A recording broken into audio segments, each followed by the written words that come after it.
Working on some sound volume here, but I think we're pretty good now.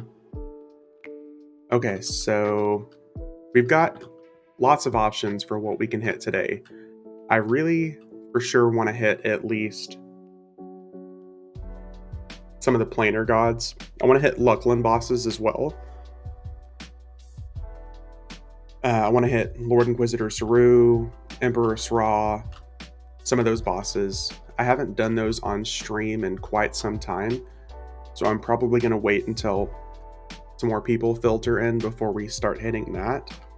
So let's hit some of the other stuff for now.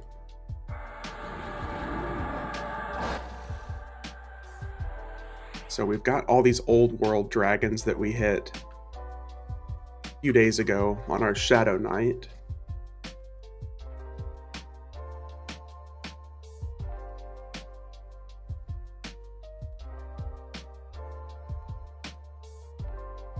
Okay, so let's start with something a little bit less known then. Let's go hit Vex Thal.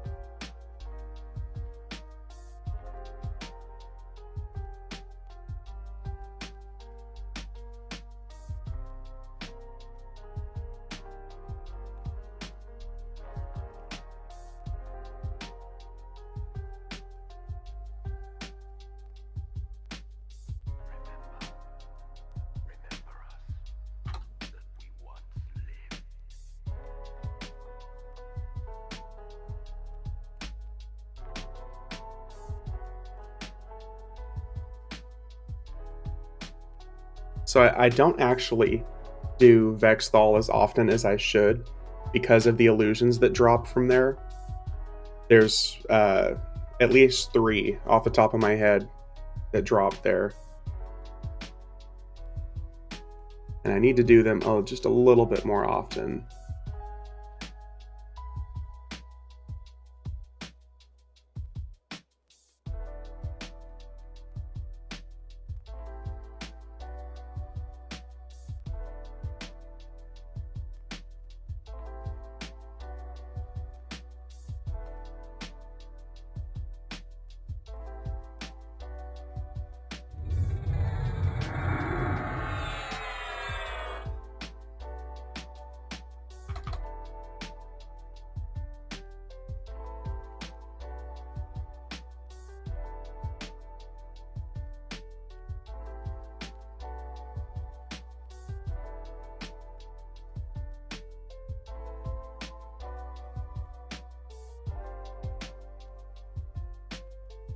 Ooh, actually, we're gonna hit Umbral Plains first.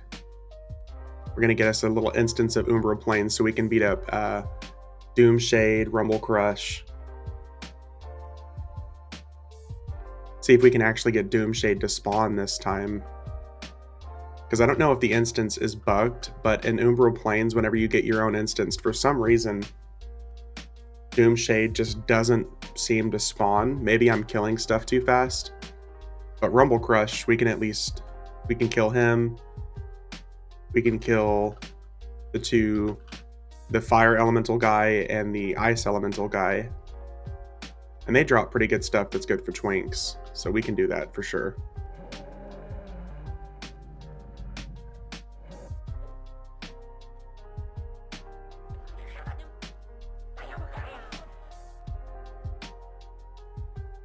And I almost always forget about Akiva Ruins. We could do that too. They just don't drop the best gear. But at least all of this stuff is usable by level 1 characters. So we can just get some Twink loot and move it over.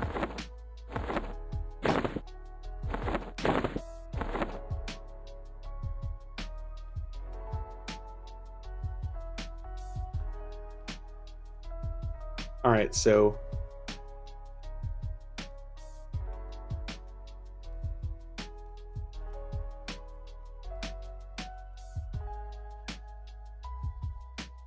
Okay, so we got our own little instance of Umbral Plains here.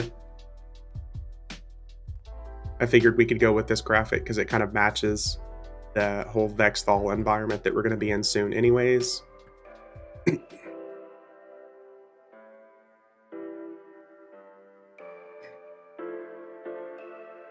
Okay, so I'm not going to go straight to Doomshade, because I think we have to wait for the 4 masters to start chanting before they actually can activate and cause Doomshade to spawn.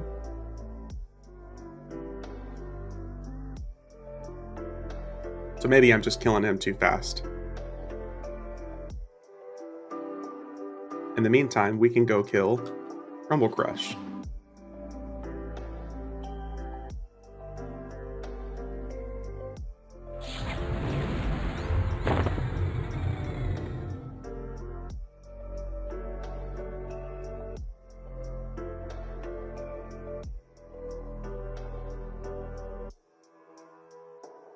Oh, I forgot. I have the old school graphics on too, so I think...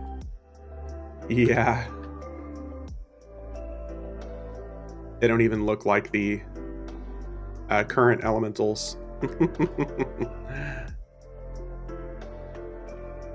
Good old Rumble Crush.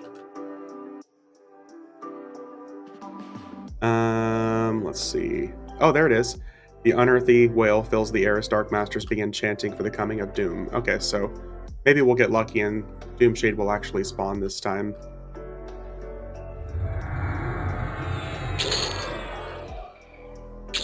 Easy peasy.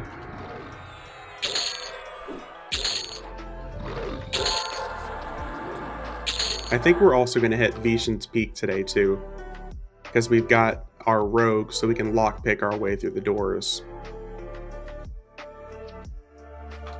They drop some decent stuff, at least for level 65 characters, because it's the redone version of Veeshan's Peak, so it's all good for content around Gates of Discord.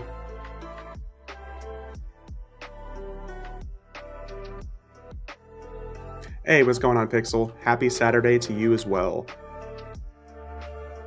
Hope you're doing all right. We are causing a mess here in Umbral Plains. We're going to pull everything that we can. See if we can get Doomshade to spawn for us.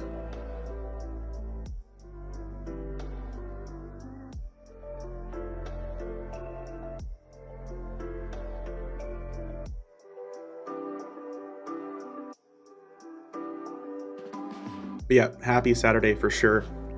I got coffee, I got some EverQuest video games. We're good to go.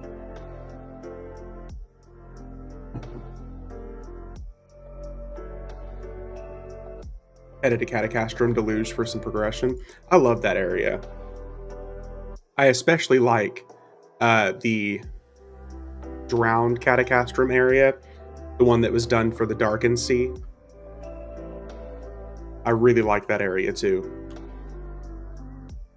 I spent a lot of time leveling characters around level 100 in that area, so big fan.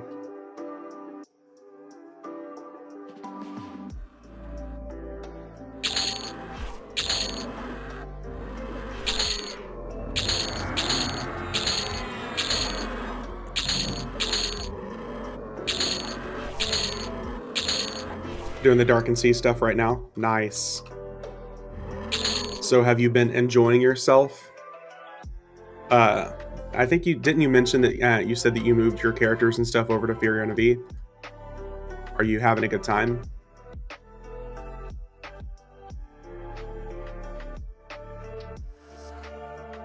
Yep, moved your 120 warrior. That's what we like to hear. Were you able to get into... Was it you that said that you got into the Emerald Alliance server? Loving it. The guild is so awesome. Awesome. I'm glad you're having a good time.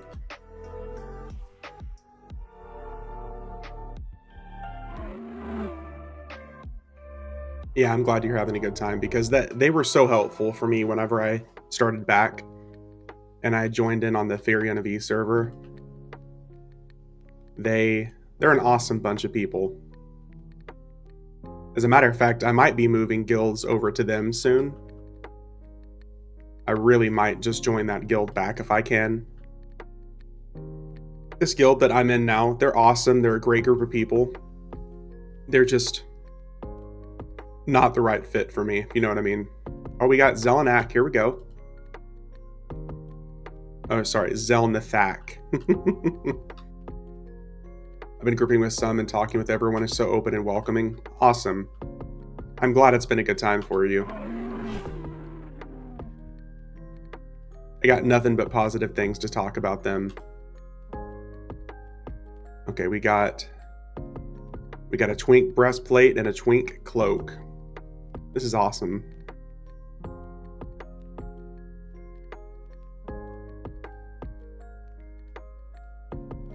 Let's see here. What did Zelnathak drop? Breastplate of Might. Nice. Sorry, Bracelet of Might. Ancient Faith Medallion. And Globe of Endless Energy. Cool. Well, some decent twink items. The progression stuff is so much fun. Yeah. I'll agree to that too.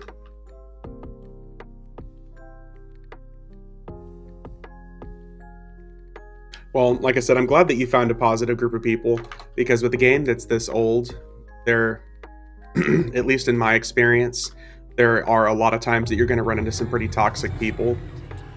But I think, for the most part, the community has wrapped back around to being very nice. There's, of course, you know, there's, of course, still some toxic people in every single game, but it's nice that so many people have wrapped back around to being welcoming. The biggest problem on servers like this is you're going to run into people who are boxing, like 6-boxing at all times, and so they're really not interested in being social. But that's why I like Emerald Alliance, because they're, even if people are boxing, they're still very open and friendly and all the cool stuff that they do with everybody.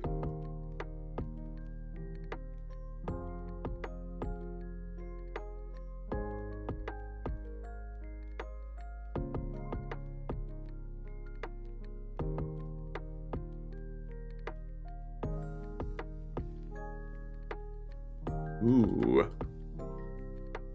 It's a raid boss, but for an epic, so it's not going to do us any good. I see it all the time, people dropping Merc or boxes to make room for someone to join them. Yeah, that's honestly awesome. That's as it should be. A lot of people in this guild that I've been in do that as well, and it's awesome.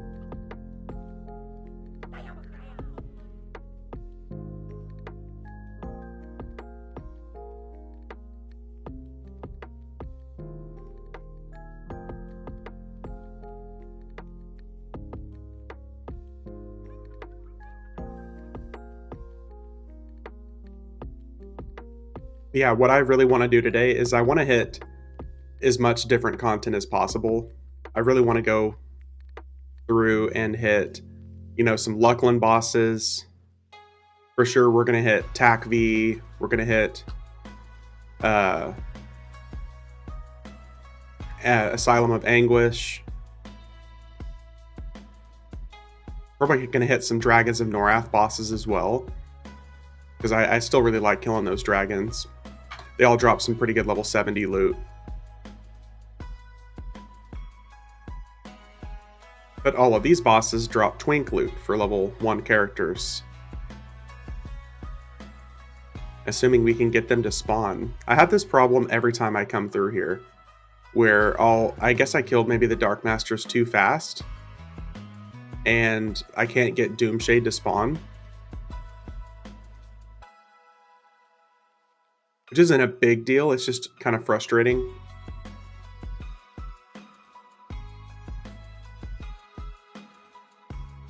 But at least Rumble Crush is a easy bet here.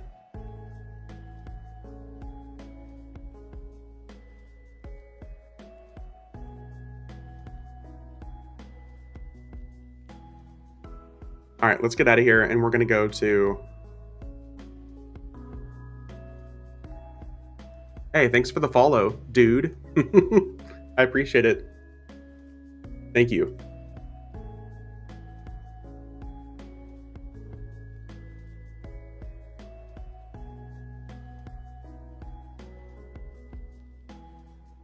All right, so we're going to teleport right back into Umbral Plains, and then we're going to pick up a instance for Vex Thal.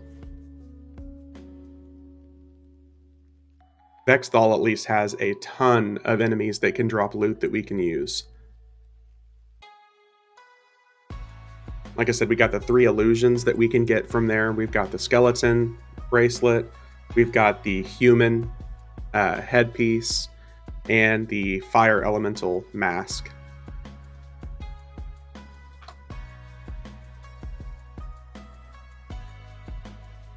And any of those is a win. I've already got them, but all but the mask, they're not lore, so I can carry as many as we want. And even if we do get a mask, we can just slap this one in our bank.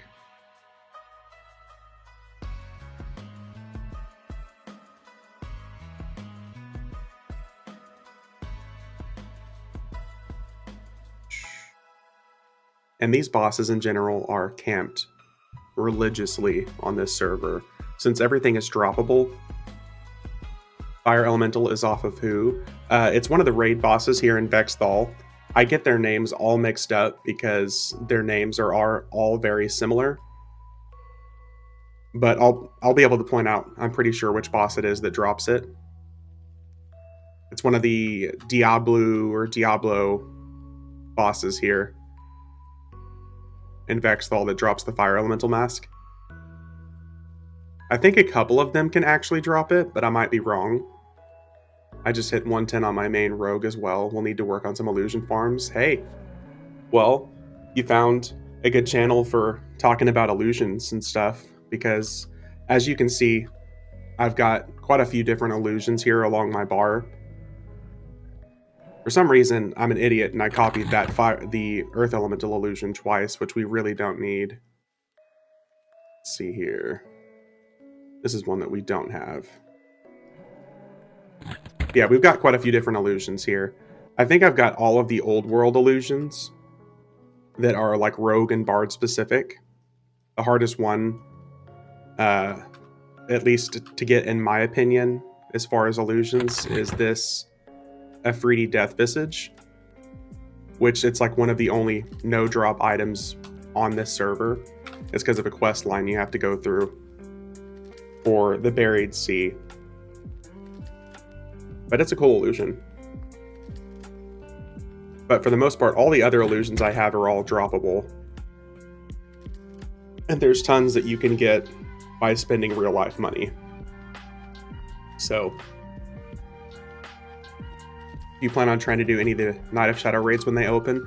I would like to, because the guild that I'm in right now seems pretty interested in trying to do raiding content. And I've got most of the best gear that I can get from Terror of Luclin. Like the 2 daggers that I'm using are the 2 best daggers in the game prior to the new expansion. So at this point, the only way up is through Terror of Luclin or the Night of Shadows content. So I would like to, realistically, I would like to hit that content. If you need another tank, just let me know. Hell yeah. I mean, you're level 120, so you're welcome to join in.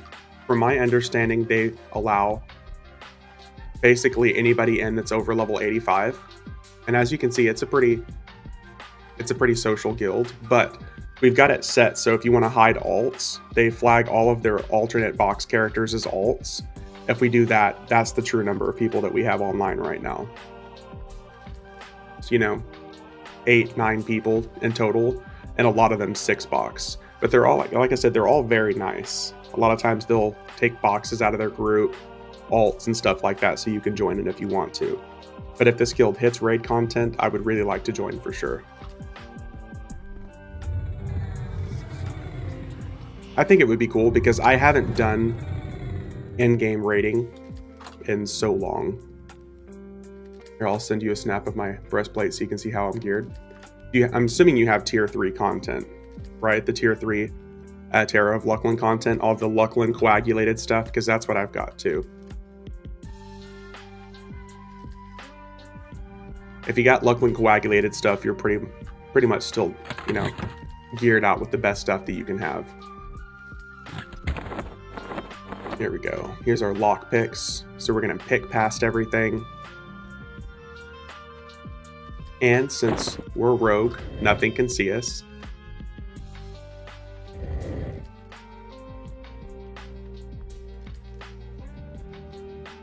I'm assuming as a 120 warrior with like all the coagulated stuff, you've probably got, what, 650,000 hit points or something? It's always hard to tell. My Shadow Knight's pretty well geared, but he's only wearing Valium endowed stuff, so I've got more hit points on my rogue than I do my Shadow Knight.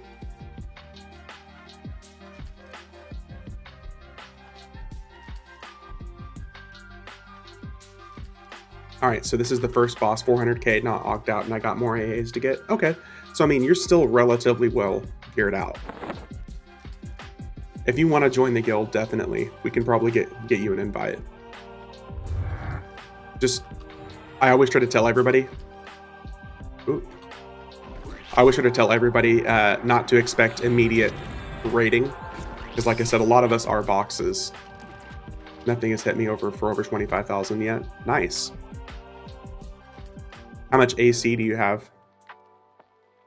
Because I think my Shadow Knight has like 10,400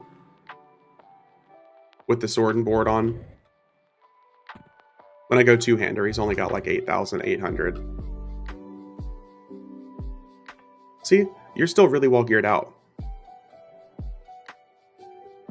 I do love how many mitigation abilities tanks end up getting after like level 100. You get some severely like improving mitigation AAs and abilities. I actually really like the direction that tanks take after level 100. Okay, I'm pretty sure it's this guy that can drop the fire elemental mask, but I might be wrong. Let's see here. Ever quest. Wheel of Flames.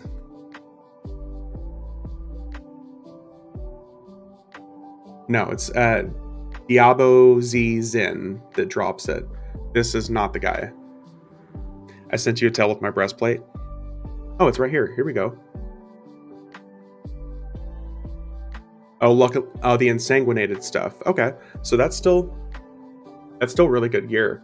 I was wearing the ensanguinated stuff before I got the coagulated stuff. So the ensanguinated, I think, is tier 1 of Terra of Luclin. It's the tier 3 Temple of Veeshan. Oh.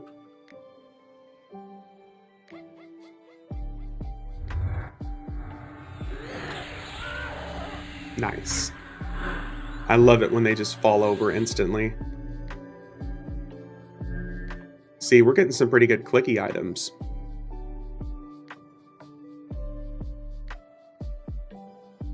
Grimoire. Rune of Judgment. Everything in Luclin has some pretty cool stats and perks on it. Like these Thorny Chain Sleeves, since they're not even lore either.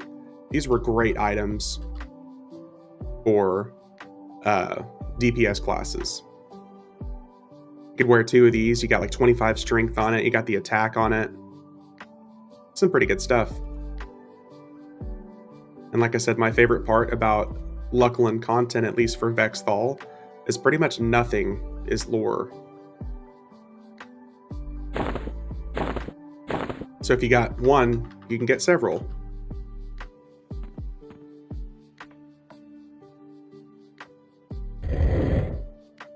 So that is 2 bosses, 2 of 8 bosses, I think, that we'll have here.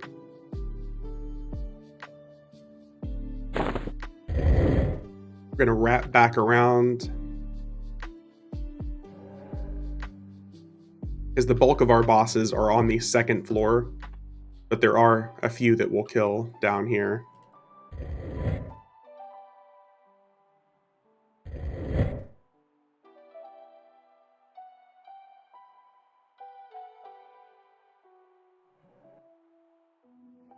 And I know I say it literally every time I run through this content, but I am so glad that I did not experience Vex Thal when it was current endgame, because I've heard nothing but horror stories about how long and hard, giggity, it took to beat this content back in the day. Oh, here's the guy. So this is the guy that can drop the fire elemental mask. So... Oh, and he did not. Okay.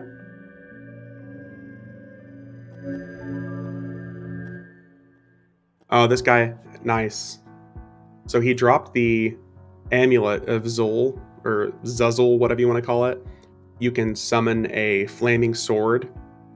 It's like an additional pet as one of these characters. It was a great DPS item. And we got an ancient spell for a druid. And another clicky, silver skin gauntlets. So it's a damage shield clicky. We'll take him. I'd like to get these items, so... Ooh. I like to get these items so I can set them aside on a alternate, like a pack mule, a character.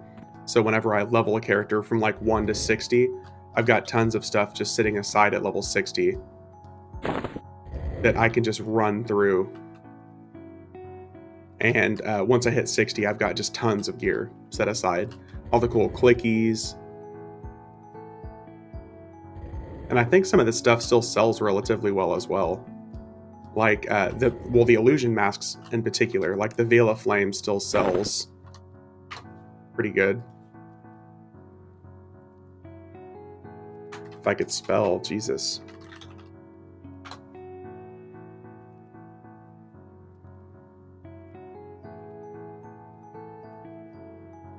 It's a big brain move. This is Oklahoma education at its finest right here. Veil of Flames. Yeah, so the Veil of Flames here still sells for over 1 million platinum here. And for reference, for anybody who doesn't play on this server, Krono currently sells for 8 to 9 million platinum. So this is still an expensive item.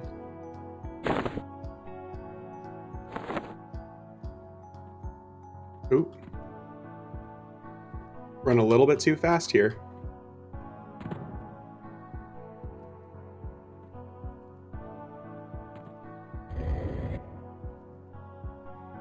Alright, this is going to be the last of our bosses down here.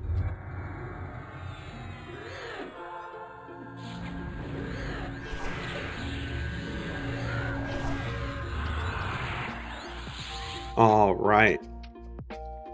So, okay. So one of the first items that's actually lore here. This tiny cap of sight. And we got 2 of them, so... Unfortunately, one gets to rot.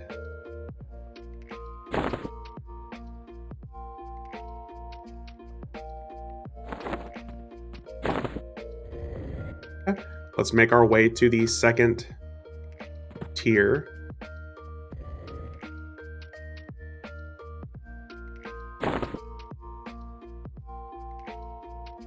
So got quite a few bosses to go here.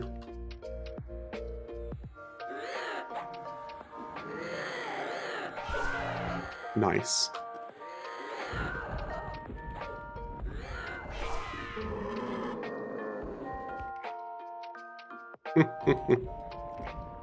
Always one extra dude that spawns.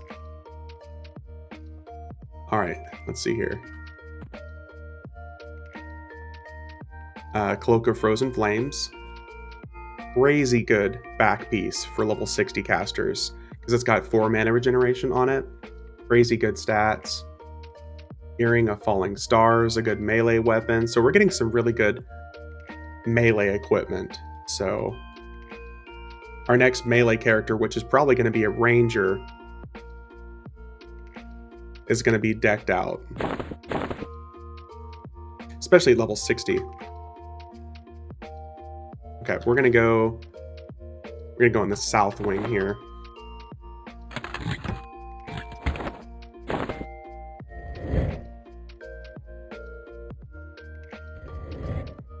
And just with the way the Vex Thal works with its teleport doors, we're going south here, yeah. With its teleport doors, once I click past this door, I can't come back to it. We're gonna have to teleport out after we come through and kill Atenhal Ra. But I definitely want to kill the North Wing boss. This dude drops this dagger all the time. And it's always awesome because this is still part of the content that whenever enemies are holding weapons, you can tell it. That actually shows like the dagger or the sword that they're holding. This is what I miss about some of this older content, is my guild back in the day would tell whether or not they wanted to kill certain enemies by the weapons they're holding. Especially in like the temple, Sra temple. Let's see here. Ooh, we got this swarm orb. This still sells pretty well, from my understanding as well, because it's a shaman clicky. It's a group shrink clicky, so it's still pretty utilizable.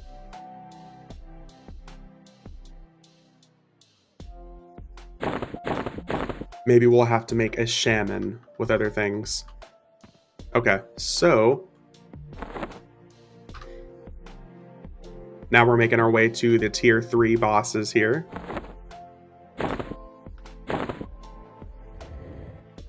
We're going to kill the fake Atenhal Ra here, and then we're going to go behind her, because there's a hidden wall here that takes us to the real bosses. She's going to fling me.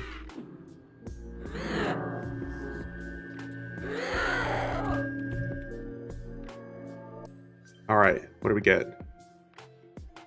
Ancient, Ancient Bard Song. Okay, that's cool. Dark Hand Wraps and Sanguine Robe. Look at that stamina and intellect. An HP regeneration. It's a great robe for necromancers.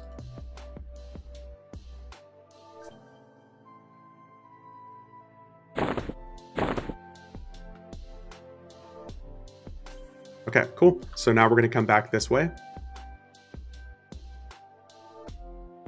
And now we're about to kill the boss that can drop the human illusion. The Circle of Deceit. Or, no, Circle of Disguise. Haha. It's the Crown of Deceit that I was mixing up with it.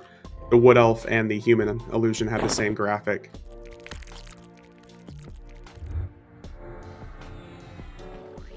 Fling me as well.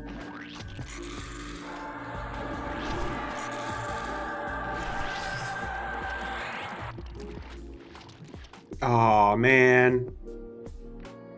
Okay, so no illusion. We got the cleric HP ancient buff.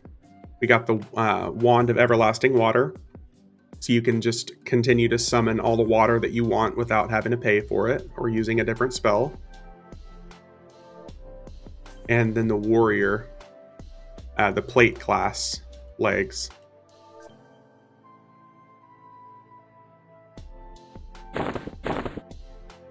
All right. So no illusions so far, which is bad luck because we haven't got a single one of them. No skeleton illusion, no human illusion, no fire illusion. Maybe this guy will drop it for us.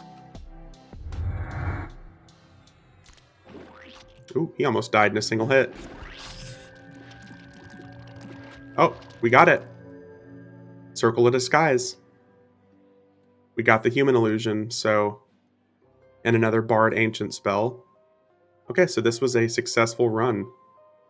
Bracelet of Darkness for... Our ranger is going to be really happy. And shoulder pads. We're going to have some pretty damn good gear. And we got a human illusion. Let's see. what that sells for, because last I checked, that was still over $1 million as well. Circlet of Disguise. Yep, 1.6 million still. Cool. Well, we got one illusion, and we got one of the more expensive ones, because the skeleton illusion doesn't sell for crap. Alright, so now it's time for Atenha Ra herself. Big Mama.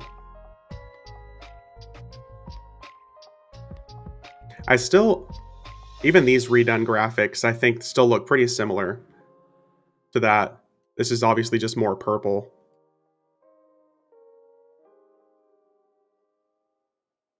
She can drop some pretty good stuff for us too. She drops all like the chess piece items. And she drops a gem, which is a turn-in for an insanely good level 55 necklace.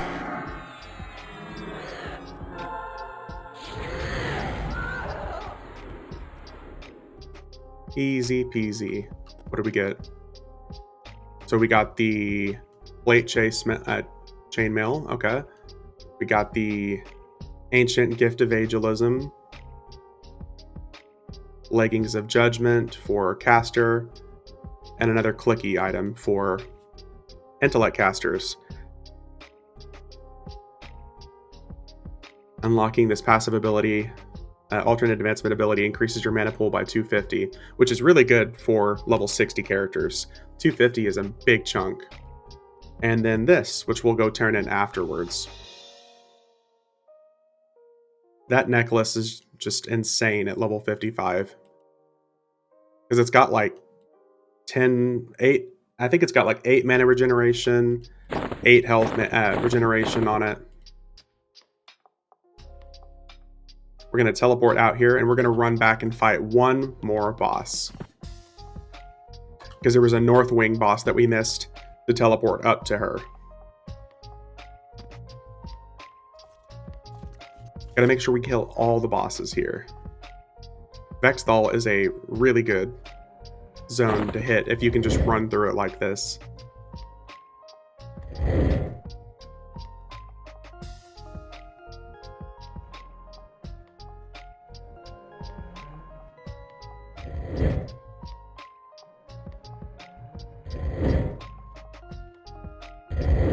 Especially if you can just lockpick past all the doors.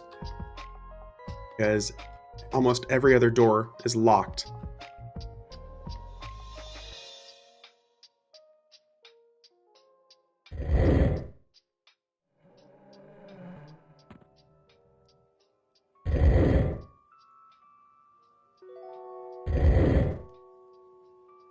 Ooh.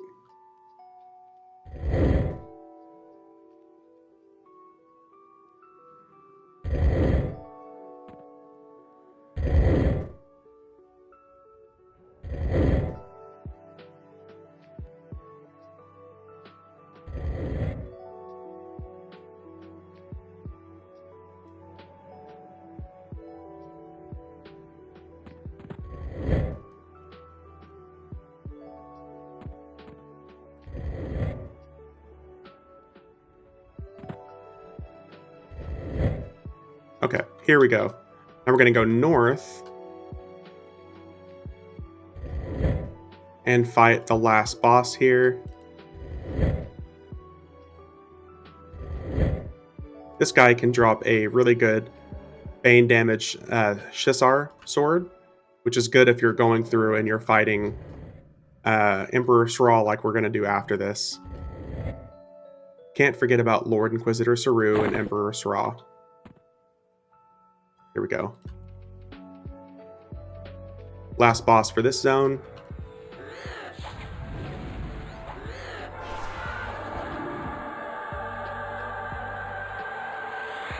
Bow of Shadows. Yeah, we're definitely going to have to start a ranger. We were just talking about that. We're getting items that are just too good to pass up starting a ranger.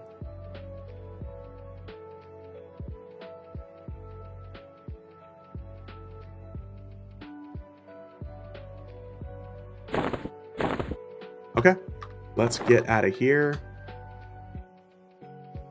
We're going to teleport out and we're going to run back and we're going to kill Suru next, since he is just right outside of Maiden's Eye and Umbral Plains anyways.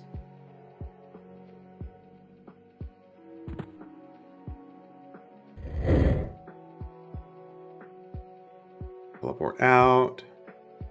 Kick me out. Hello? This game hates me. There we go. Oh my god.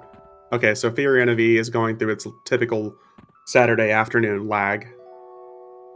Got too many people online.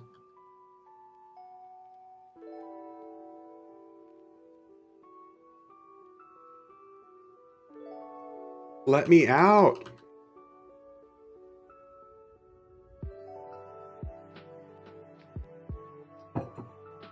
Hello, game. There we go.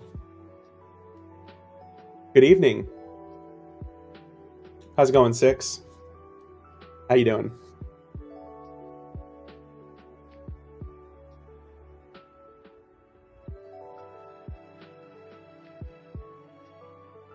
Oh no, not Fiorina V wanting to crash.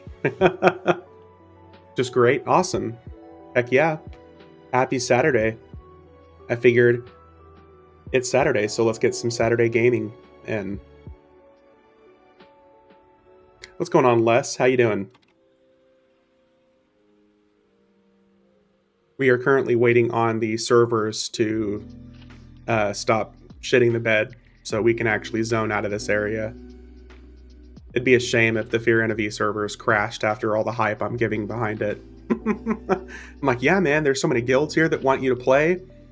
You can come back and have a great time. Everything's no drop. Meanwhile, the servers are crashing. Okay, so here we go. Yes, this is Fiorina V. This is the one of the more populated servers in the game currently. Just reached new high HP on my live cleric. Nice, 6. What'd you get? How much hit points are you up to? I'm happy with my druid being at like 350,000. 576,000? Jesus.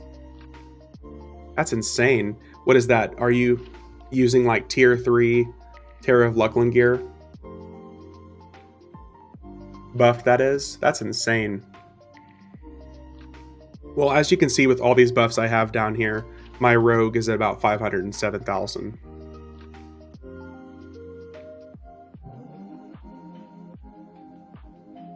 Fully Terror of Luclin raid geared. Awesome. I have mostly Terror of Luclin tier 3 stuff. Like the 2 weapons, I've got like a full set, minus 1 bracer. But all of my invisible gear, like earrings for the most part, is either tier 2 or tier 3 Terror of Luclin. Which cost me more Krono than I want to talk about.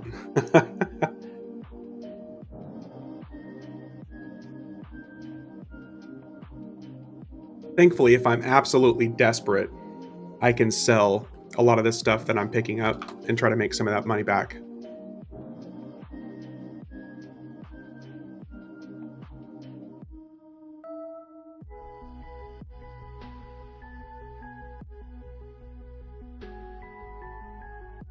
Alright, we're done with this illusion. We're gonna do...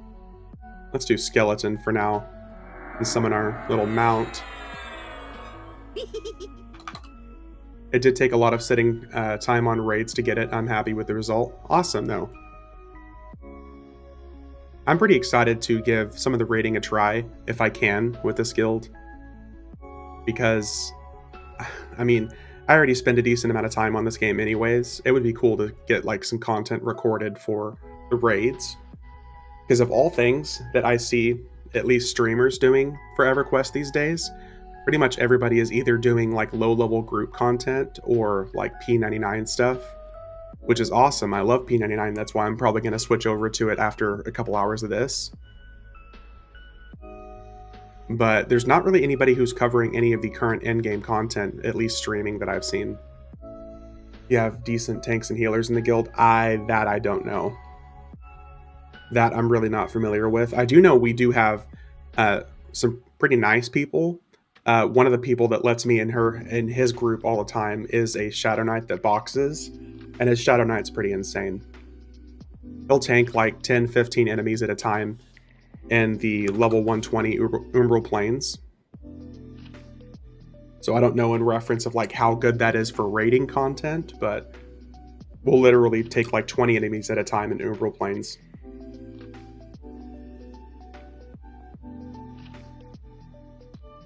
If we have a decent tank or healer, we can do that.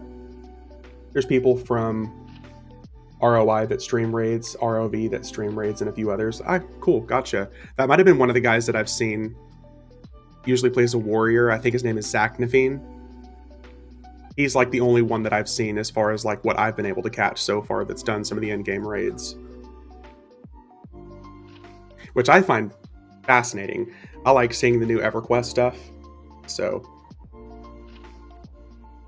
he's from Kazakh, but yeah, gotcha.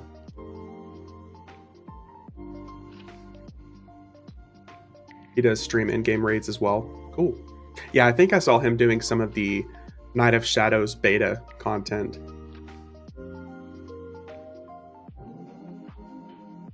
I like seeing stuff like that. Like I said, because it's EverQuest, it still fascinates me. So it's still cool to get to see what the end-game stuff looks like.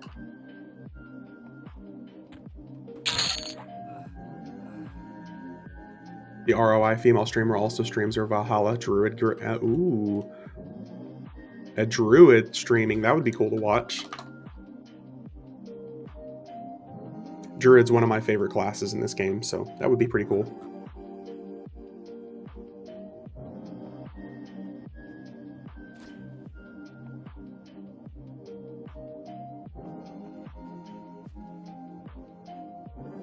Raids Sundays and Valhalla raids Mondays, if you were looking to see those ones. Good to know. That's probably why I haven't seen them, because I almost never check on those days.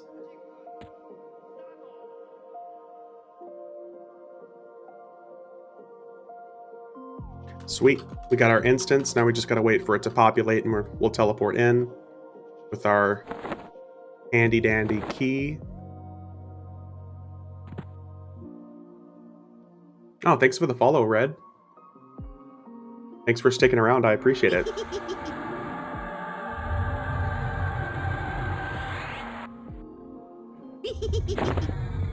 I'm trying to stream EverQuest as often as possible now, at least a couple times a week. Yeah, we're gonna hit Suru. We're gonna beat him up with spells, because we don't have any Bane damage weapons.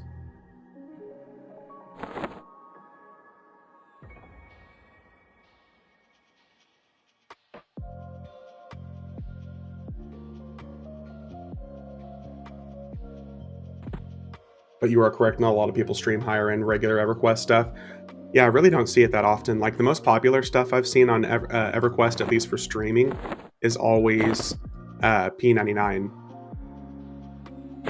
Which is cool. I get where that's a lot of people feel nostalgic about the game. Here we go. We got our Swords of Truth here to beat up Suru.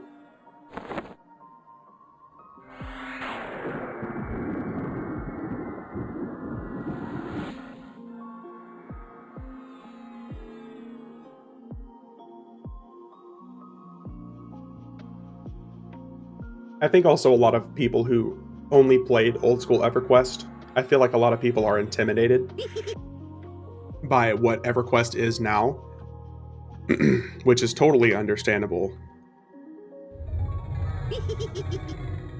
Because EverQuest, as a lot of people know it, is like 2 or 3 abilities. I think one reason why peeps don't stream their raids at the minute is due to new content and they don't want to spoil tactics. That's really fair too. That's incredibly fair. Or they're turned off from boxing. Yeah, I think a lot of people also don't stream it because they're worried about getting in trouble with MacroQuest.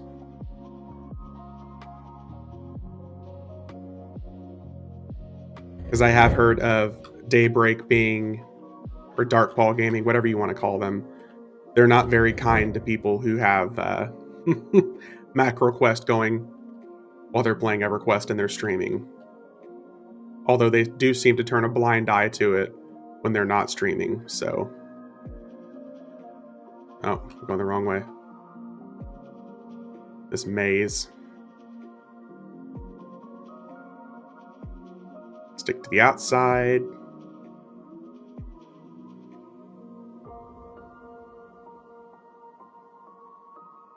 Here we go. Without help, just the grind for new people to get to 120. Oh my god. Well, 110 to 115, I've said before, is like the most difficult leveling experience I've ever had in this game. Like 110 to 115 felt like it took 2 or 3 weeks straight of grinding. They should maybe try to focus on people who bots instead might be the same, but when some people sit in the corner and camp and get a level for 30 minutes, yeah. There are some people, unfortunately, who do bot pretty regularly in this game. I'm 100% not against the idea of people using macro quest for themselves if they're like using it for, you know, ease of access for like whenever you press one button on one character, it does multiple characters, especially if you're trying to box. I'm not against that because I understand people love this game and they want to continue to play it. IS Boxer, yeah, that's what I've heard a lot of people have used as well. And that's just a convenience tool. That's not cheating in my opinion. I took 4 tunes yesterday from low 100s to 115 in about an hour. Holy shit. That's nuts. Maybe it's been improved, or maybe you just know something I don't about leveling, but 110 to 115 took forever for me.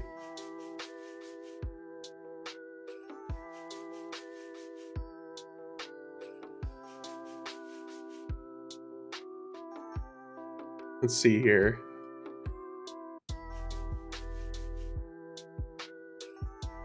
He also does it on test. Don't listen to him. Oh, it was also on test server, and it's pretty insane experience there. Oh, okay, nice. I didn't know if there was a bonus there or not.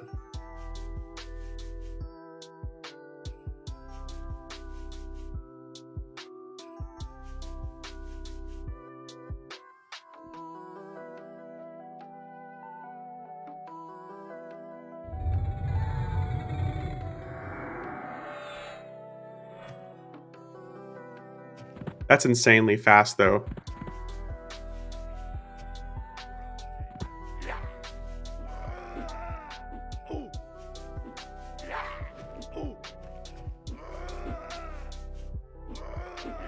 Been a good 20 years since you've seen Suru. Yep, I try to hit this content as often as possible because the cool stuff that he drops, it's great for twinks.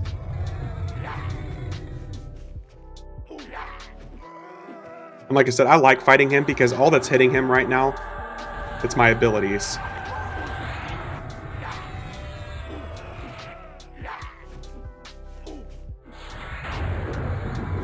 Hey, what's up, Brew? Yes, I got P99 downloaded. I have been playing it and I have been streaming it as well. As a matter of fact, once we're done hitting some of these raids in a couple of hours, we're going to be switching over to P99 probably. My Druid is up to level 6 now. Yep, I went with Druid. Several people had told me that Druid was going to be the way to go because of porting. Oh, nice. We got really good stuff here. We got pretty much all the cool twink items that we could have. Yeah, I am definitely a tree hugger. And it is a humbling experience, to say the least, coming from this character to P99. And you're welcome to make fun of me, but I made a human druid, and I cannot see at night. It is like the worst experience. So you're welcome to make fun of me all you want for that, but that was definitely a regrettable idea.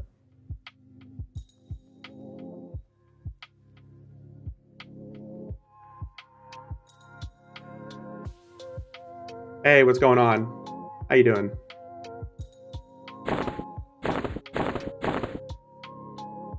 Yeah, humans are blind as bats. You could say playing a human is a real eye-opening experience. Listen, that dad joke is just a little bit too strong for me.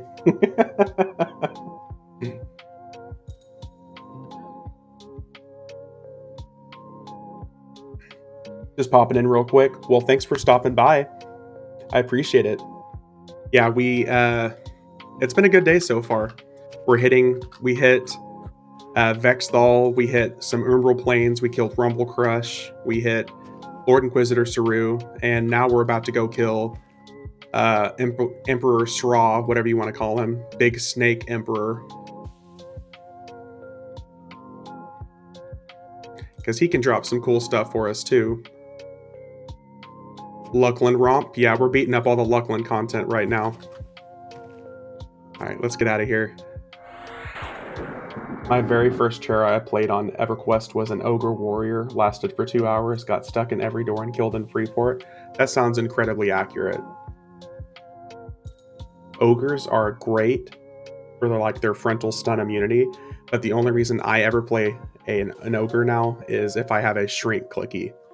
Otherwise, those boys are too thick. Too thick.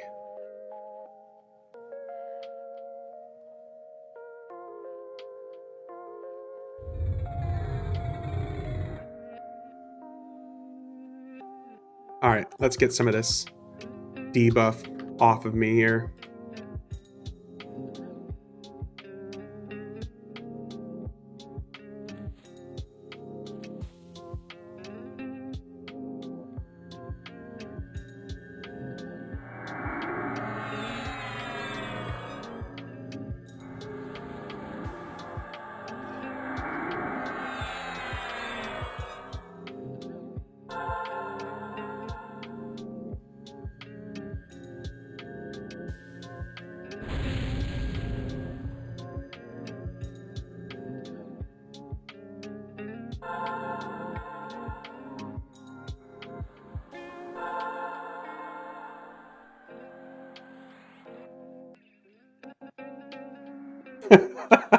I don't even remember what I had that for a timeout.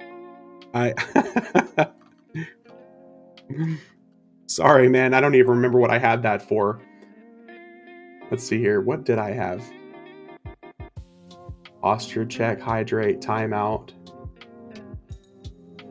Maybe it was during a solo thing that I did. It just popped up. It must have been back in the day, because a couple years ago when I started streaming, I think I used it because I was soloing a lot. So it must have been like I can't do anything for a few minutes to kind of time out. I don't even know what that's for anymore.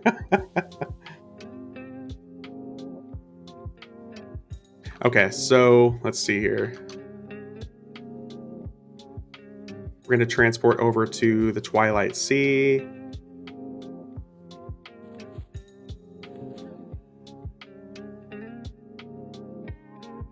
I always forget about, I don't even think I remember how to run there anymore. I know I have to go through Kata.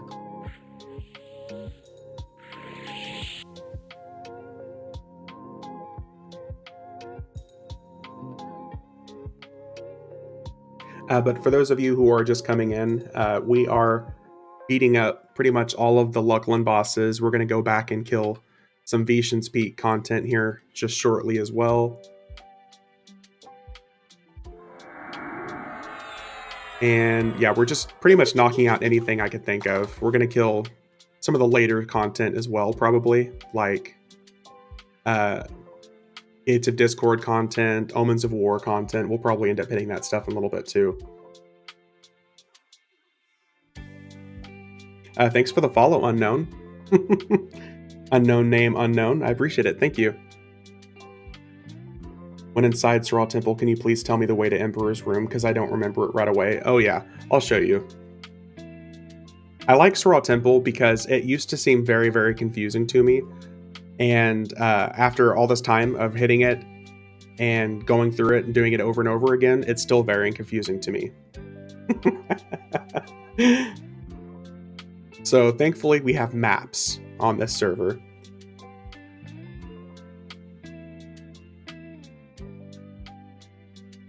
So yeah, I try to hit EverQuest content on stream at least a couple times a week. This week has been kind of an exception because I think I've streamed 3 or 4 times. But at least on weekends for sure, I'll be streaming. Because there's so much content that I want to go through and hit on a regular basis because of lockouts. Most content, you're locked out for about 7 days after you hit it. And a lot of this stuff that I'm hitting, I can use for twinks, for alts, for giveaways. Because I will occasionally do like giveaways where I'll kill like all content from Classic up to Omens of War. And then I'll just give away all of that loot to somebody who wants it on Variant V. Scarlet Desert, such a funky look. Yeah, it is. I spent such little time here in this zone. I don't even think I ever leveled in here.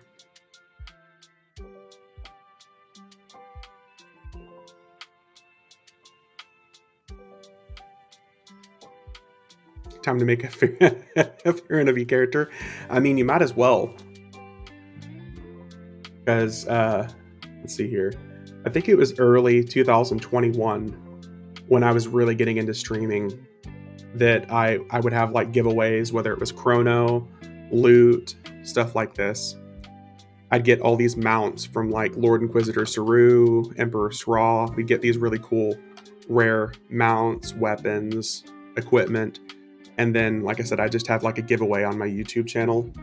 And I'd pick a random winner on a video, and whoever it is, I can either, parcel all of my stuff to you, or if you meet in person, I could just give you all of my gear.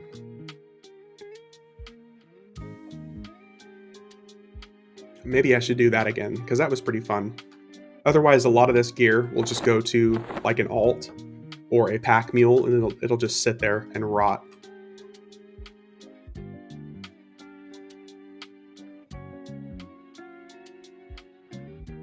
And at least with Agents of Change, we can hit this content as much as we want, as often as we want, without having to worry about taking loot from other characters.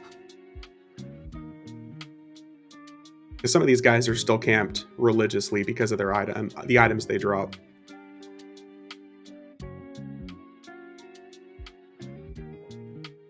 Damn, this game looks weird. You are correct.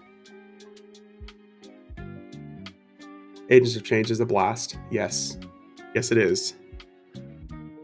I was so happy when they introduced it. I think it was September of 21 when they finally added Agents of Change to live servers. And Agents of Change has just made this such a blast for me. Because I can hit any of this content whenever I want. And not have to fight other people for it. What do we want to do? What illusion do we want to use now?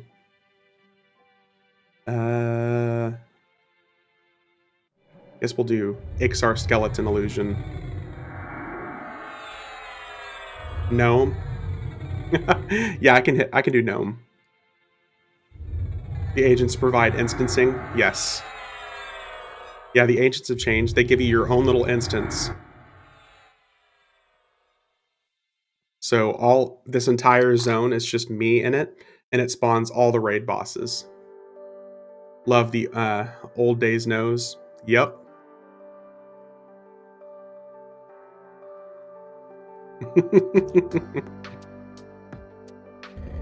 So I guess we're just going to go ahead and... How many illusions do you currently have on you?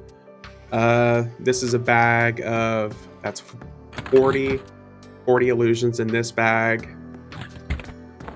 This is another bag of at least 1, 2, 3, 4, 5, 6, 7, 8, 9, 10. So probably 50 or so illusions. Yeah, 50 give or take illusions. I could use keyring, but I don't put any of that stuff. Let's see here.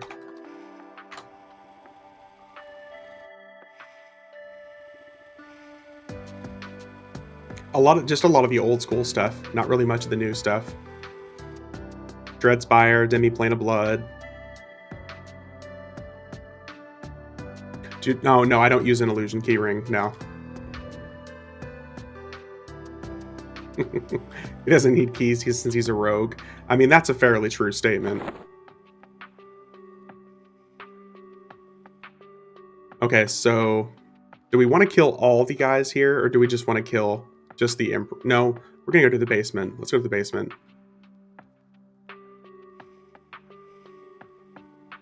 Sneaky bastard. You're damn right. Kill them all? Okay. You don't need to convince me twice. So we're going to start with the basement first. Because this snake down here can drop some really, really good twink swords. XTC hammer? Yep. Okay, so this is my favorite zone from back in the days. I spent a lot of time camping down here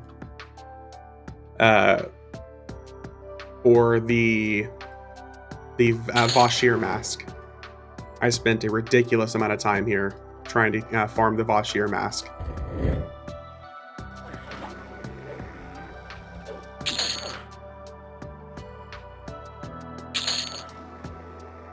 One-shotting wardens. And shards for Vex Thal key. Oh my god, yeah, Vex Thal key back in the day. This is wild. Well, if you're here whenever I hit up to Demi-Plane of Blood, which is like it's the top end level 70 content for the most part, I can one-shot some of those bosses.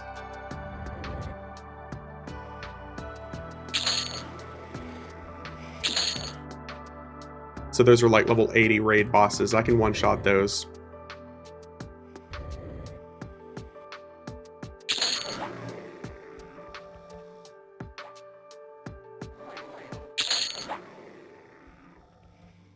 You're a one-stab man. It's true. They call me the torpedo. You explode on impact. Take that as you will.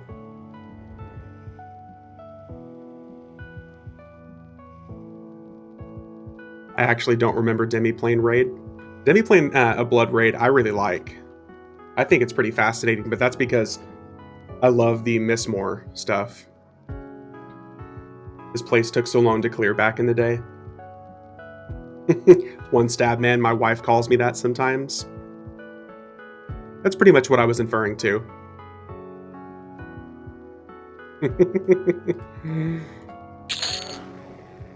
I'm here for a good time, not a long time. Although that might get you in trouble with your wife. Or guy.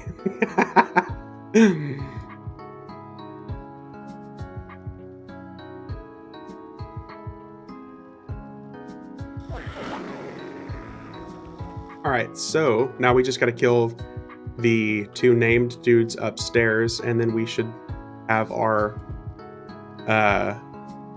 Vaza draw the cursed ring.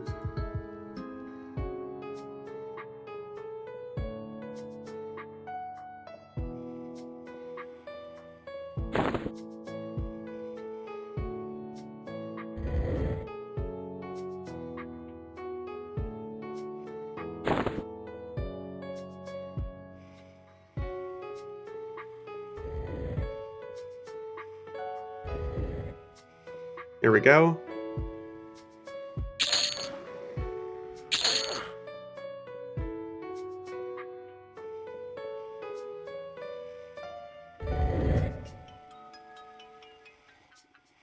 Next. Should get the text here in a second for that ring to spawn. Wiggle our way up the wall here. Now it's going to Death Touch him. Hey, Death Touch doesn't hit me enough for enough damage to kill me, so this is so satisfying to watch. Thank you. This is, I like to call it revenge. After many, many years of frustration.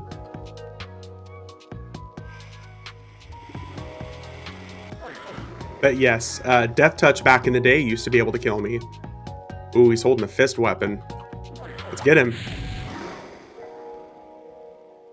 We're gonna escape so we can run away from him, get a cool screenshot. However, he's not holding a weapon, so that's annoying. Mobs are like, hey, take on someone your own size. Hey, I'm tiny. I'm a tiny boy, so this is technically a fair fight, right? It's not that they're level 66 and I'm level 120. It's not that at all.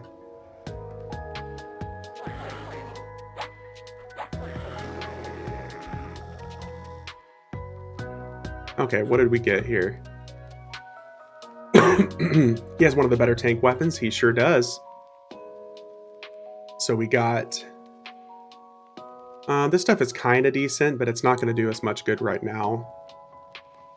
I'll let that stuff rot. We got Fist of Mithril, which was a pretty good Monk and Beast Lord weapon back in the day. Not quite as good as some of the Temple of Veeshan stuff.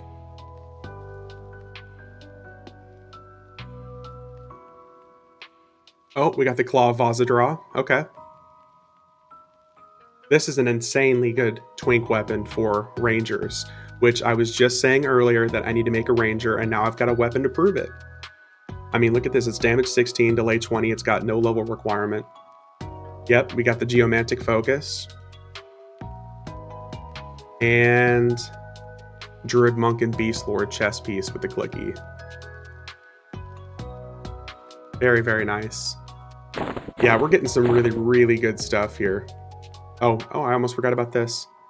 And we got a Thorny Shield for our Ranger. That's level 55 required, so it's not going to be helpful at first, but it will be eventually. So yeah, we got pretty much the best weapon that we could have for our Ranger from this zone.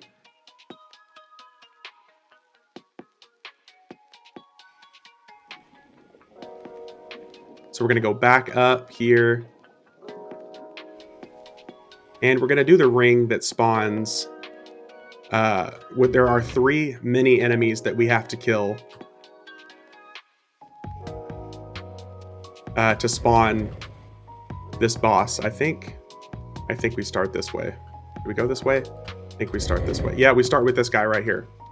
Archlich. Yep. Archlich. Oh my god, speech impediment. Yeah, we got to start with this guy, and then we're going to go to a different wing, and then we're going to go to a different wing. All just to spawn 1 enemy.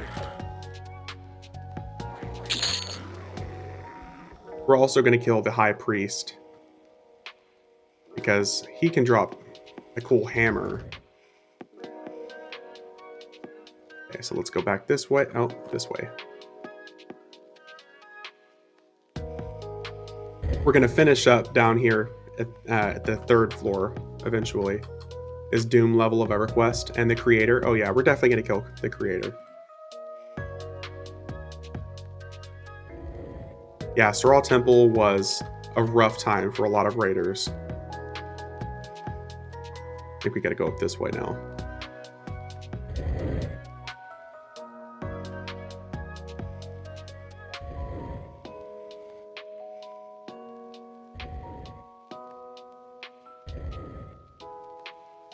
It nearly burned me out back then. Thankfully, like I said, Luclin dropped just after I started playing, so I didn't start doing any Luclin content until like a year or so later. Saturday raids that took up 10 plus hours. Yep.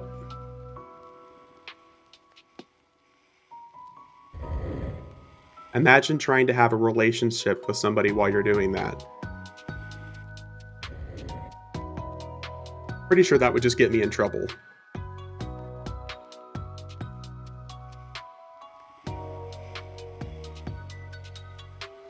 Even my cat left me.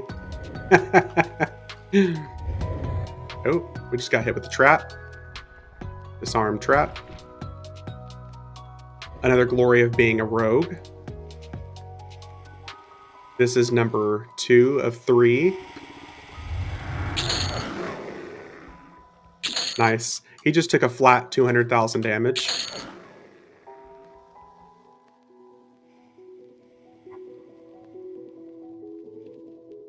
All right, what do we got so far from these guys? Ooh, the mana staff. Okay, that is not good. The staff is pretty good though. Crystal of Interpretation. It's a decent twink item. Check for spells if they're any good on Fury. I would, but I don't think most of the spells here sell for anything. The only ones that sell for decent prices are the ancient spells. Simply just because all the spells on Fury NOV are sold in Plane of Knowledge now, all the way up to like level 80 or something like that. And the only spells that you can't buy from those vendors are ancient spells, or the rank 2 spells, or rank 3 spells.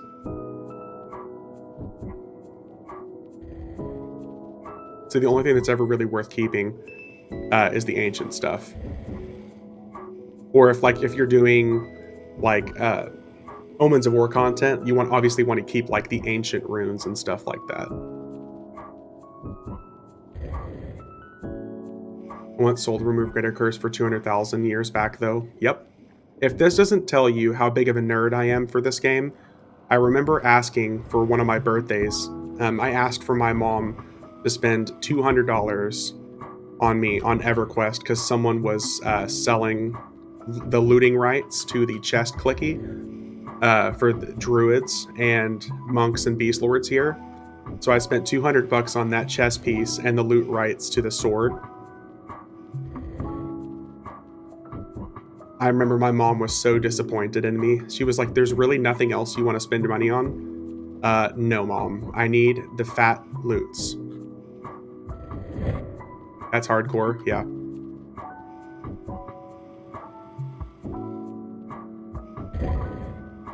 But because of it, that also got me into grinding and like buying and selling stuff myself.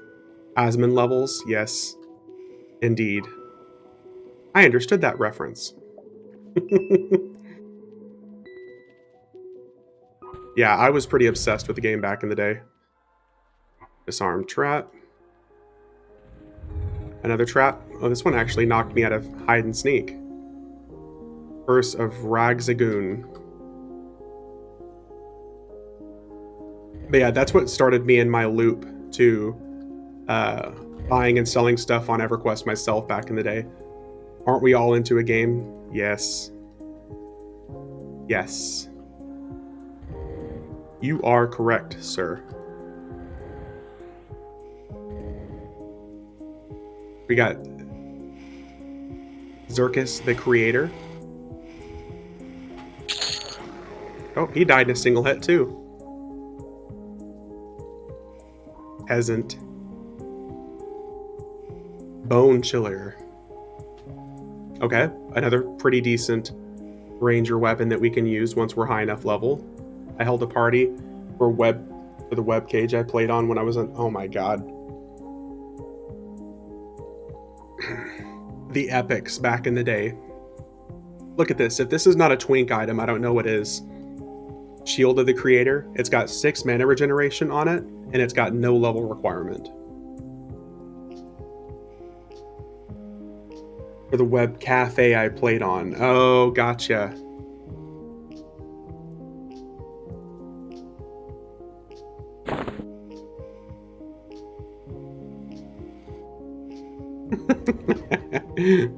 Holding a party for a game, though, that's definitely something. Where was that item all my life, right? Imagine having a 6 mana regeneration item at level 1. We're gonna have it. We're gonna have a twinked out little ranger. Didn't even know that item existed. It doesn't drop often. It really does not drop often at all. Constant clarity. Well, because the mana regeneration cap is 15, all the way up until, what, 65 or 70, I think? So having 15 mana regeneration as like a level 1 character. Oh yeah, this room is something. Too bad it's not hard now.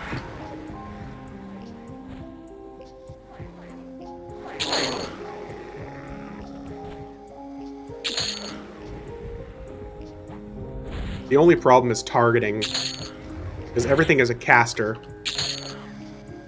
Oh my god. Summon me some more.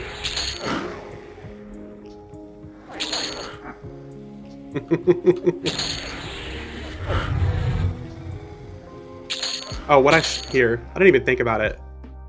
Here. We're gonna do... Here. We can be a Shisar as well. I can be one too. Gotta go for the ultimate blasphemy. I gotta be using my Swords of Truth while we're doing it as well. Shut up, trap.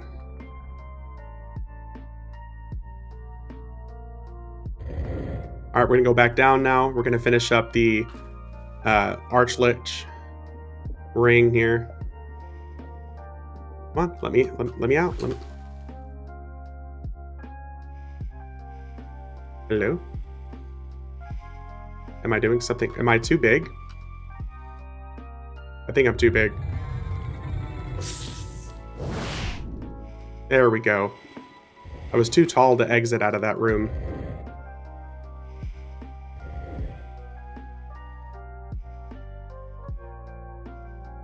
Okay, we're gonna go this way so we can go up to the other part of the 3rd floor.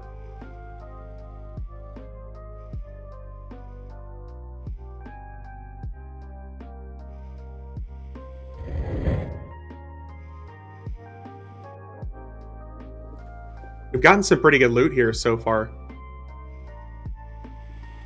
I didn't even stop to check to see what the High Priest gave us. So many hallways, yep. Here we go. Oh, that's fine. We'll just kill them all.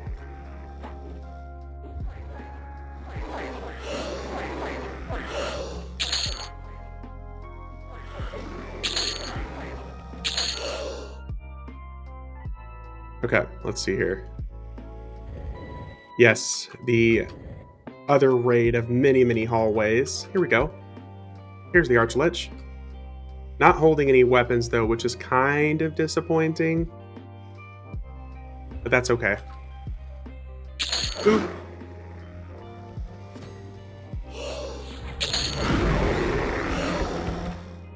Alright, what do we get?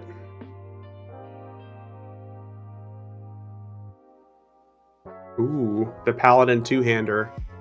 You don't see that one very often. Didn't they call all snakes back in Luclin for... were they all females? Who knows? If they were all females, I definitely don't recall that. What spell? We got Cloak of the Akiva, Raider Familiar, Transcends Elemental Renewal, and Warder's Protection for Rangers. At least they had the timber for it. So this gear definitely wasn't the best, but maybe High Priest dropped something cool for us. Let's see here, we got decent arms and legs. That's not too bad. Got Mind Puncture for the intellect casters, which that was insane. Look at that. Decreases your target's mana by 300 to 300. That's a good piercer. And so all in all, not the best gear from these guys, but the Emperor is the one that we're here for sure.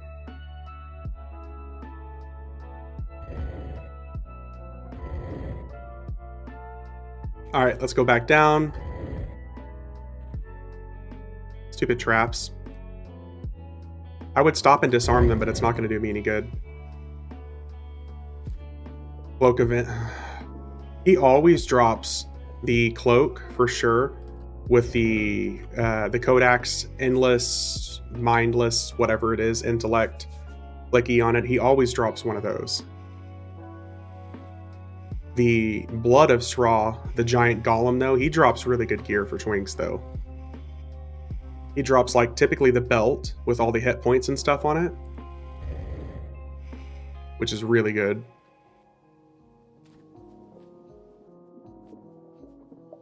I just really want the acrylic handled broadsword. It's like damage 16, delay 19. It was like another really, really good tank sword back in the day. And it looks cool.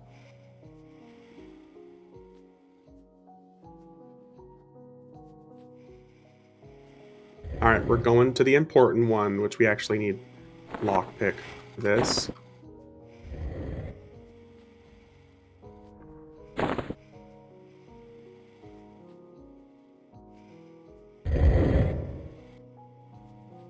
Okay.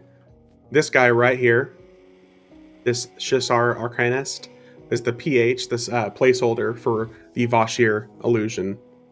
I spent so much time camping just right over there next to that pillar. One guild I remember on a server I played, they always came in when blood spawned and killed it and let Emperor despawn so the rest of us could wait another few days. That sounds about like EverQuest gamers.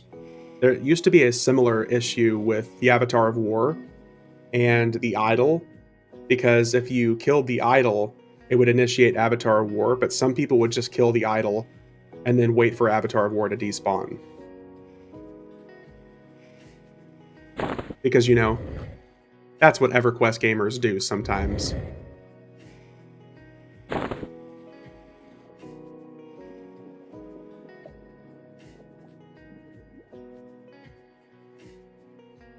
What? Let me out. Oh, we gotta go this way. Never mind. Whoops, I forgot which floor we were on. Here we go. Another locked door.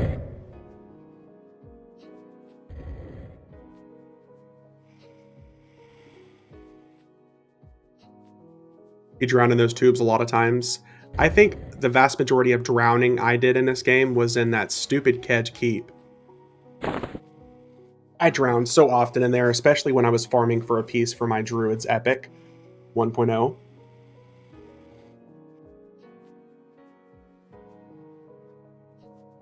Okay, so here's the big boy.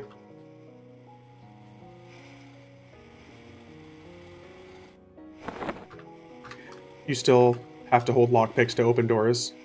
Yeah, from my understanding, I'm sure there's a better, easier way to do it, but if there's one thing I am, it's stubborn.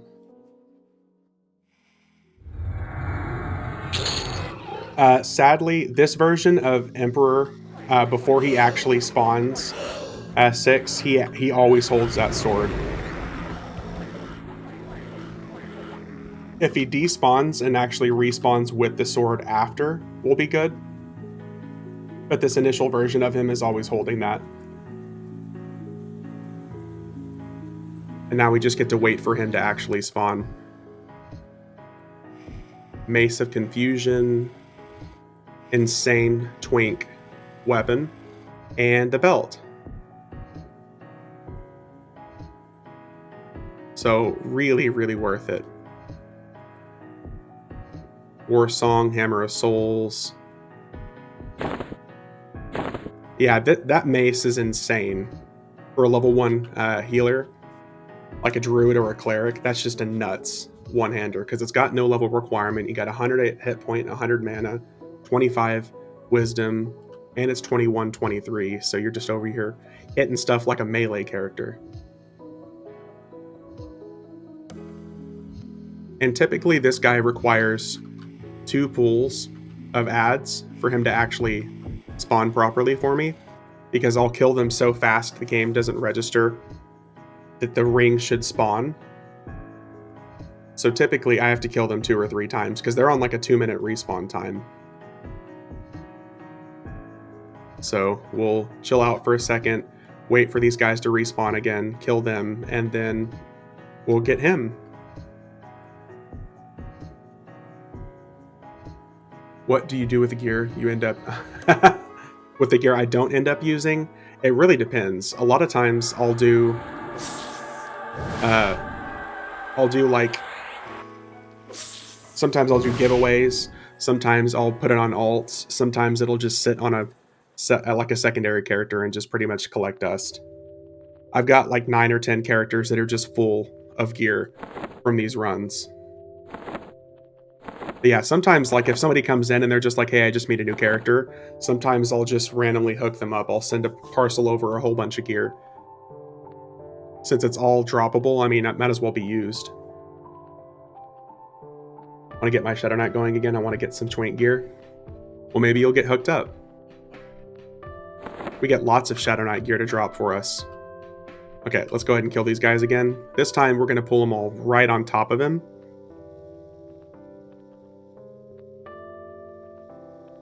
Here we go.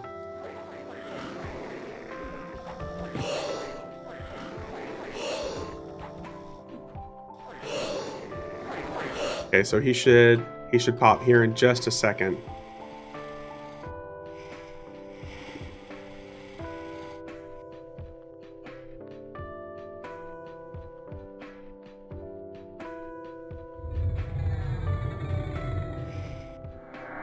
Got the attunement for this and never ended up being able to kill him. Yep. Oh, here we go. We're gonna pop all these abilities because the only damage we can do to him is from our spells. So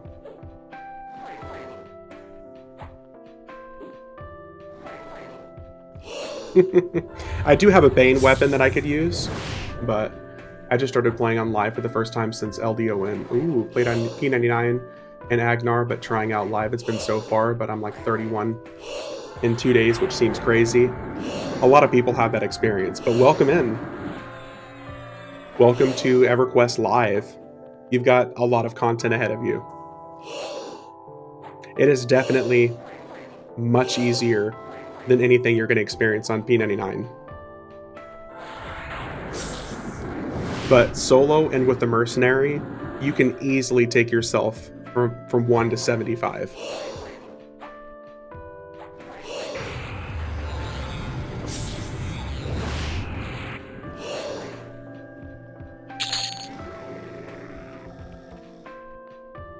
All right, what do we get? What do we get?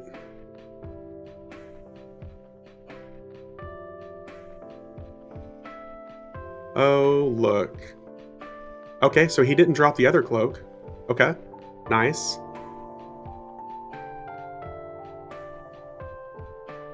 Nice. Okay, so this is actually pretty good. We didn't get a mount like I wanted, but that's fine. Got a really cool Paladin Shadow Knight shield. Got a ring that's going to be good for our ranger.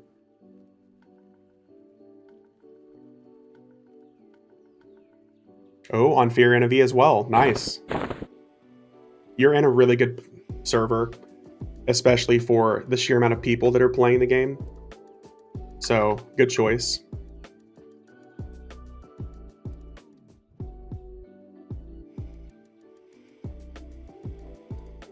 Yeah, that cloak is pretty good too. I'm really sad though we didn't get the sword and we didn't get a mount, but I definitely can't complain. Maybe next week.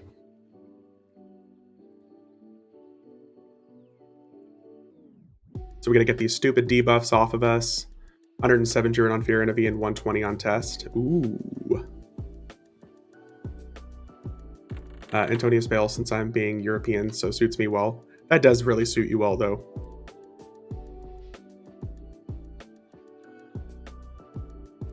Okay, let's get some of these debuffs off of us.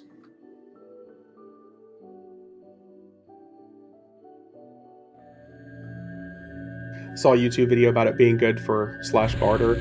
Playing a Necromancer for the first time, usually made a Druid. Ooh, Necromancers are in a very good spot right now, especially if you get to the higher end levels, Judo. If you get up to the higher levels, Necromancers are absolutely bonkers. All right, man, I'll have to stay in touch, watch you tear up stuff, but I have to get going here. Hey, man, have a good one. Thanks for stopping by. Thanks for chatting. I appreciate it. I hope you have a good one.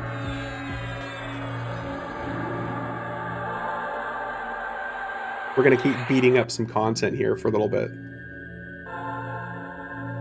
And the guild I'm in, Neckers are top on DPS. Yeah, Necromancers are absolutely just insane. Yeah, later. Have a good one, man. Yeah, necromancers with like between their pets and their damages over time, just absolutely insane.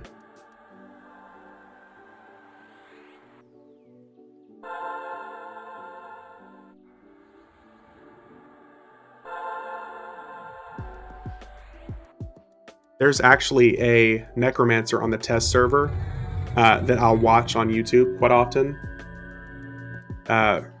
Good content, really descriptive content.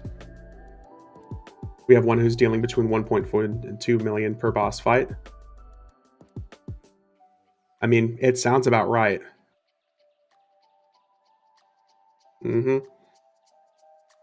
Because like the necromancer that I watch on the test server that uploads YouTube content, he'll show his damage logs, and some of the group bosses in Night of Shadows right now, you'll do around 900 million damage to kill him.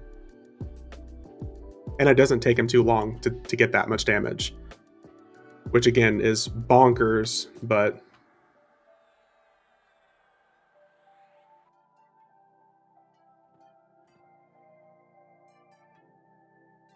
he's the right one to go do experience. Yeah, well, because he'll solo group content. Like, that's what his channel is about. He's on the test server, and he'll solo tons of group content. So it's cool to watch. Okay, so... we've done most of the Luclin content. What do we want to do now?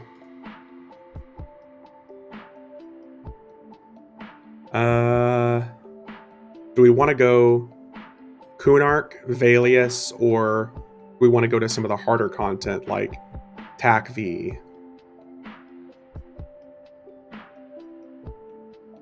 Anguish? Okay, I can do Anguish.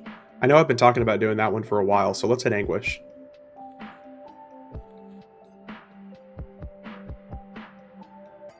I like killing Overlord Matamurim. I went through on my Shadow Knight, and I let my pet beat all of the bosses in Asylum of Anguish, which is super satisfying. We have rogues who do no more than 500,000. I mean, rogues are not the best at burst DPS. Rogues are really good at sustained DPS.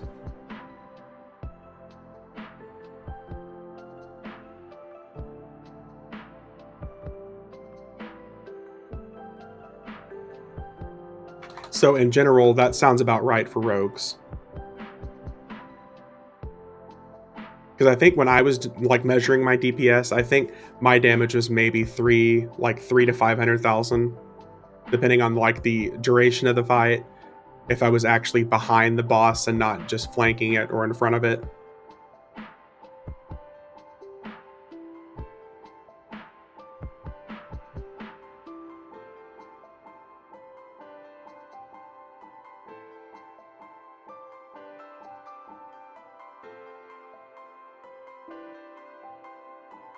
But I still really like hitting Anguish, number one, because I still really like the fights in Anguish, and like I said, killing Overlord Matamurim is still such a good time. I'm a person who don't care loads about DPS and healing done, just want stuff dead. Exactly. That's what it's all about, though. Let's get everyone out of our instance so we can get one here.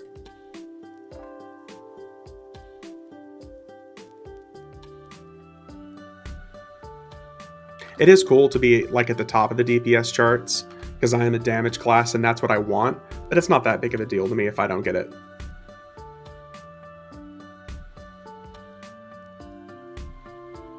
All right.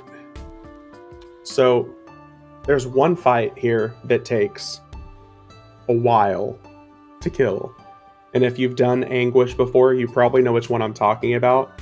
It's the Warden Handbar event. And he takes, because he's time gated, it doesn't matter how much damage I do. But what does it matter to be top if you wipe at 1%? That's true. Being dead, you do no DPS.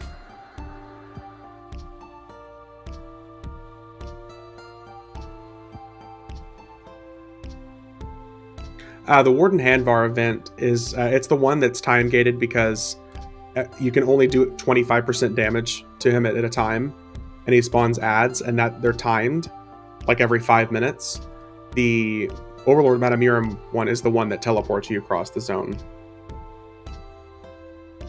So have you been playing EverQuest since you were a kid? Because you sound like an encyclopedia of EverQuest.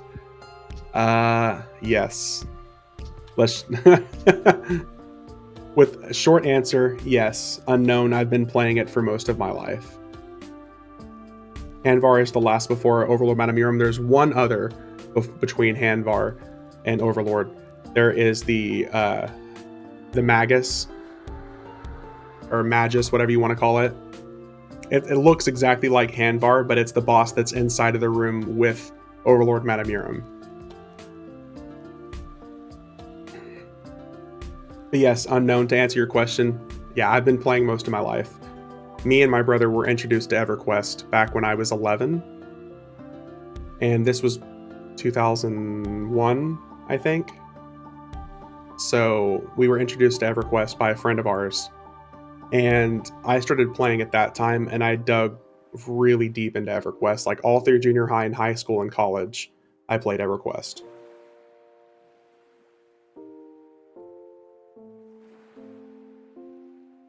I have not played a lot of EverQuest in the last decade, though.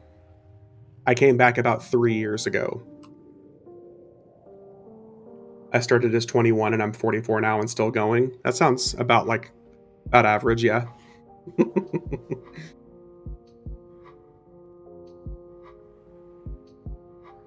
Yeah, good old EverQuest.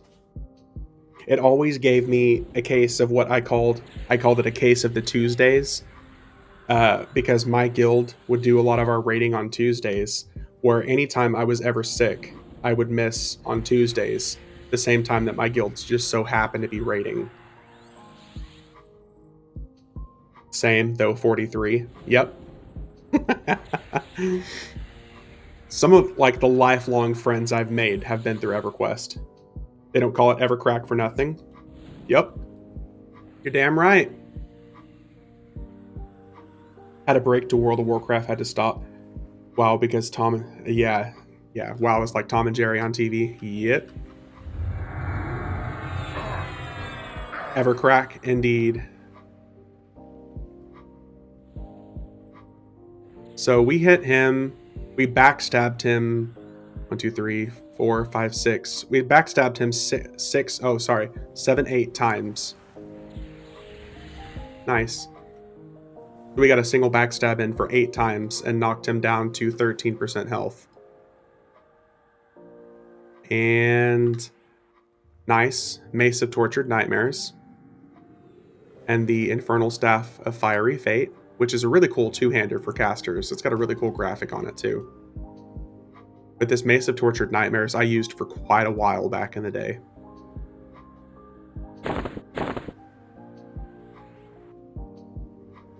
But yeah, EverQuest is very much so Evercrack for a lot of people. If you already have addiction issues, this is probably not the game for you. Because if you let yourself get way too addicted and sunk in, there's constantly something to be doing in this game.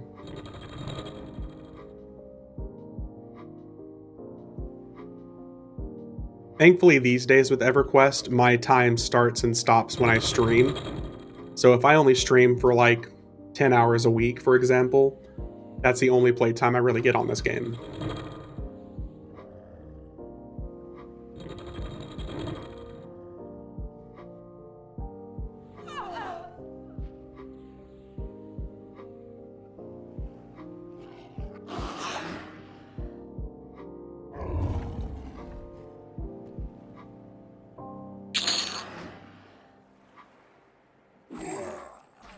Three years ago, as I was surfing YouTube and found EQ was still going. 3 hours later, I was back playing. Yep. The vast majority of my content is on YouTube. If you actually look at my YouTube channel, I've got pretty close to 200 videos now over the last 3 years. Good to have boundaries when playing EverQuest? Yes. Yes, it's very good to have boundaries when playing this game. These days, I'm much more addicted to games like party games. much, much more addicted to party games these days. Wife aggro. That's so very true and real.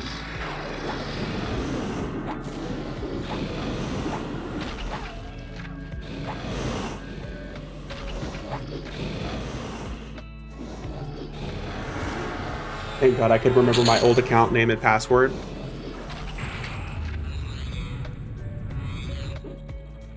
Speaking of addictions, just last week I maxed out my last trade skill to 350. Yes, Les, I think you have a problem.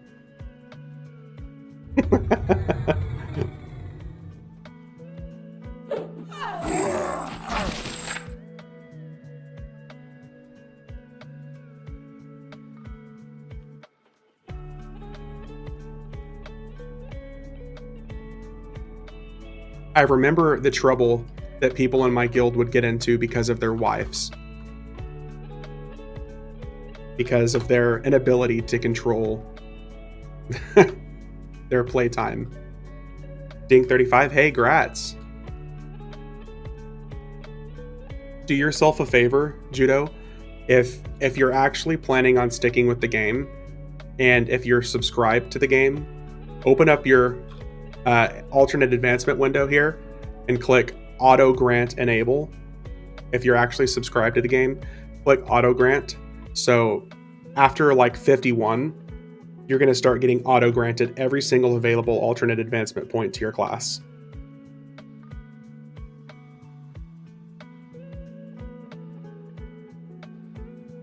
You're going to want to use auto grant AAs all the way up to level 110.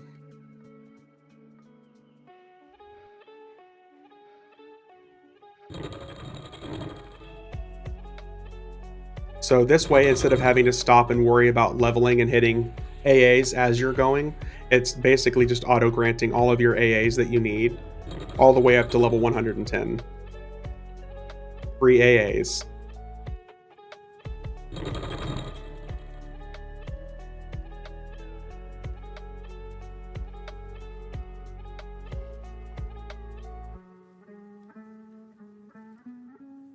Alright, so that is, what?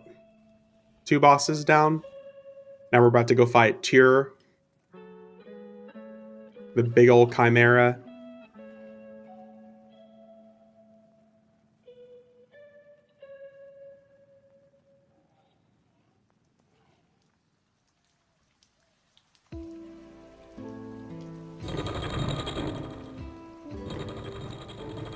Let's see here.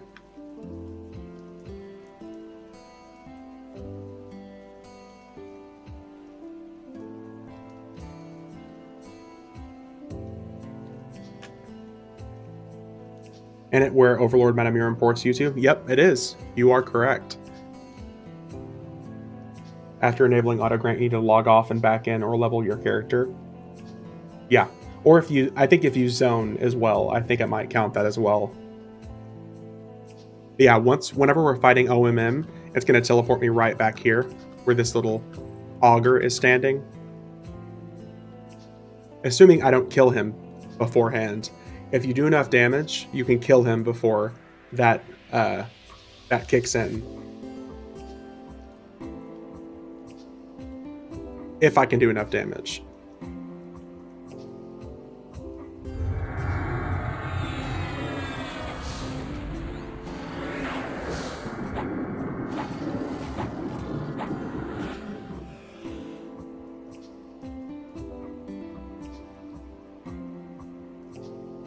Man, we're getting lots of swords. Look at that. We got a paladin one-hander now.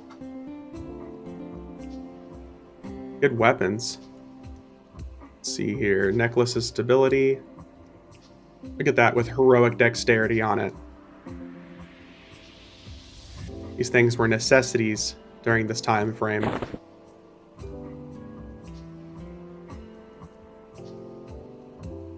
You need as much heroic dexterity as possible if you're a melee character.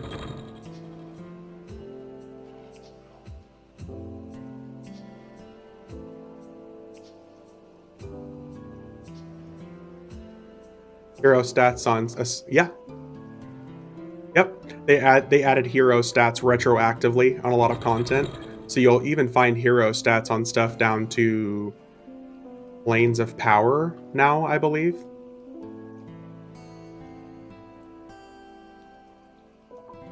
And granted, there's a cap depending on the expansion that the server has been like released up to. So like on progression servers, up until I think Gates of Discord or Omens of War, the heroic stat cap was like 35. So it's a small boost, but it's a boost nonetheless. Heroic stats are super important in the lower levels, and even more so in the higher levels.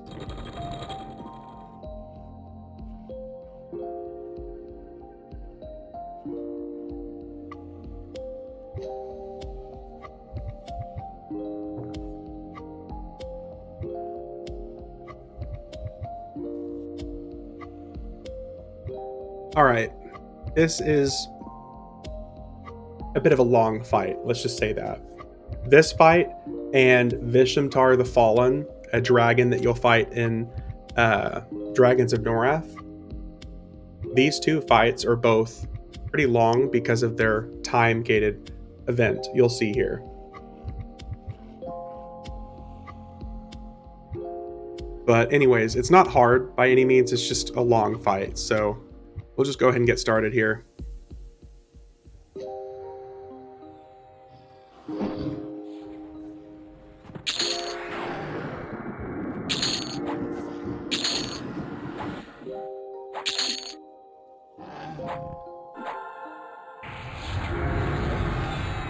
And now we just sit here and swing our weapons like we're not doing anything. Because he's locked at 75% until his ads respawn for us.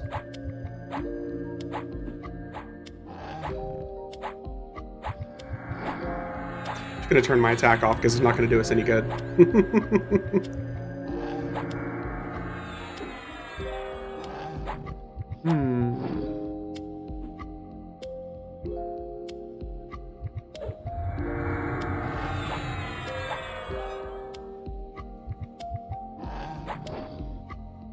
I guess we can just look at some illusions while we're doing this. Let's see here.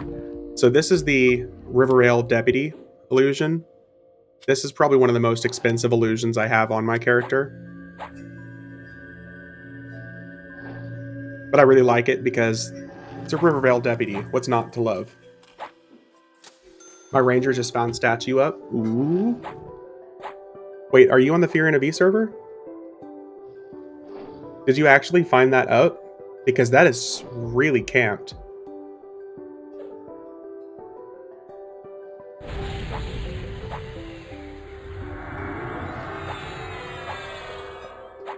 Oh, okay. Yeah. I was going to say, on the Fear and V server, the statue and the whole avatar ring is camped by botters. Pretty much any of these overworld bosses are camped by botters. That's right, I forgot you're on Antonius Bale.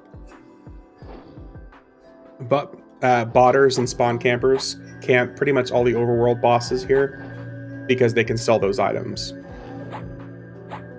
Stuff like here, like Blade of Carnage, still sell for pretty good.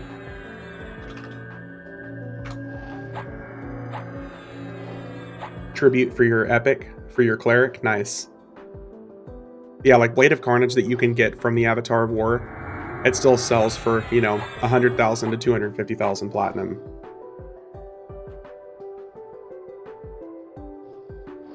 Yep.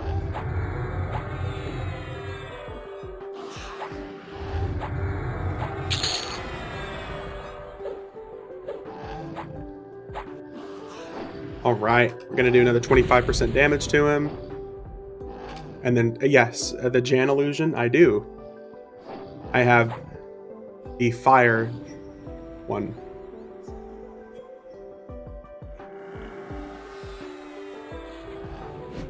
On Antonius Bale, Blade of Carnage costs like 5,000. Nice.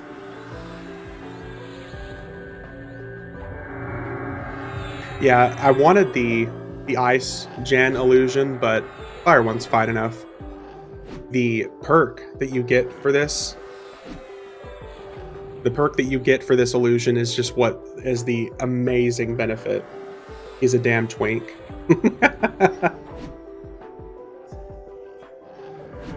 Hey, thanks for the follow, twin. Thank you.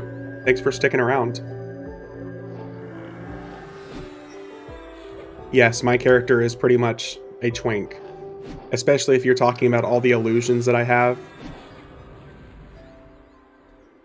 The time and money invested on this character is kind of insane. I only have 90 days of playtime on him, though. So comparatively speaking, there are definitely people who've spent more time in this game.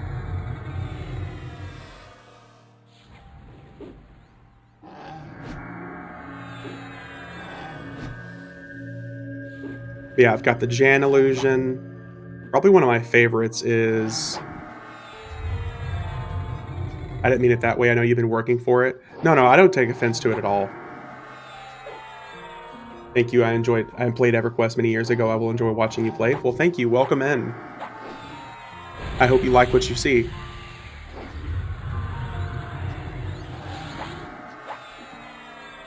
I'm unable to change form here. Wow, it won't let me change into that illusion here.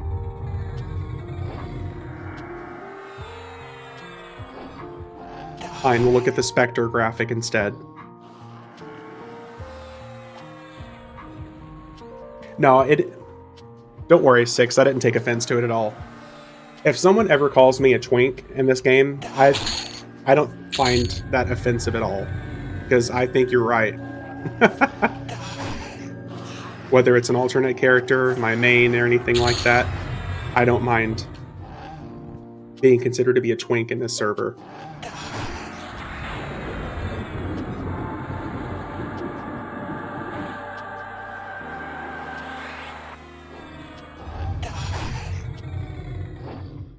Okay, so let's look at what other illusion I like using.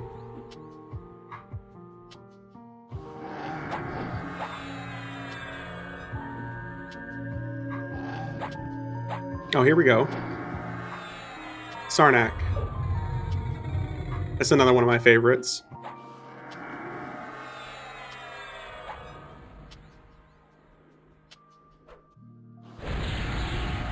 Even my cleric is a twink. I have items that I should not have thanks to others.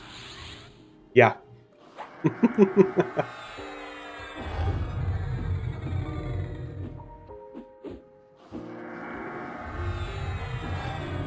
That's another reason why I prefer the Fear Enemy server, because everything is droppable. There are always people willing to sell gear for Krono or Platinum on this server. So you can get all of the items I have on this character are stuff I've bought with Krono, with real life money. Like both of my daggers here, each one of these daggers cost me 3 Krono, which, you know, each Krono is what, 18 bucks?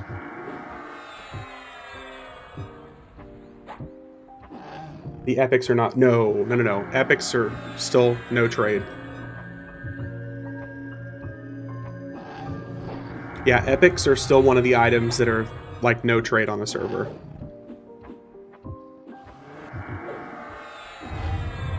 That still has to be earned.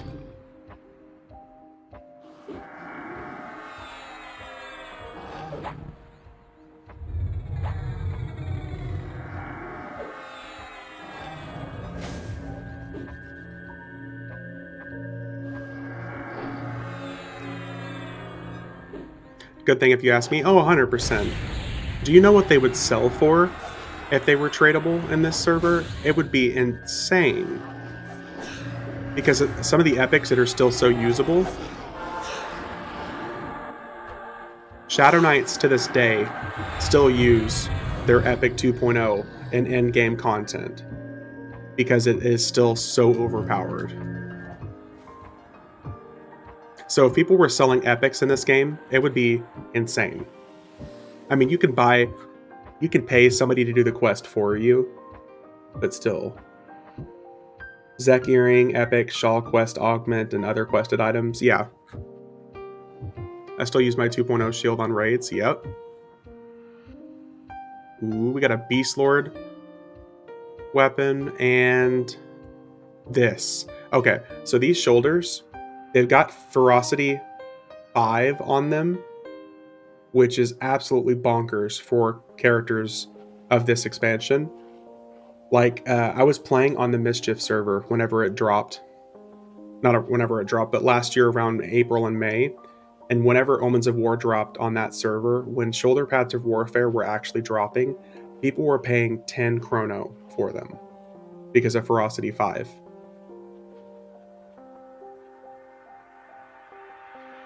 Yeah, they were the high. Yeah, like imagine paying 10 Krono, which is like 180 bucks. And people were paying it for this item. Because ferocity 5, that's like an extra 15% chance to double attack. So yeah, it's pretty bonkers.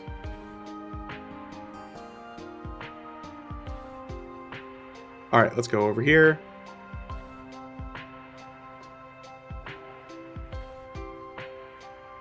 Yeah, massive DPS improvement, especially for rogues, because like double attack and backstab is all we had. So if you get given me an extra 15% chance for double attack, which also improves your chances at getting critical hits, insane.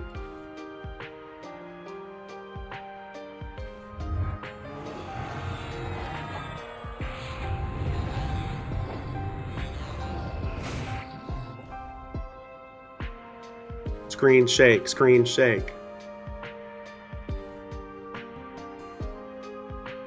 War beads and shield. Shield of the Lightning Lord. Really good shield.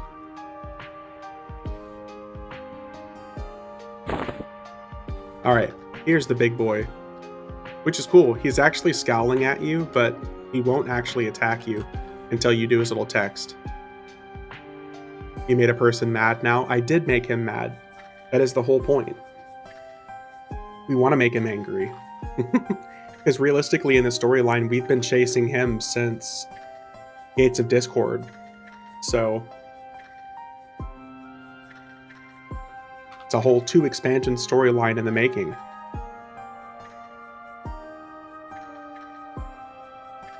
Alright, here we go.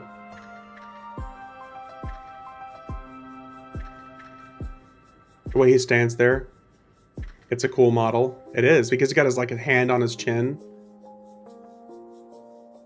Here he comes.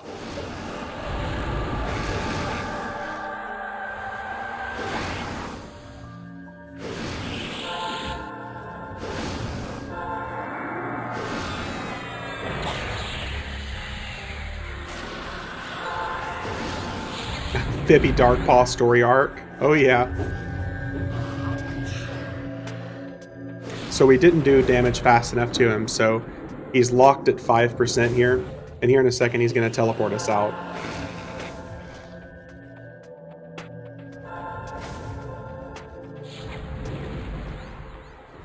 He's going to reset, he's going to walk back, and boom, we're going to be teleported.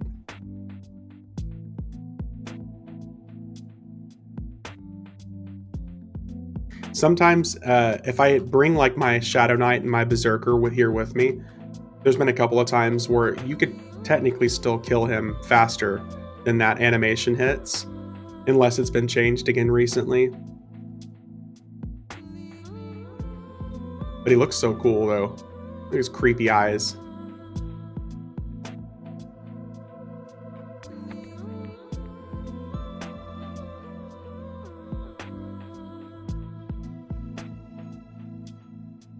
Teleport me out. There we go.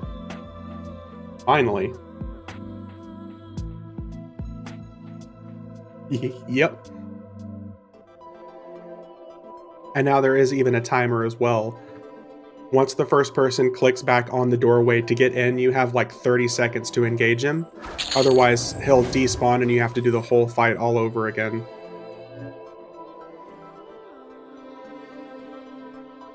Citadel of Anguish is a cool way for people to get their Epic 2.0 drop. I thought it was cool too. I thought it was really cool how they added the whole like story arc into the expansion itself to get people their Epic 2.0. I still have the box art for Gates of Discord. with like the rogue holding the 2 green daggers for the Epic 2.0. And I was so excited because I was like, whoa, we get a 2-handed weapon, like 2 one-hander weapons, and of course you don't. Yeah. That's one of the few items I do still have. Everything else I had that my parents threw away. I lost some really good EverQuest collectible stuff. But I was checking my boxes from moving the other day, and I have the original Gates of Discord box art stuff with me.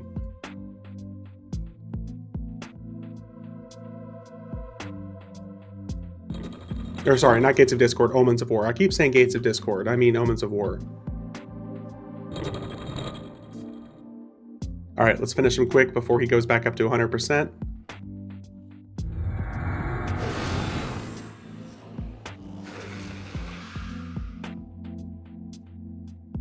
Easy peasy.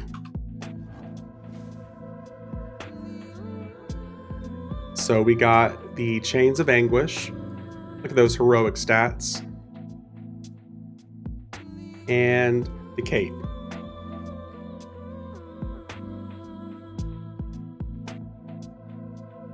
Now all of Wall, yep. If they still have that script in the game, then yeah, then Walls of Slaughter should also be freaking out. And the Muramite Proving Grounds.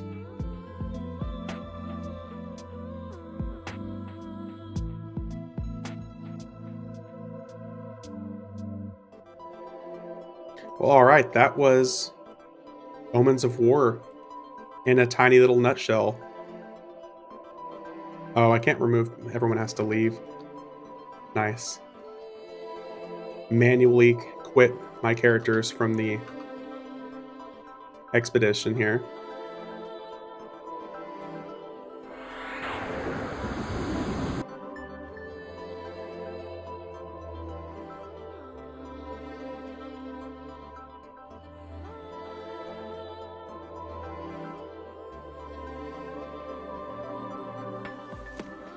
All right, here we go.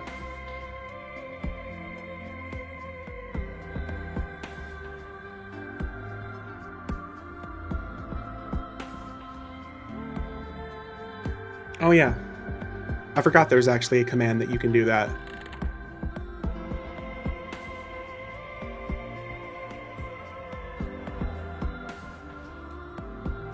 Alright, we've been using all the fancy illusions for now. I guess we can do something that's a little bit more base character.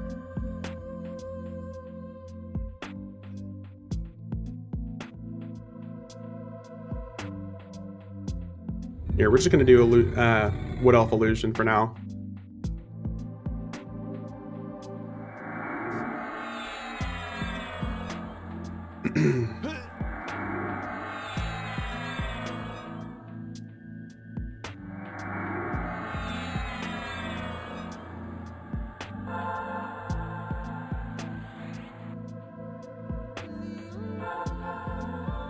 Okay, so we've done pretty much all of Luclin content.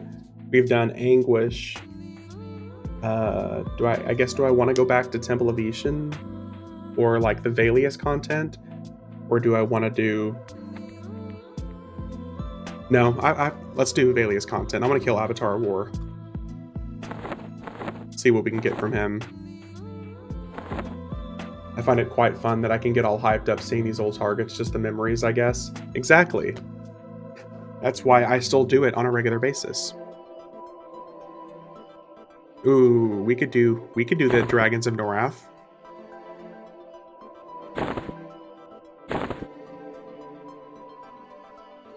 We could definitely do some Dragons of Norrath.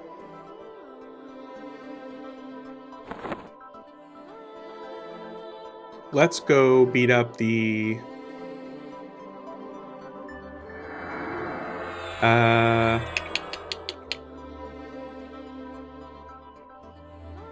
let's do the Valius stuff first.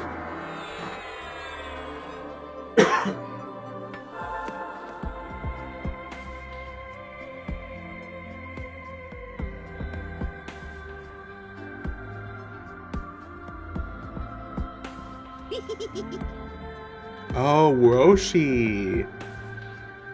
There's a dragon I always forget about. Dragons of Norrath is where you left first. I think Dragons of Norrath was a good, not a good, but like a very common quitting spot for a lot of people.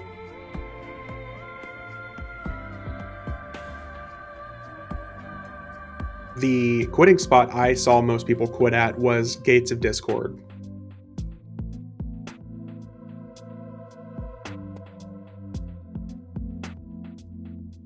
I saw tons of people quit at Gates of Discord. Will she killed you? Yep. He did kill me a lot too back in the day. I don't even know. Let me find out.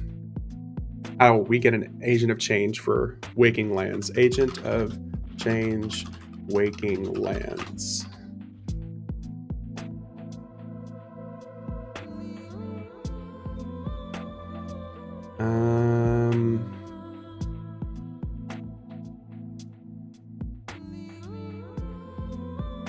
Let's see here. Valius. So the Waking Lands Agent of Change is in Kale Drakal, so we can grab that one while we're over here too.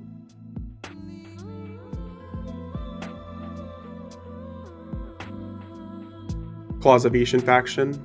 Yeah, I'm pretty sure. I'm pretty sure any dragons aside from the evil dragons are Claws of Veeshan faction.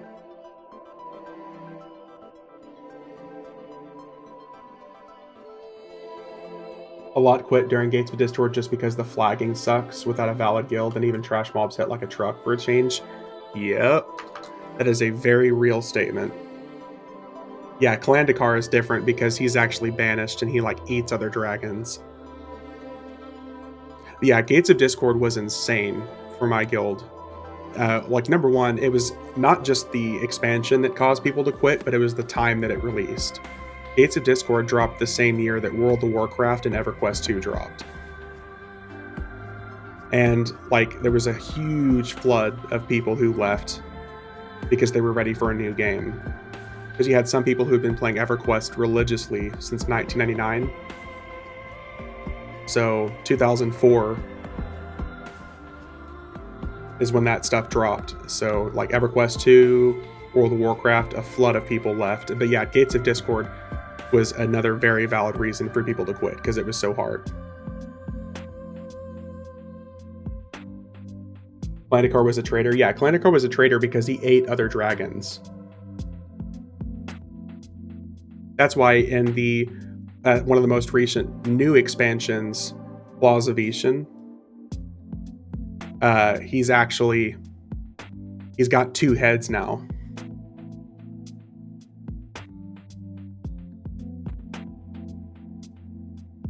All right, let's get our little instance here. So we're going to beat up Kale first, and then we're going to get our instance for Waking Lands so we can kill Wuoshi.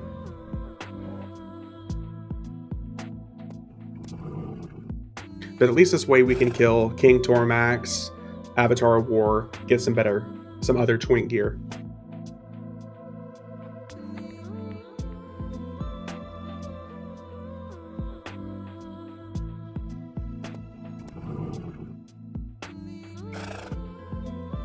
And who knows, at the end, maybe we'll just give away all the gear that we've gotten today to somebody. Maybe someone will get lucky.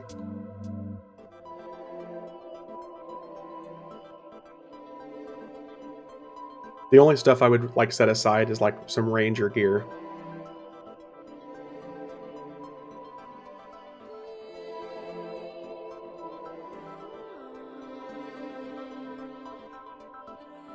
Here we go. All right, so we're in Valius. Let's do a different illusion here to kind of fit. I guess we could do dwarf. Where's my dwarf mask? Here we go. You just want a bow? A bow would be cool, but I'm really here for Blade of Carnage. For sure. I want me a Blade of Carnage. Hey, thanks for the follow. Thanks for sticking around doing work. I appreciate it. I hope you're enjoying the old school EverQuest content. My Avatar of War just dropped 2 bows and a ring. Oh, rip. Rest in peace.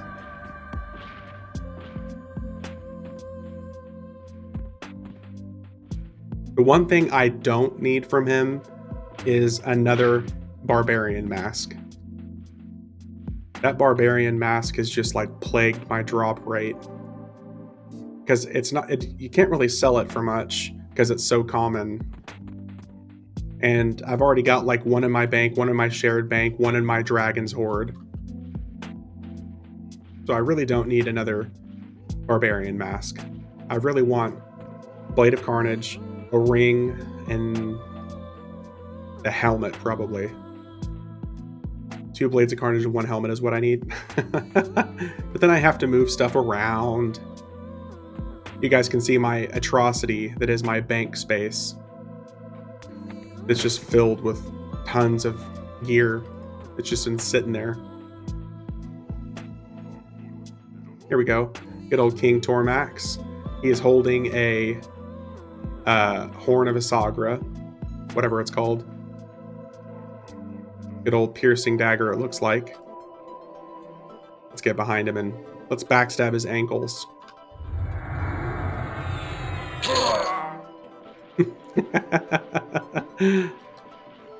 I love rolling upstairs.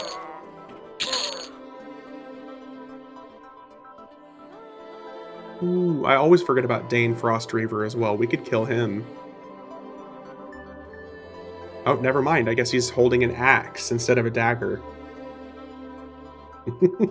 Oh, no, here it was. Here it was. Like, we got the Horn of Isagra dagger. We got the Vailium encrusted gauntlets and the Risk Art of Thunder. So we got some pretty decent twink stuff.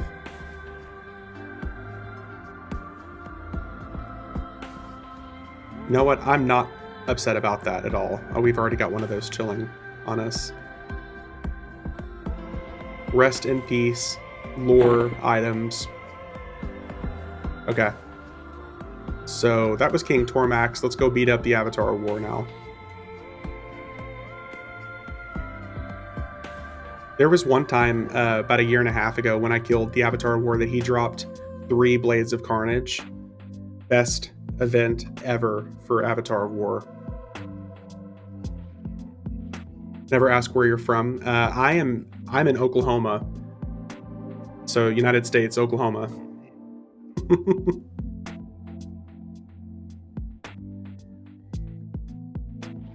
Born and raised Oklahoman.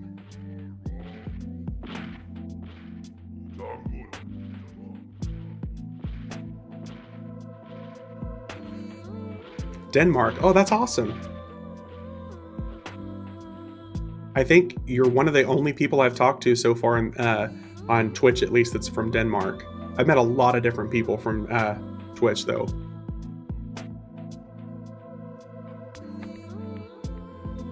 I'm in Denmark and know it's the capital of Sweden.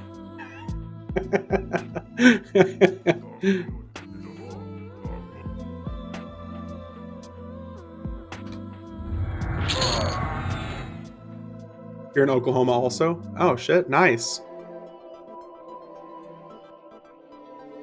Unknown name unknown also. Very nice. Whereabouts in Oklahoma, if you don't mind me asking? I'm in Oklahoma City. Of course, you don't have to answer that, but my best playmate in EverQuest lives in Arizona. That's awesome. One of my best friends that I ever met in this game lived in South Africa.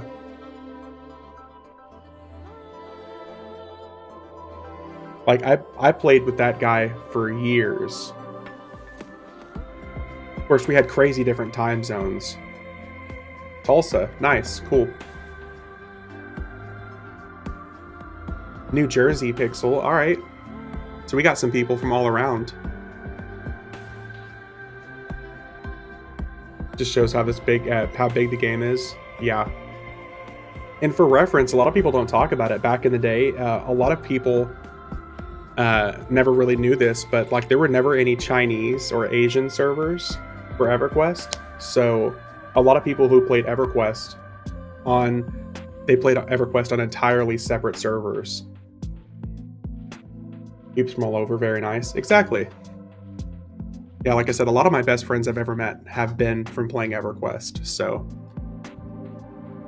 from all around. It used to freak my parents out because I was like, of course, 11 and 12 when I started playing this game back in the day. And I told them I'm talking to people from all over the world, and like we'd be talking on either TeamSpeak or Ventrilo, and my parents would just hear that I'm talking to like 15 different guys at once, and they're like, "This is so creepy. We really don't want you talking to these people." It's like, we're playing a game, guys. Come on. Oh, here we go. We got the Breastplate of Eradication, Cloak of Falling Stars, a Reaver, and Swiftblade of Zek. These are pretty much the best items we could have gotten from this guy. I had 2 years in US Guild on Povar, had to change server because it did mess up my real life. Yeah. That's super real. That is very real.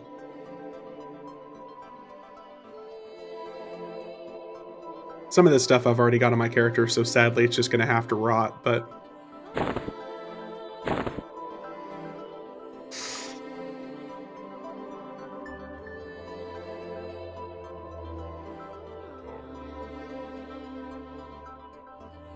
Alright, now we're going to kill the Idol, and then it's the Avatar of War. The original server I played on for EverQuest was the Saren server. Raid in 3 in the morning, my time, no thank you. Yeah, no. No thanks. But I still like to watch NFL. That's gotta be really rough for some people, especially on that side of the world, trying to keep up with stuff when it's happening at like 2 o'clock in the morning. The original server was Sol Row. Nice. Yeah, I played on Saren server. Well, okay, let me retract that. The first character I ever made was on the old Ralosek PvP server. I started an Ixar Necromancer. I think I made it to like level 3, and since it was a PvP server, I remember being in Field of Bone on my Ixar Necromancer, and someone walked up and killed me and then looted my corpse. And I felt so betrayed. I was so pissed. I'm like this little triggered 11-year-old just like yelling at my screen because someone killed me and took my stuff. So I got off that server, and then I went to Saren server with my brother, and we played on the same account. Account sharing. We shared our account back in the day, and like I started a druid and he started a rogue barbarian. Yeah, the first character I ever made was on the PvP server, and some dick showed up and killed me and took my stuff. I'm way too Care Bear to PvP. Yeah.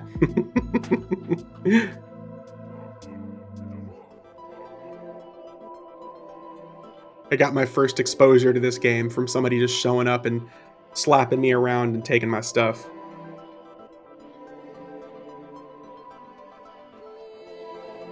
Alright, here's the dude that we're here for. Mr. Avatar of War. Let's see if he dies in a single hit. Aw, he did.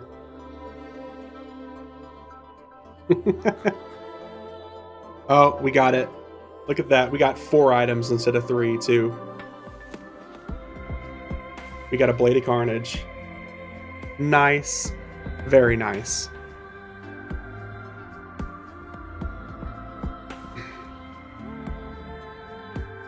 I mean, technically it was 4 hits, but it was a single backstab.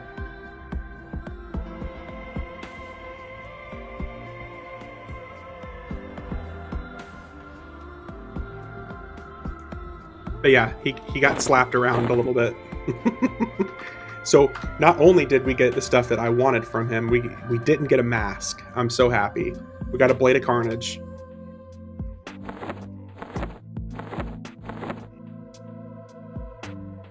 I'm happy with this.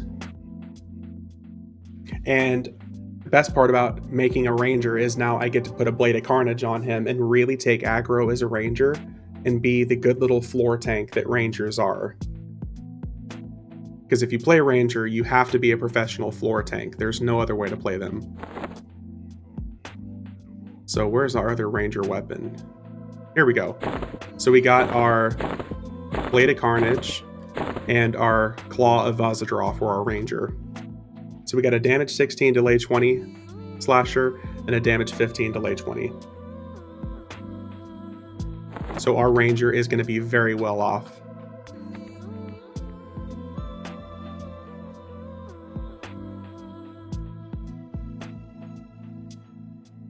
So let's quit this expedition. We're going to teleport out. We're going to come back in. We're going to get our Waking Lens. Aggro whore. I had to allow that message. My bot was not happy with that.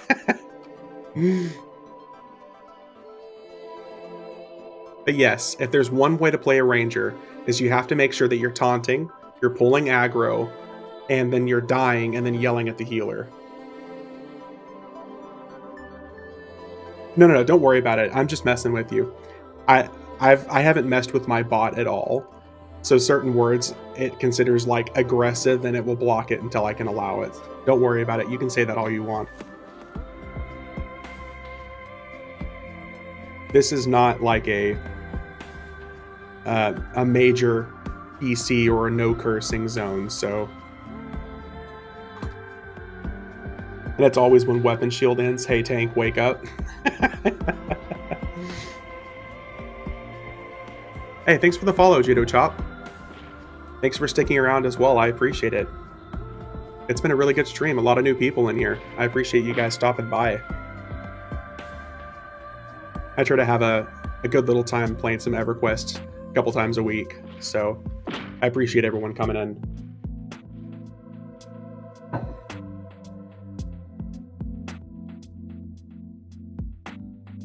Okay, so we're going to run over to next to the Waking Lands zone line so we can grab our instance. I think the Agent of Change is over there.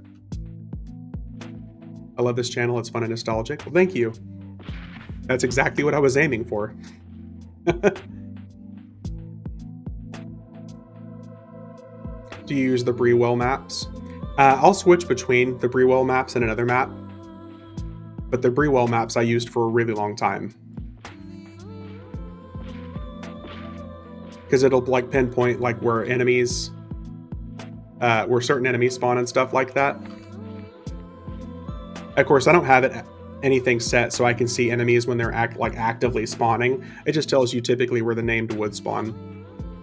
Oh, doing work. Thank you for the sub. Thanks for gifting the sub to 6 here. Thank you. That's awesome. Now you can love it for even more for at least a month. That's very kind of you. Thank you for gifting a sub. There's a lot of places you could be hanging out, so thank you for hanging out here.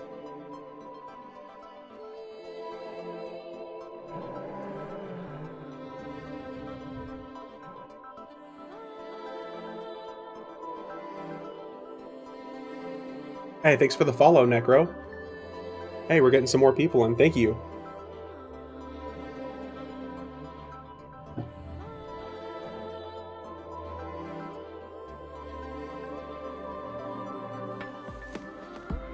Alright, I'm about ready to kick this dragon's ass.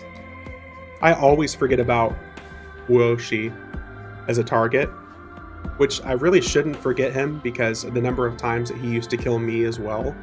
The only time he wouldn't kill me is if I was a druid.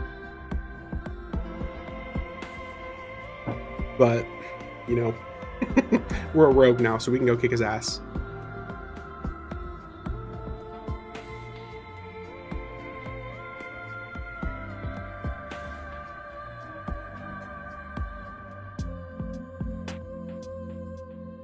Alright.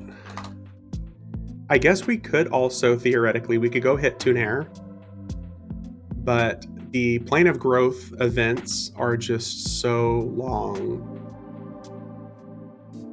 It's really cool because she can drop some fantastic twink here, but to get Tunair to spawn, you have to kill basically everything else in the zone, which includes all the bosses and everything like that. Go to Crushbone and pull the whole zone. There was a hardcore heritage version of Crushbone that it's a random event that they'll spawn here sometimes, where you can get a hardcore heritage version, which it ups the level of Crushbone to 100. It's like either 90 or 100, one of the two. And recently I did go through and I pulled the entire zone. We could, if we twink out a character enough, we could probably pull the whole zone at like level 1. Because I can get like a level 1 character, especially a tank, up to like 6,000 or so hit points. And we can just pull everything. I did that in Ceballos. I'm never going back there. Ceballos is still such a good time. It's such a nostalgic place. We got Woshi here. It's only level 64 dragon, so the poor dude's gonna die quick.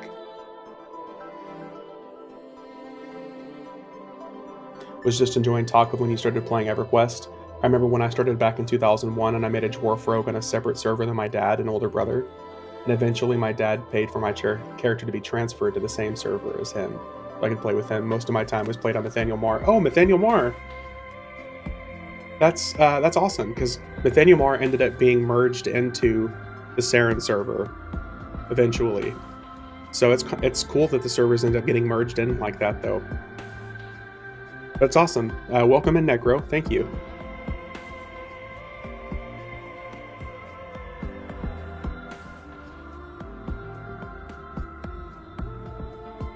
Alright, let's go ahead and kick this dude's butt.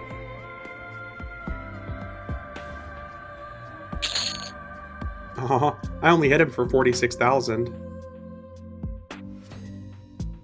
Veeshan to Luclin. Yep. What do we get here? Oh, the Crescent Blades of Luclin. That's another pretty decent ranger weapon, too. Damage 10, delay 18. Man. Nemesis dead.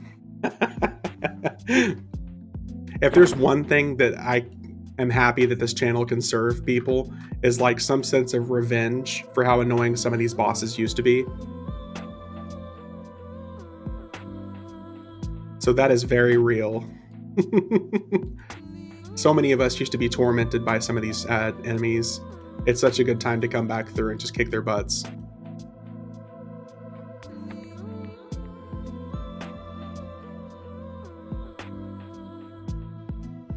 Alright, so we're done here. Let's go ahead and teleport back out. Could you solo Tunair? Oh yeah. Tunair is really easy. It's just a really, really long event. Because to get Tunair to even spawn, you have to clear most of the zone. Which, it's so spread out in Plane of Growth, that the last time I did it, it took me like an hour and a half. Used to be scared to point to Waking Lands because of that dragon? Oh, absolutely. If I ever teleported here, I had to make sure I had invisibility on. Because there's no way I was teleporting in here and getting my ass kicked by a dragon and then asking people to come, like, help revive me. You don't actually have to clear the zone, you just know that if you took attack in there first, she will pull all the rest of the mobs to you and AoE everything down. Oh. Huh, I didn't know that. Because the last time I went there and I tried to do this, unless it's been changed, but it was about a year and a half ago, the last time I tried to hit Plane of Growth, whenever I spawned in, Tunair wasn't even up. And I had to pull everything, I had to kill everything to even get her to spawn.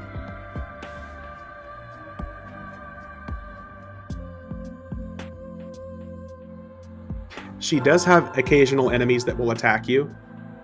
They're like guardians of Tunair that will come running at you from across the zone. EQ is my go-to MMORPG, playing on PD9 currently, but when I returned to EverQuest like 6 years ago, I made a Shadow Knight on Bristlebane. That's another really popular server. Got him to 105. Yep, I played on Finny as well. I played on Finny for quite a while. Just got overwhelmed by the number of hot bars my Shadow Knight had. That's super real. Like, the number of abilities and buttons and stuff like that that you can do on characters these days, it's very overwhelming for a lot of people. For the sake of Valius content, we're going to go through and we're going to beat up Temple of Veeshan too.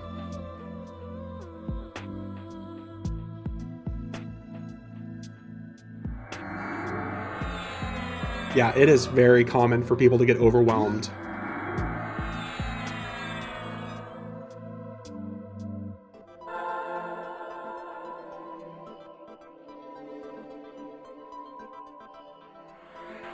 Did I raid on Finny at all? If so, what guild were you part of? I did not raid on Finny at all.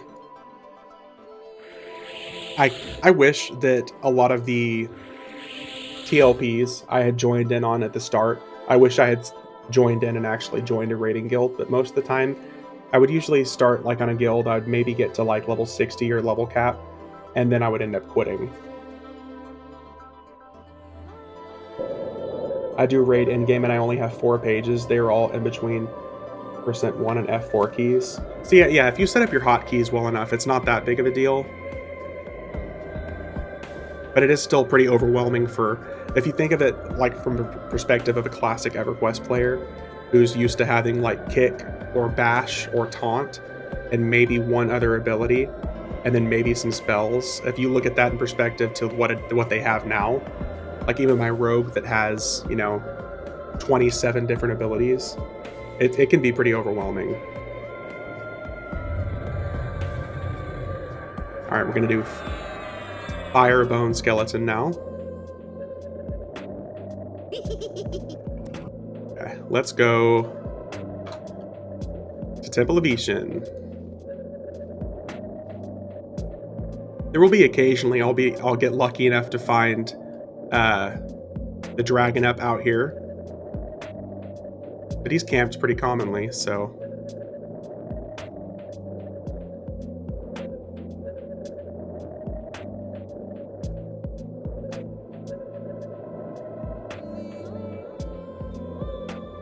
Yeah, it doesn't look like he's up. And normally he'll attack you if you're even floating above the water, so if he's up, he probably would have attacked me already. Because my Claws of Veeshan faction is not really good.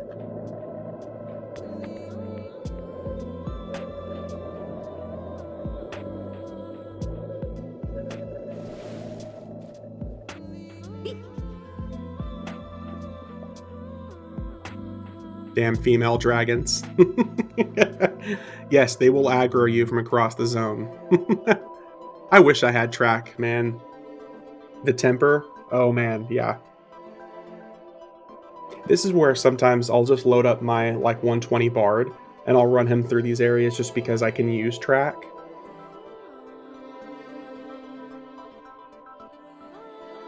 Otherwise, I'll just be on my rogue and I'll hope that they're up.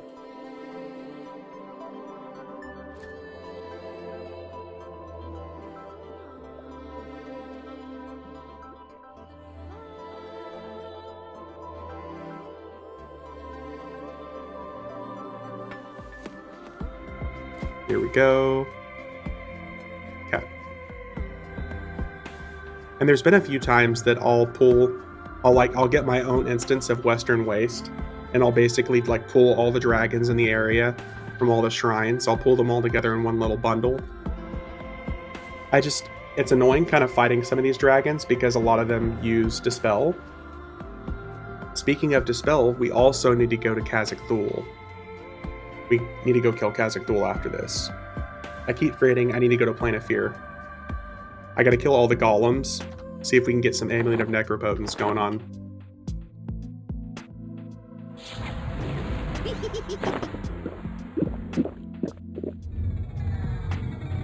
Have I finished Hunter of Waking Lands and Raid Conquer Hunter?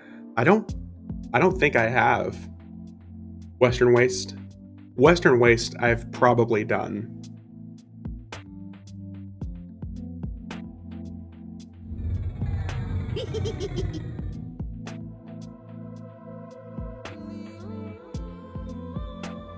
Here, let's shrink up a little bit.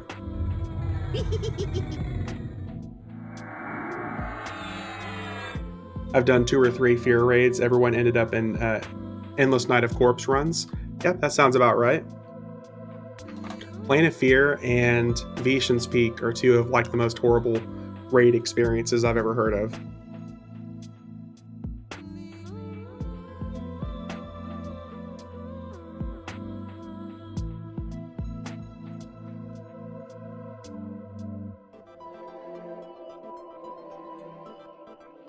Same with Plane of Hate. Yep.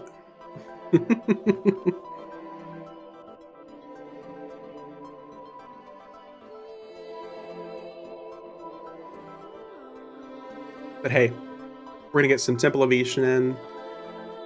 We're going to get some, hopefully, fat loots. Some of the stuff, it's probably going to end up rotting because I've got duplicates. But that's okay.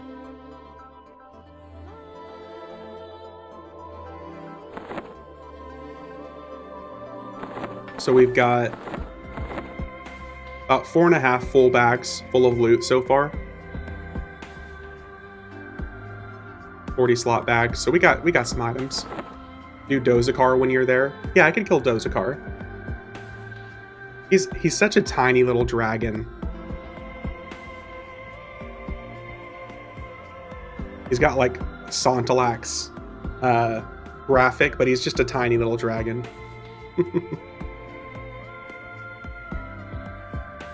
He's old and in need of pity.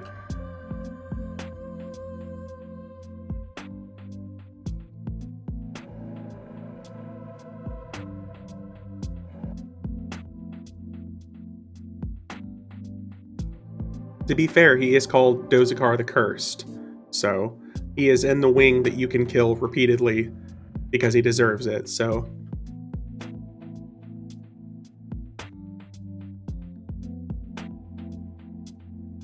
Oh man, this poor server is having some serious lag issues for a Saturday.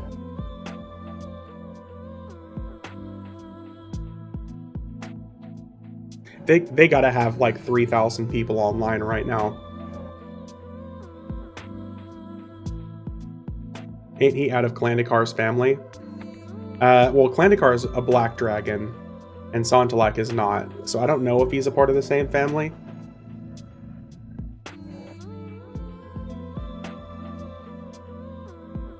I know he was cursed for a specific reason, I just don't really remember what it was. Oh, Dozakar? I don't know.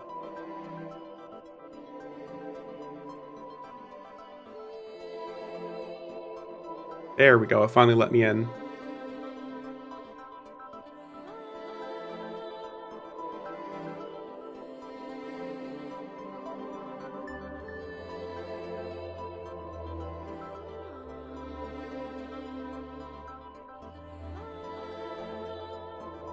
Okay, here we go. This game was built on dragons, giants, and dwarves. You're really not wrong.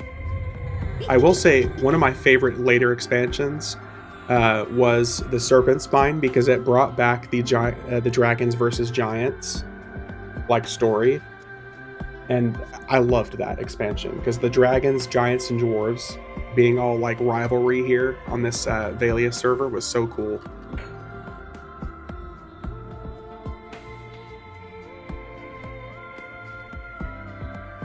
Alright, so we're going to do the north wing first, and then we're going to use our little self-teleport to come back to the entrance, and then we'll come kill Dozakar over here in the west wing.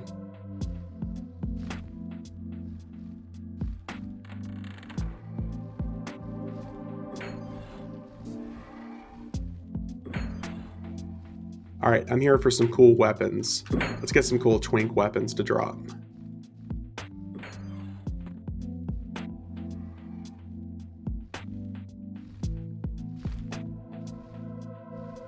Veeshan of the sky.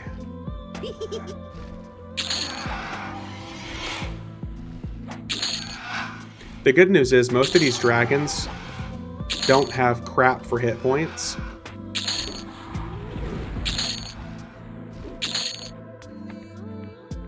A lot of them die really, really quick.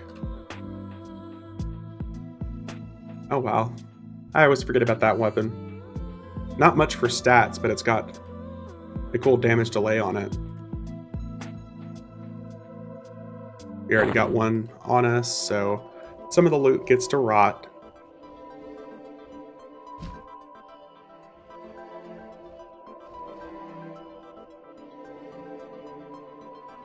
Good old slippery slide.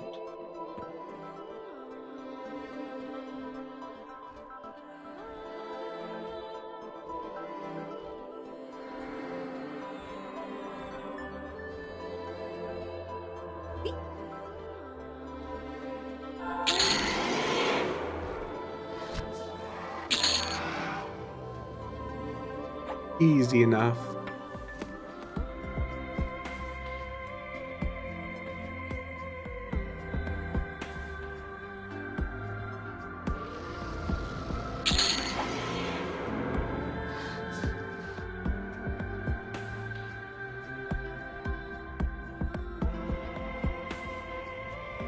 Oh, we almost forgot this guy. I always walk right past Dagarn the Destroyer. And he drops some of the best items.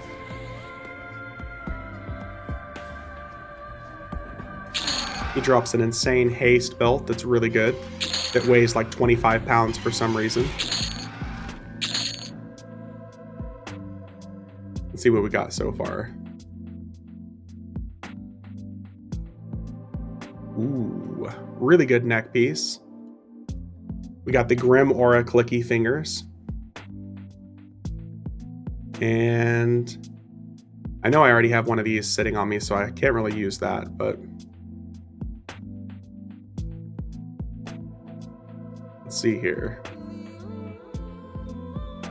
I hope a lot of this stuff doesn't end up having a rot. Did I do the Temple of Veeshan zone and the Claws of Veeshan expansion? A little bit. I did a little bit. I did a little bit of Sleeper's Tomb as well.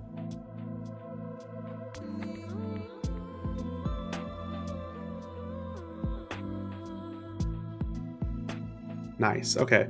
So we got some good boots. We got the belt, of course, for Belt of the Destroyer.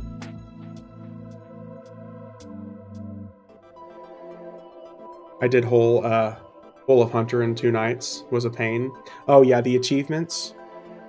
That is one thing that's kind of cool, is the achievements, how they ended up making the achievements actually give more than just like an achievement. They give experience, they give rewards, they give bags, like loads of experience.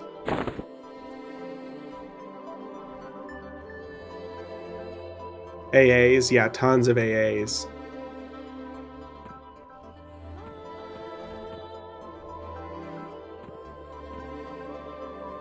It'd be cool if they like retroactively went back and made like some of those achievements do the same thing in Classic EverQuest. Like get an achievement for Finical Atropos that actually gives you like, I don't know, some additional like hit points or something like that.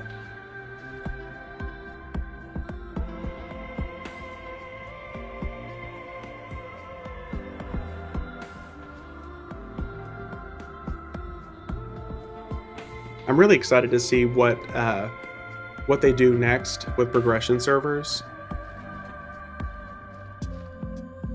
It would be really cool to see if they actually did something original on the progression servers next. Like, did I just walk past it? No, we're over here. It'd be really cool if they did something a little bit more original on another TLP instead of just like a rinse and repeat of what they've done before.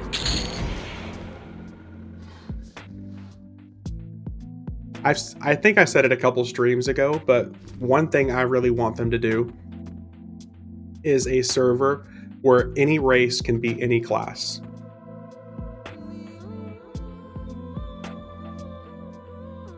What state those server expansions wise? I'm not sure what you mean, 6.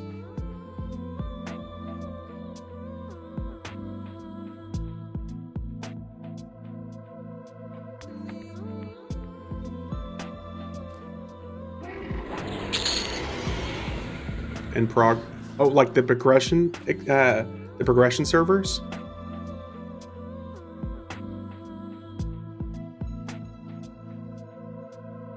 So, I mean, the progression servers like Mischief, it's still super populated. I think they're on their, what is it? They're on the Prophecy of Ro expansion right now. And Mischief has been like the most populated TLP that they've ever made because it's got like twice the loot and random loot. So any of these dragons, for example, can drop like Avatar of War loot. But typically, most of their classic TLPs that they make literally just starts at classic, and it's just a cash cow. It's just the game starting over from point one. There's not really anything particularly different about it. There's not really an experience bonus or anything like that. It's typically just EverQuest from classic to current. The main reason the Mischief is so played right now is because it's double loot and chaotic loot, or chaos loot, whatever you want to call it. So basically, any equivalent raid bosses can drop that gear. What about the level locked progression server with a level cap started at 45, but you can go up to the gates of Discord? That is like Veniki. It's called Veniki. That's like one of the other exceptions. But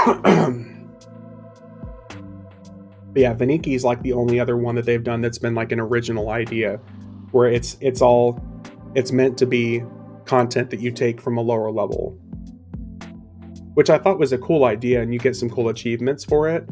But it's just EverQuest hard mode. I enjoyed Mischief, with like a Furion 2.0 starting at Kunark or Valius. A lot of people have been asking for another Mischief or Furion V server. Veniki's a ghost land. I'm sure it is. Because a lot of people, from my understanding, they'll be there just long enough to kill the most recent raid target and then quit and go back to another game, or quit and go to another server. And they'll come back every expansion drop just to beat that current boss and then be done with it. Because it removes what EverQuest is for me. There's no level grind so far. There's not really any AA grind so far. And it's just literally EverQuest hard mode. And 6, you said if you ask me that as wrong, are you talking about like the double loot and chaotic loot on Mischief? Is that what you're saying that you don't like?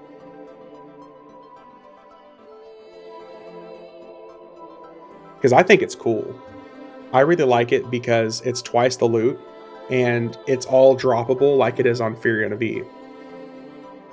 I would be so happy with them to start another Furion V server, but I want it to start at like up to Omens of War release, and any race can be any class. I would love Dude a Story to start from level 1 and then move on. No, I can't on all servers, but it's easier on normal servers.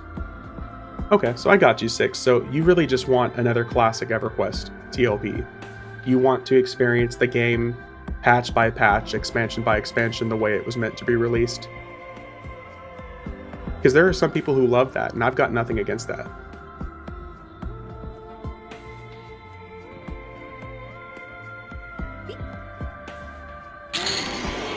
I'm of the mindset that I want something new and original.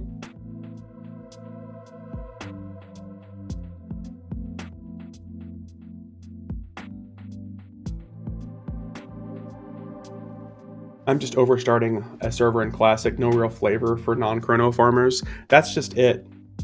Like doing work, I 100% agree with you. That's the reason why I didn't hop on the bandwagon for last year's expansions, or last year's Jelinek and Veniki. I didn't find any interest in either one of those, because I'm not here for a mega challenge, and I'm also not here for just another classic EverQuest release. I'm not here for that. But I did start on Mischief about a year later, and that population is cool. It's awesome and everything. I quit because there were some pretty toxic people. Don't get me wrong, I love the game at the game it is now. Love new expansions, love the fights, love the grinds and challenges. Yeah, I'm with you, 6. I got you. I like current EverQuest as well. I really love coming back and doing content like this. I think it's really fun and nostalgic to come back and do this content. I would just be much happier to see a server, like I said, that's like an all class, all race combo. So you can really truly see some cool, like unique things, like an ogre monk, or a high elf necromancer. You can still see some really cool, unique things. But like 700 traders and Bazaar daily on Mischief, which is insane. That makes sense because Mischief is literally just a Krono farming server, with it being all open and tradable like it is on Furion V, and it's twice the loot.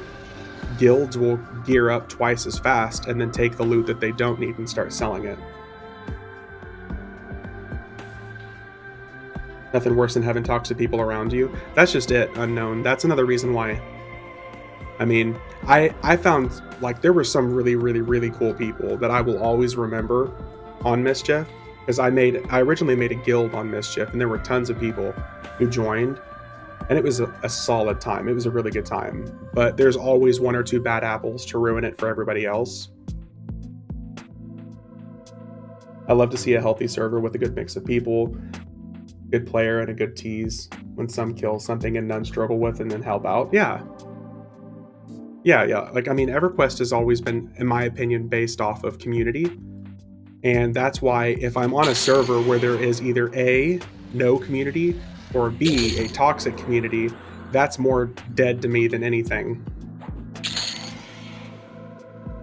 100%. Like, I'm not here for a toxic time or, you know, not seeing anybody playing. Ooh, we got some good stuff. Look at that. We got a Paladin Shadow Knight one-hander that's damage 24, delay 22. We got a good twink item for a Paladin or a Shadow Knight if somebody's making a character.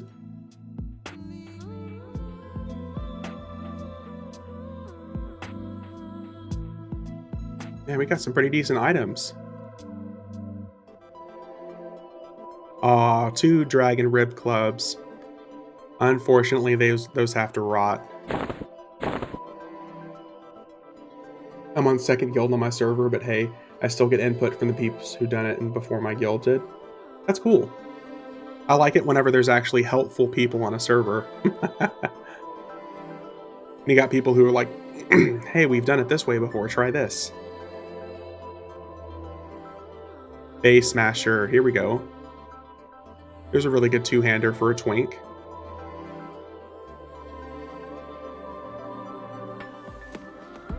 Good old silver chains. This item always made me laugh because it's got a chest piece graphic, but you can put it on shoulders, arms, back, chest, or legs, and it weighs 45 freaking pounds. It's solid stats, but hot damn, 45 pounds.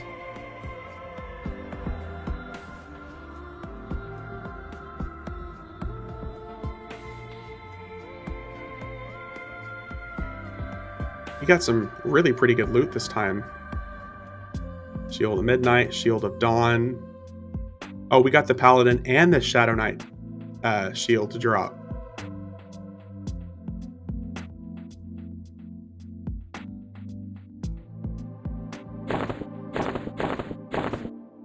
It'd be interesting to deploy something on TLP to promote helping other guilds with raid content. Say if you're locked out for a mob, you can join and help for a new set of fellowship auras or something. That's a really interesting idea, actually. That's not something I've seen anybody bring up before. So that's a pretty interesting concept doing work.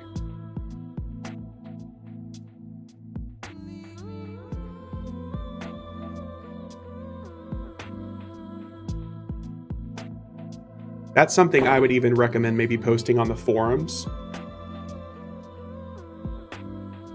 because that would really encourage camaraderie and helping other people out with content. And you'd still get to have a good time instead of just saying, okay, I did this one raid for the week, I guess I'm done until next week. That's a really good idea.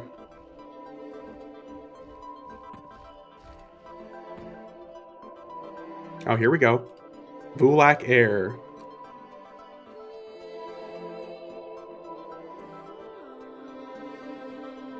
Okay, I'm hoping for a ranger weapon and maybe some robes. Come on, give me something good.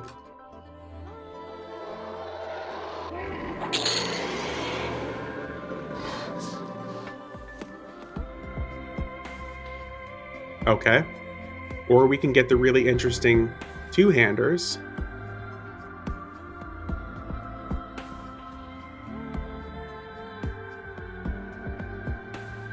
Example being my guild has beta advice, so did the first guild. So we got a bit of insight on the raid leader from other guilds, so you could do that. Okay. That's cool. So you guys could help each other out with the new raid content.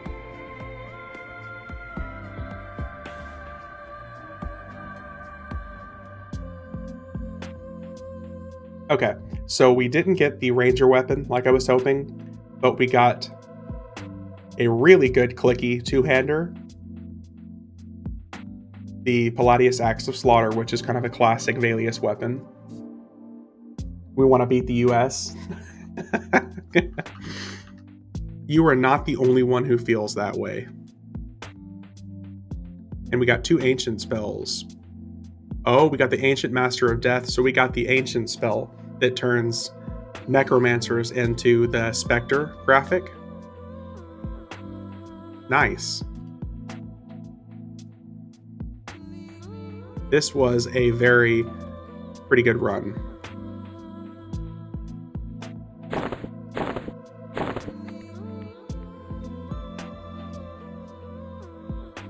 Oh, before we leave here, let's teleport out and we're going to kill Dozakar. I do not care as long as it's fun to play. That's fair. I mean, that's really, really fair. I think that's why a lot of people still play, because in addition to, it's still EverQuest, so it's still a game that you've got time invested into. It's still a fun time.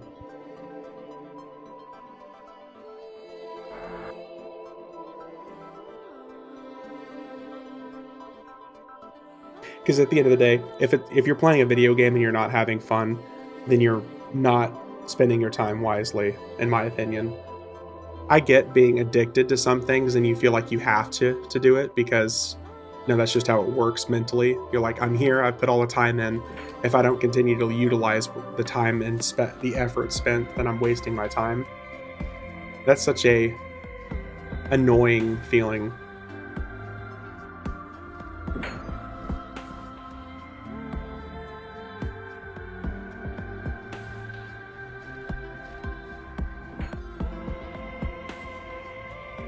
Alright, let's kill Little Dragon Boy. You've done that too much on WoW. That's unfortunate. Look at this dude. Look at how tiny this guy is.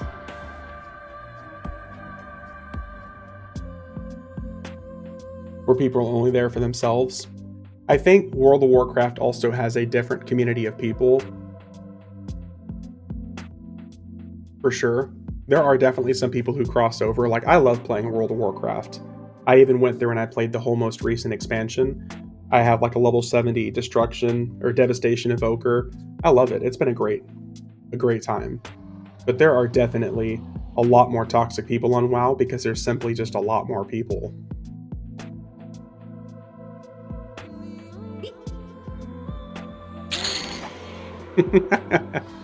Tiny little guy.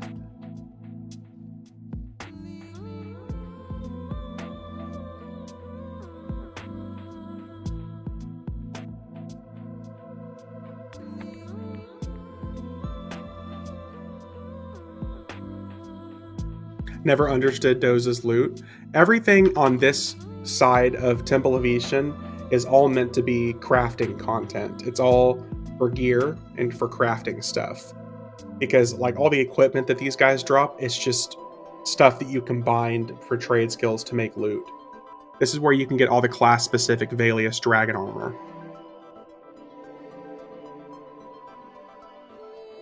Just like there's the class-specific dwarf armor, the class-specific giant armor. This is just the wing that drops pieces for all of that class-specific stuff.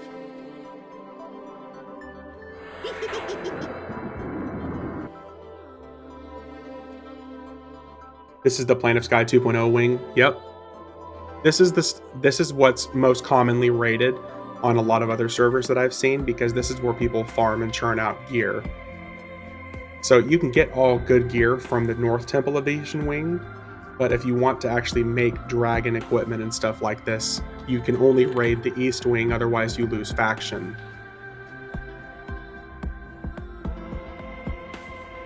Because as far as the dragons are concerned, the East wing is like the prison wing. You can kill all you want to there, and you're not really going to mess with your faction at all.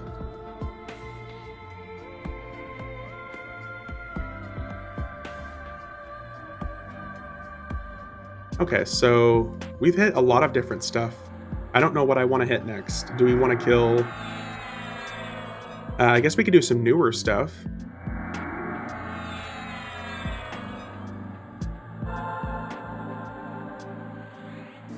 Oh, no. We gotta go kill Kazakhthal and the Golems.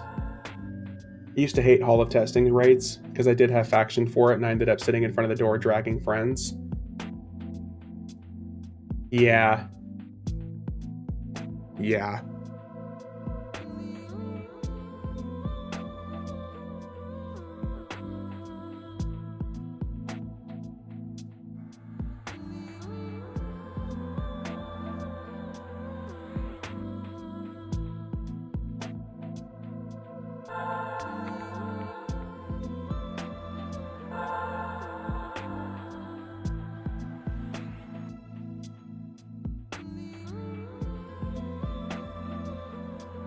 Alright, let's go beat up Kazakhthal and his golems.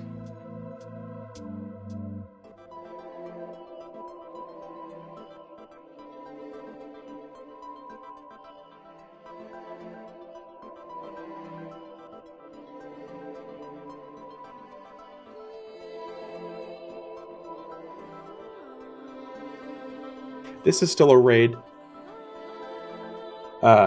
that I enjoy doing because of the Amulet of Necropotence, because you can still sell those for pretty good here. Even in non-Furion V servers, that was something I used to farm a lot.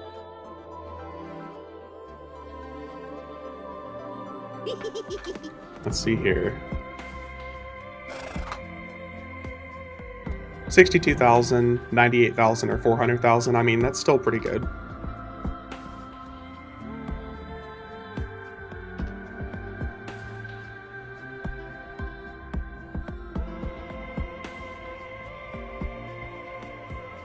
We've hit a lot of stuff today. We have hit a lot of stuff today. So we hit Vex Thal, we hit Lord Inquisitor Suru, Emperor Sra, we hit Temple of Veeshan, Anguish, Avatar of War, Umbral Plains, Eldrick Hall. Yeah, we've hit a lot of stuff today. That was one of my better hits. Hit a Siren finishing blow for 200,000. Nice. Gotta get him, gotta poke him just in the right spot where you get your lucky critical assassinate.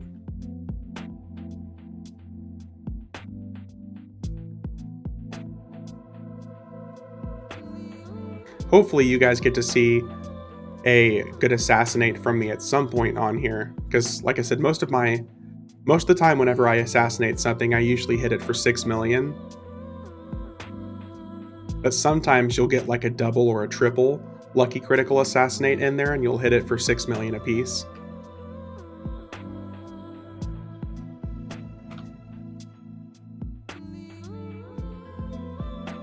And in the next couple of months, we're finally going to get the anniversary content back, which means fabled content. Starting, what is it here? I think it's May 12th. Sorry, April 12th. April 12th is when the fabled content will come in. Fabled versions of classic enemies and much more.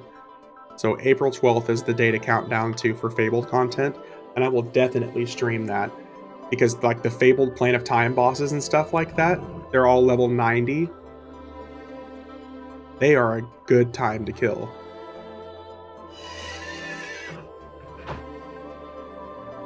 That's where I'll get a good chunk of the loot that I'll set aside for the year.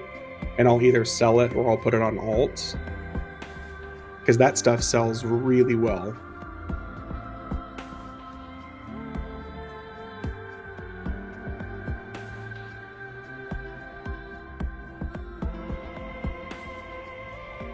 Fabled gear is awesome. Great farm content. When did Uppy say it comes out? What are you talking about? The April 12th is when the Fabled content comes in. Yeah, April 12th. That's the date that we want to aim for.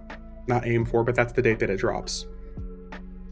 So like the whole first month of the anniversary content is typically like anniversary quest, like double experience, rare spawns, reduced spawns, stuff like that. Oh, look, we got the Dracolich.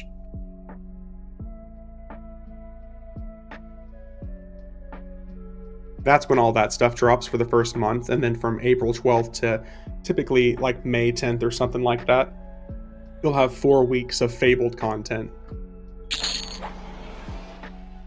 Ooh.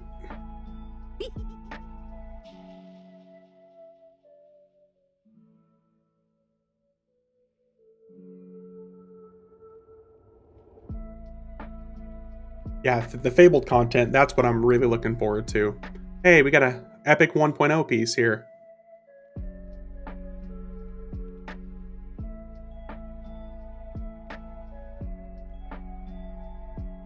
Alright, let's go kill some golems.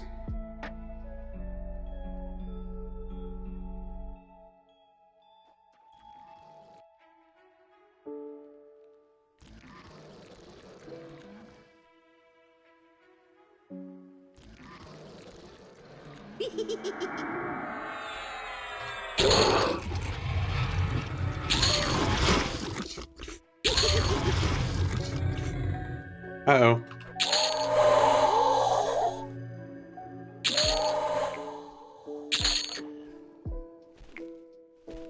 These things have some crazy big aggro range. Always hated the time investment Fear was an era from a... yeah. Fear really never seemed like good gear. The hate in this zone is less intimidating when you one-shot everything. Exactly. Now you see why I come through here and I beat everything up. Ooh, that's a good twink item. Epic item. Darkwood trunk. Okay, so at least one decent item. Over here to the next one.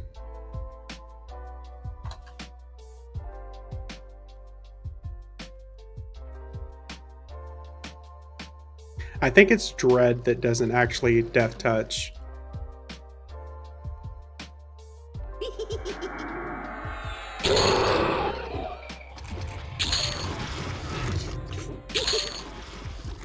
The only thing that still makes me upset about this zone is the number of dispelling enemies.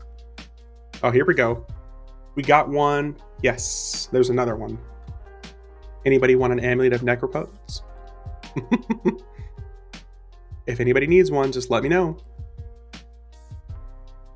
Love the laughter of skeleton illusion. Me too.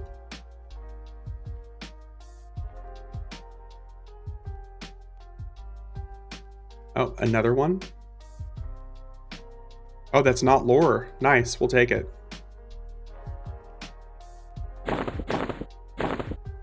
Okay, so 3 bosses down, 2 to go.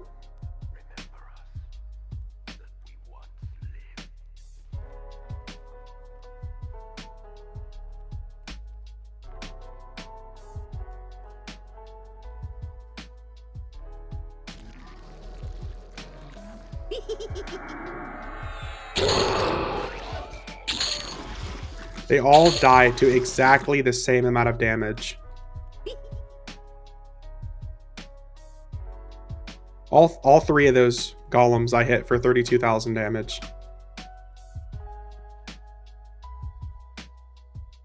Bloodfire, here we go. The warrior weapon. Another one of those. None of these items are lore. That's kind of surprising.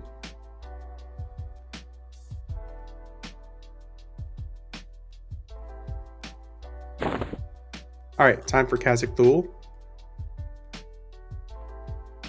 Where's the big shade at? Oh, he's right here.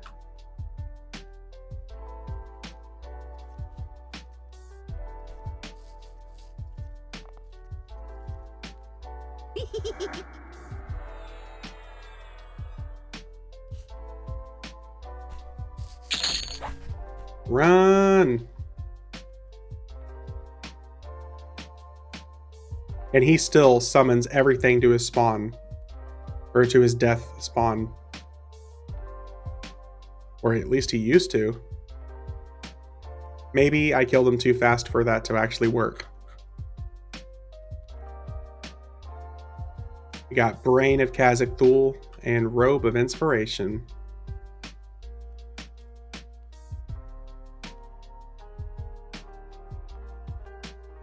So a couple of really good twink items.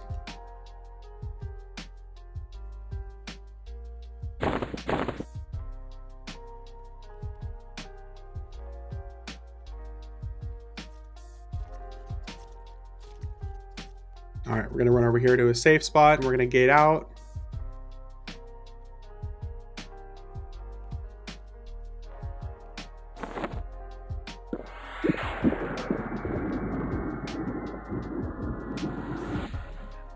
This has been a really good farm session today. We've gotten some really good stuff today.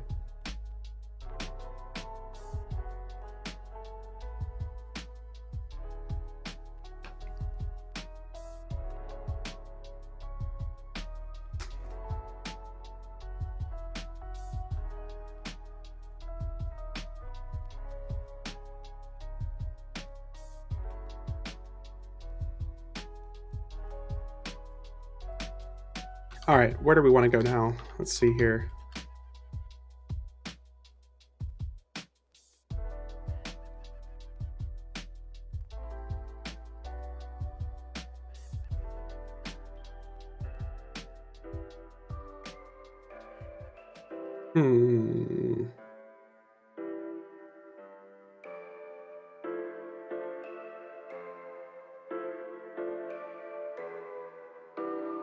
It's been a super pleasure to follow your stream, and I will check in again whenever with good jokes news.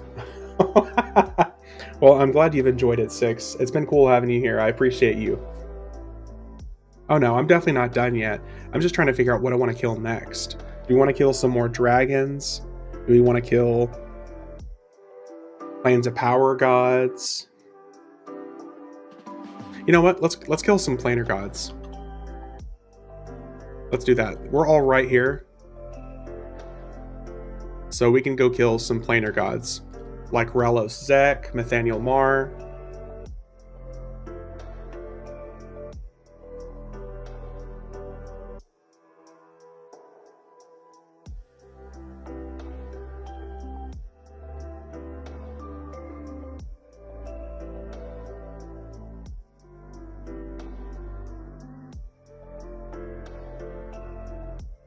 And then, maybe once this is done, maybe we'll hit some P99. You guys can laugh at me being a level 6 druid getting my ass handed to me. There's been like 3 times as a level 6 druid that I've died to a white con enemy. And you know how frustrating that is? Coming from this? My best buddy just had to put his dog down due to cancer. I'm sorry, man. That sucks. That's really unfortunate. There aren't many things that are as bad as that. I'm sorry to hear that.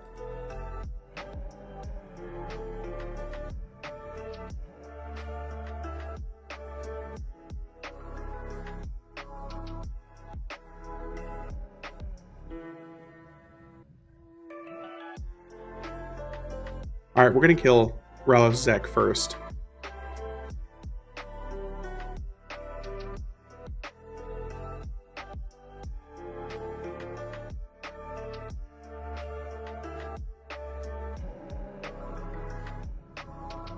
Oh yeah, I guess we can kill Talon and Valenczek also.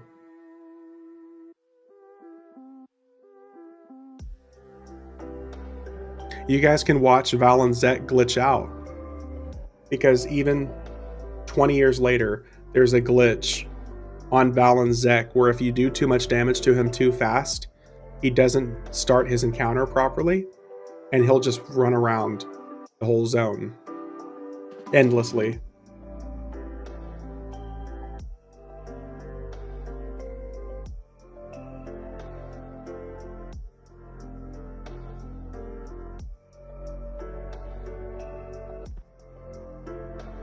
All right, let's change it up just a little bit here. We want to be sitting here thousands of miles away and can't be there for him. Yeah, I'm sorry to hear that, man. Like I said, that's really unfortunate. That is a rather unfortunate situation. Let's see here. This is the right place to be an ogre? You're right. You're right. Here we go. We're gonna be a tiny chonky boy.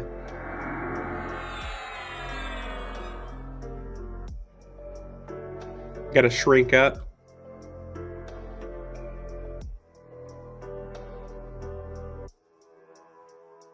We're gonna beat up Talon and Valen as well.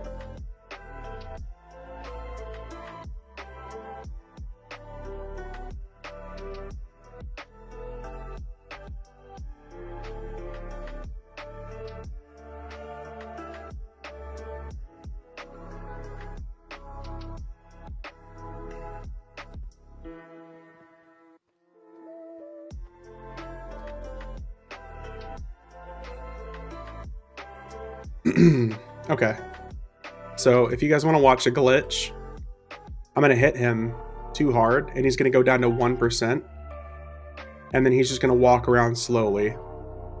Funny how you remember your ways around. I admire it. Dude, I could take you from like Walls of Slaughter through Muramite Proving Grounds to Riftseeker Sanctum without opening a map. There are some things in this game that I will just never forget. I'll probably be like sitting there like as a dementia patient, and I'll be sitting here talking about back in my day and EverQuest and all this stuff, and people will just laugh at me. Okay, Grandpa. Let's see, here we go. See, I can't attack him. Planes of Power is great, I miss it. See, I'm not joking, he's just gonna walk around forever at 1% now.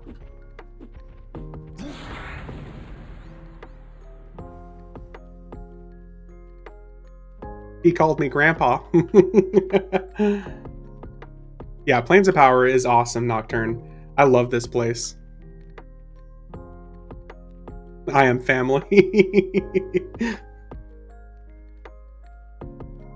See, so I can escape here. I'm going to get off his aggro table. And he'll start to regenerate health again, but it's basically broken until I zone out now. I'd run away too if I saw level 120 row coming after me. Exactly. But literally, it doesn't matter at all. Like, even though I escaped, I'm still on his aggro table. The only way to quit, to leave, is for me to escape out, to leave the zone, let the zone reset, and come back and try again, and it'll do the same exact thing. Hey, Judo, grats. Grats on 40.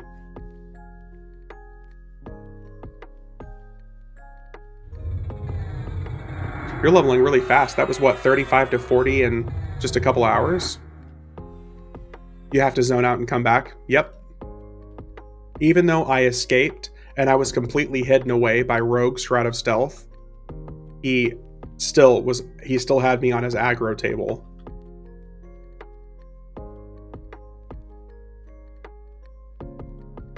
And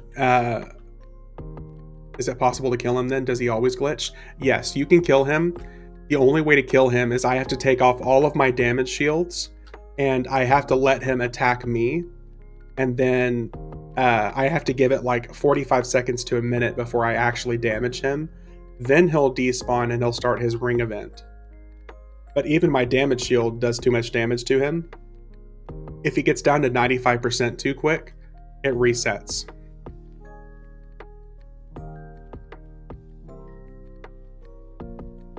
It's really weird. It's super strange. Blightfire is the hot zone today. I think that's why. So Judo, another thing you want to remember, if you pull up your special AA window and you go down, find Lesson of the Devoted, that is a 20-hour timer, 100% experience boost for 30 minutes. Like every 20 hours you can activate this and you'll get 100% bonus experience for 30 minutes. So that's another thing I'd recommend using on a regular basis. Lesson of the Devoted and these other perks here that you can activate in the special window are really, really good perks. Yeah, you get a free 100% experience boost daily.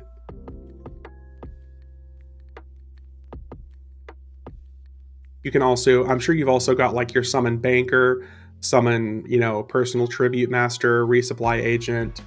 You can summon a lot of stuff to yourself. And if you ever die and you don't know where your corpse is, so say you die several times in a week and you want to like summon all those corpses to you and you restore 100% of your experience lost, you have an ability called Expedient Recovery. It'll pull all your corpses to you and gives you all your experience lost back.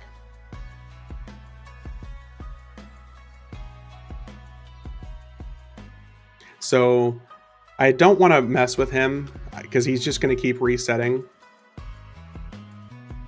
So we're just going to leave Valenczek alone. But Talonzek and Ralosek we can kill easily still.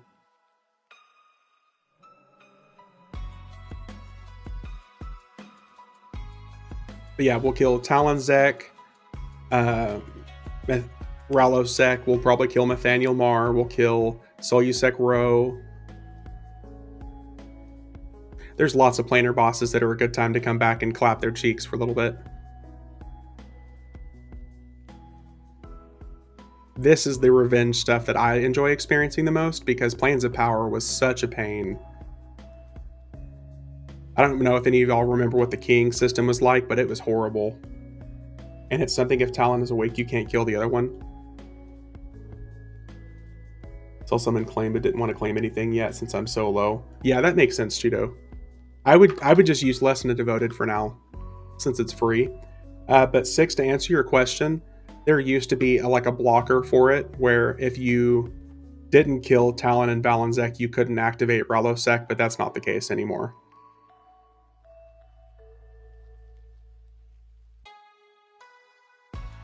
Yeah, you don't have to kill either one of them to do the Ralosek event anymore. Here we go, Mr. Talonzek. These fights are actually a lot of fun when it's Fabled content, because most of these bosses I don't kill in one shot, and I actually have to go through the event.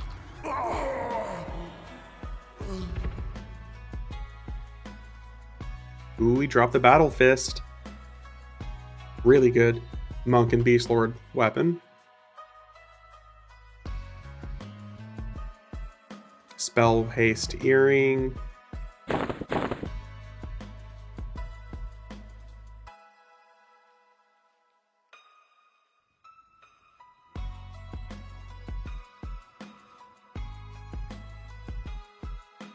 Yep, Talon and Valenczek, they're still part of the keying system.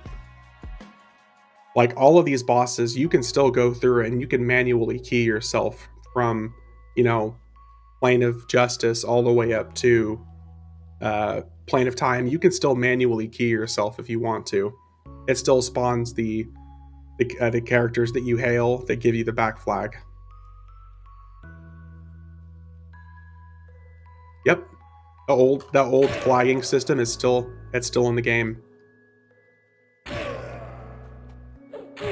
You don't have to do it, but it's still in the game if you want to.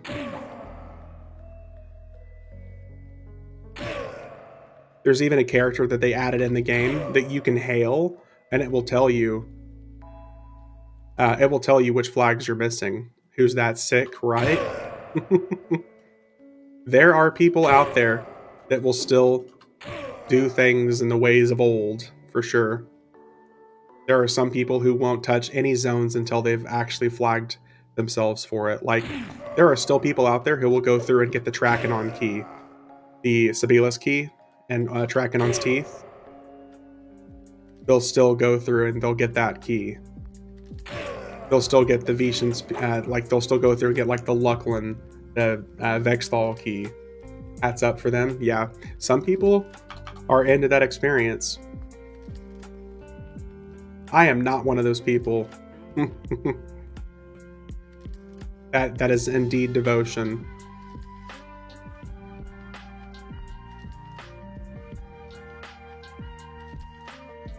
I am the lazy Chad. If I can avoid doing something, I will probably do it. I'm all about maximum effort.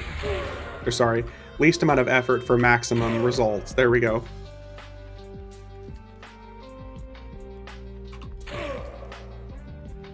If I was in a raiding guild these days, I would probably wait for them to finish like beating a zone, and then I'd wait to get piggybacked in and then pick up a back flag, like for Plane of Time or Anguish, any of those zones. While y'all are bashing your head against the raid boss, let me go play some Dead by Daylight or something.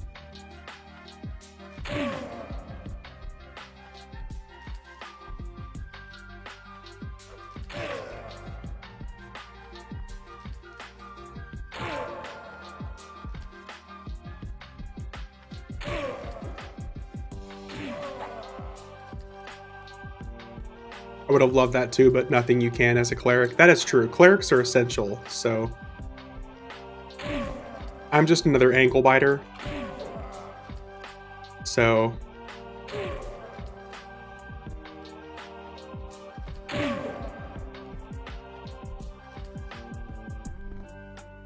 Alright, and now we're going to wait for Talon and Valenczek to respawn in this room. They're going to come running up from these hallways.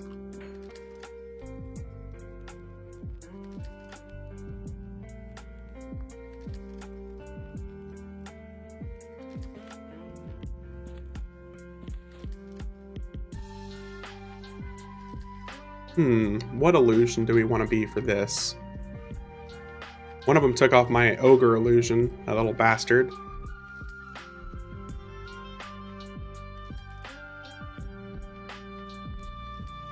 Here, we'll go canon. We'll go Froglock versus ogre.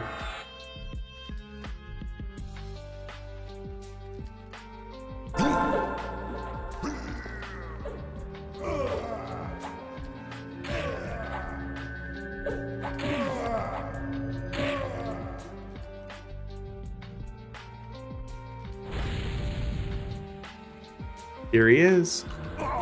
Is it possible to solo Plane of Time? Yeah. I can take you through that after this if you want. It is indeed possible. As a matter of fact, it's one of my favorite zones in this game to solo.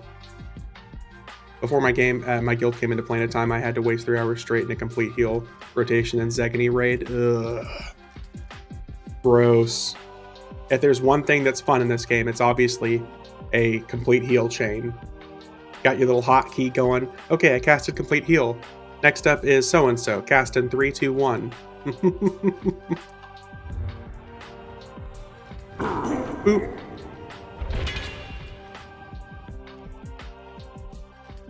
Easy peasy. The wall here is dull. Yes, very much so.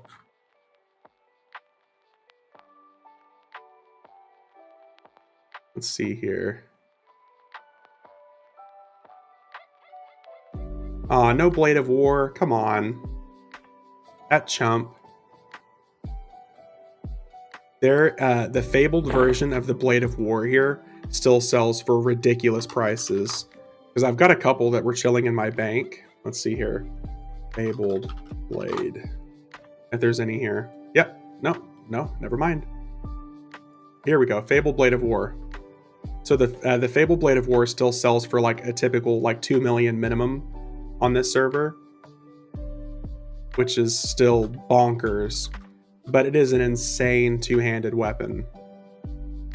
It's hands down the best two-handed weapon that you can use at level 75 for the stats that you get and the damage. Super good weapon. I made sure and I killed Rel of Zek literally every chance I could during the Fable event so I could get as many of those as possible. I know I've got at least one sitting in my Dragon's Horde, one sitting in my shared bank. Was the best tank weapon, and yep, in Elemental Planes it was. Got that enraging blow on it.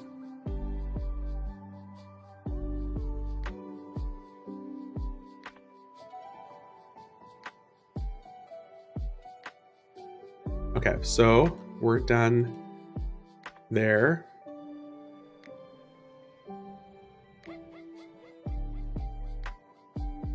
Yep, the enraging and the stun on it is what made it so good.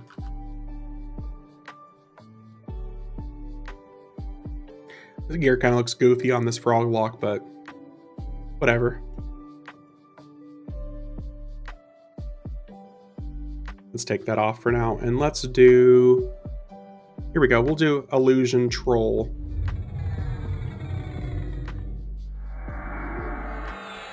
It can be a fat, ugly troll for a little bit.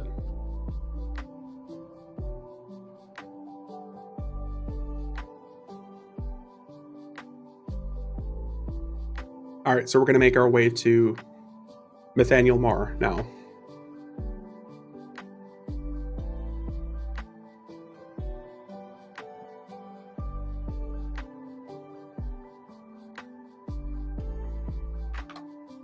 I spent a lot of time leveling in this zone back in the day as well.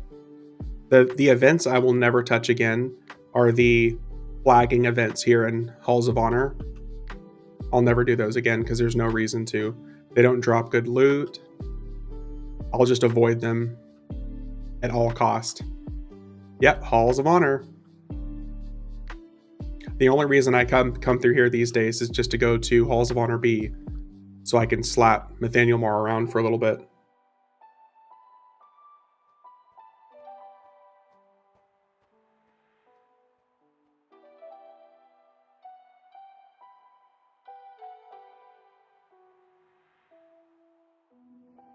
The Nightmare. Oh yeah. Oh yeah.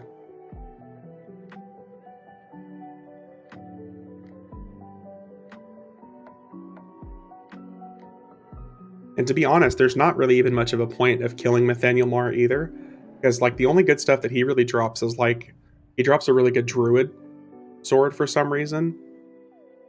I mean, in my opinion, I thought he would have been like the perfect character to drop a really amazing paladin weapon. But what do I know?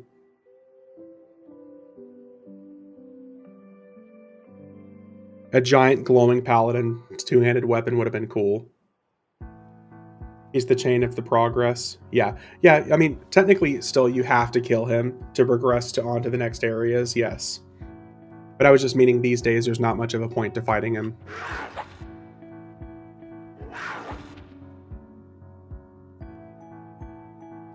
Alright, here we go. This is a really quick run.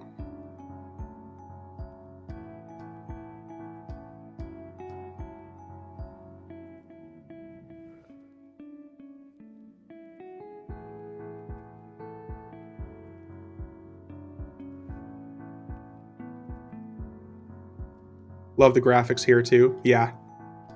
It's a pretty good zone. It's because it's so small.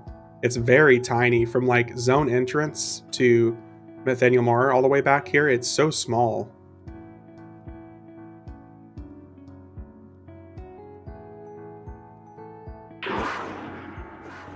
Pull them all.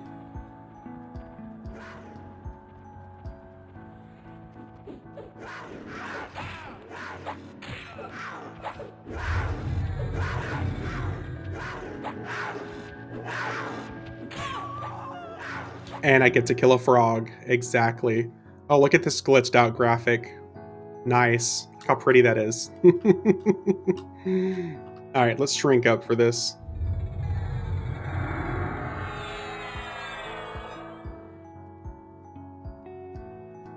love trolls. A lot of people surprisingly do. They just absolutely love trolls.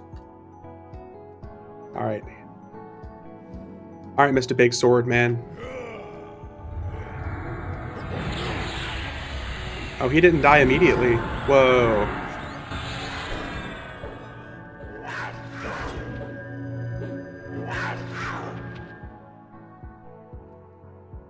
All right, what did he drop? A bow, okay. And a neck piece, which is not really any better than Luclin. This is like Vex Thal tier stuff. I guess, I mean, I suppose it's only tier 3 planes of power. So it's not super important.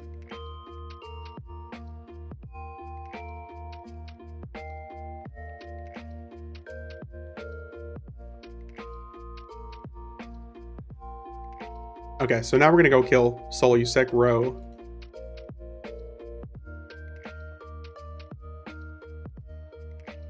Oh, here we go. Here's the planar projection you can still heal if you want the flag.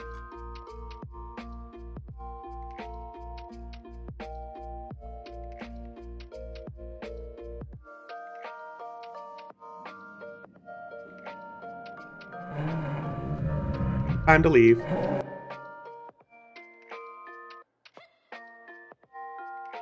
It was pretty eye-opening whenever I went through and I did the fabled Solusek Ro fight in Sol Ro Tower, because the fabled version of him is level 90 and his damage shield does so much damage that I actually killed myself.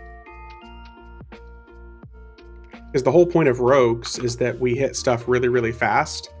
So I'm over here backstabbing him 6 and 7 times in addition to flurrying and triple attacking on a regular basis. And each time I'm hitting him, I'm getting hit for like a 6,000 damage shield. So I actually didn't kill him fast enough that he killed me twice before I was smart enough to realize that I could just pop my mercenary and let my mercenary heal me through it.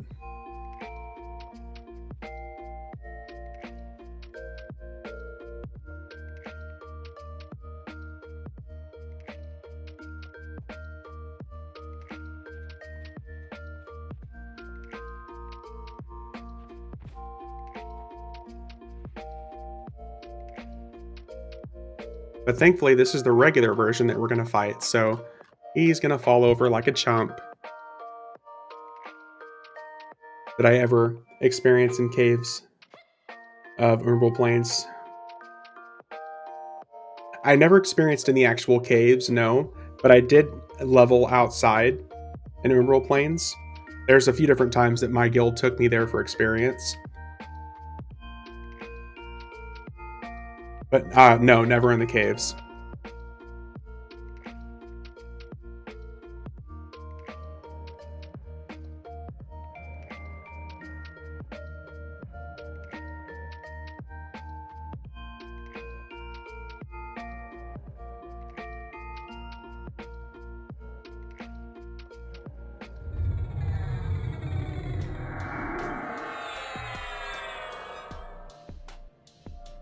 Every mob in the caves has damage shield. Think of it. Oh, gross. That doesn't sound like a good time.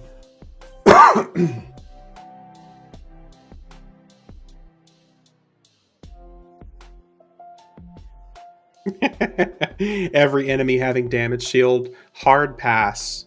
Hard pass.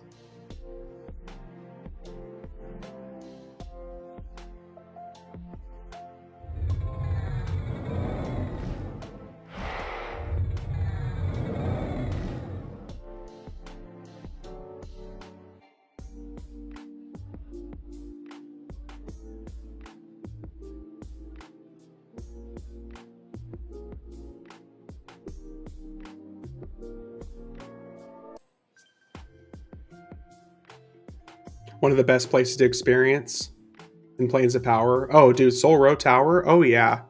This place was hot back in the day. There were 3 places I remember leveling a lot in.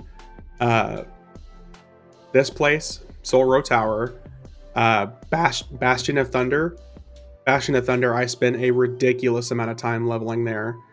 And Plane of Fire, the tables area in Plane of Fire, in the back by where you would fight Finn and Row, I spent an insane amount of time there as well. Yep. Plane of Fire, Soul Road Tower, Bastion of Thunder. Also spent a lot of time in Plane of Valor at first too.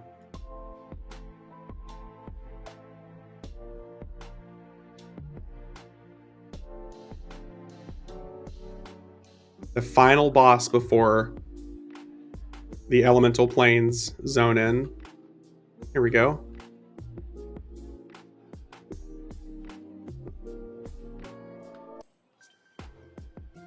Soul Road Tower had random ornate armor drops, which was nice. I forgot about that Nocturne. I forgot that was a thing. That's probably why it was so popular to level in. I completely forgot about that.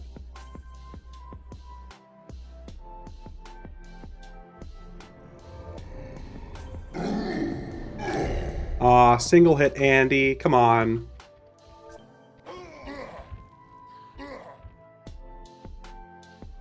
Here we go.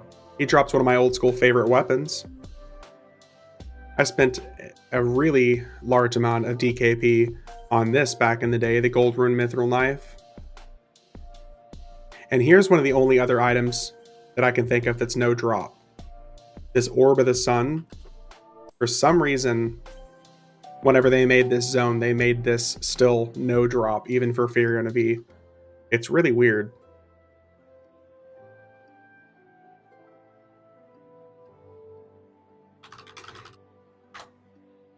Good old Soul Row.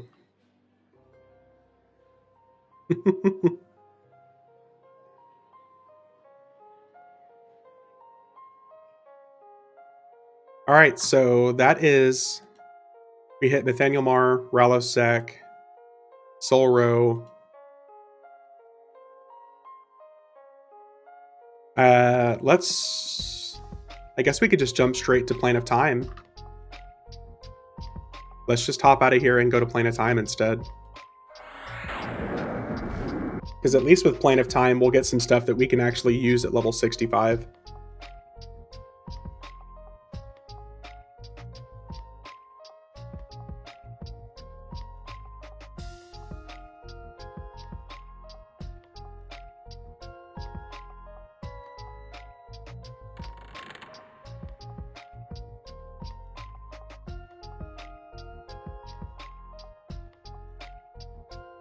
All right, here we go. Let's see. Let's take off our dragon illusion here.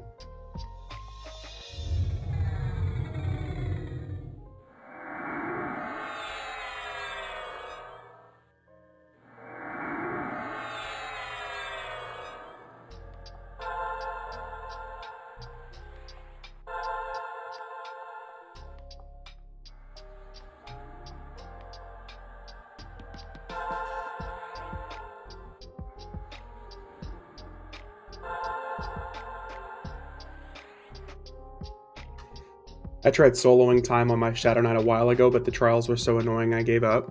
Yeah, the trials can be kind of frustrating simply just because either trying to get in or trying to get out or being time-gated, because it's another time-gated event. The only thing that ever frustrates me about Plane of Time is the fact that it's time-gated.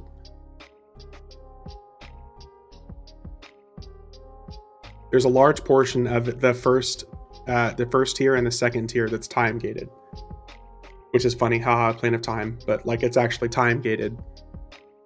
The events themselves take like 15 minutes to roll out. So I'll typically start the event for tier 2 and then teleport out and go do something else and then come back to it because by then like 15 minutes has passed and you can just attack all the enemies at once. But I always I go clockwise here. I'll start at the Undead trial and I'll go around from there.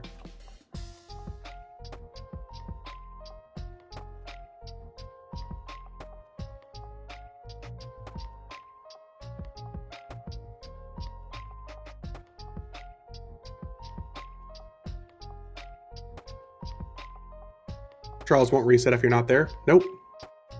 There's actually one of my favorite glitches in the game that I'll show you guys how to teleport out and how to go back in.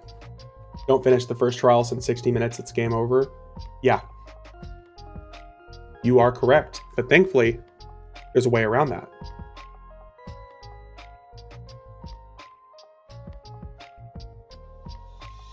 Thankfully, a mechanic that they added in the game that people used to use to try to bypass barriers in the game. There's something I'll show you here. And it literally just teleports you out to the graveyard, which you click on the graveyard to teleport back to Plane of Time.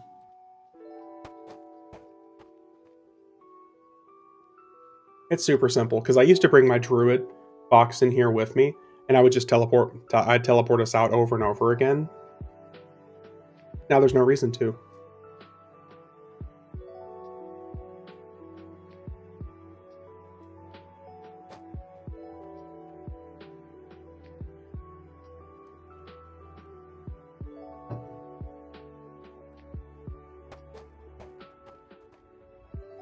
So we'll just let this start real quick.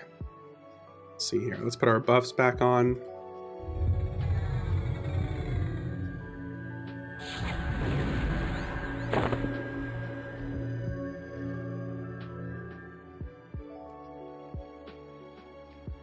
Yeah, it's like 1 hour for tier 1.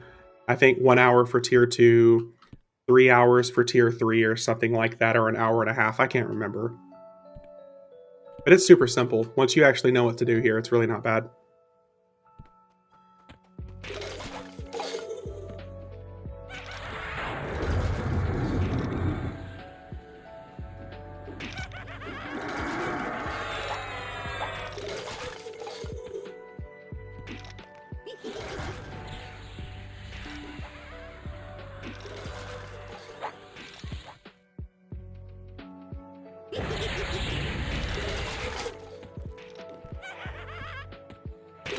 Oh god, I gotta turn hide corpse back on.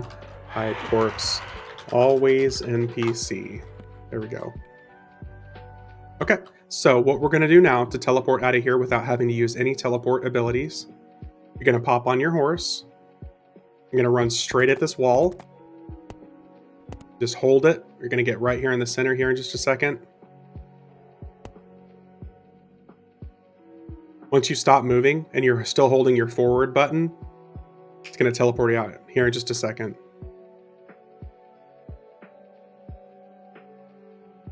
There we go. And we're back in the graveyard. And then we can click on the stone to zone out. It takes you to the graveyard where corpses used to appear, like if you died in your trial and people couldn't get to you without dying. Magic horse, yeah.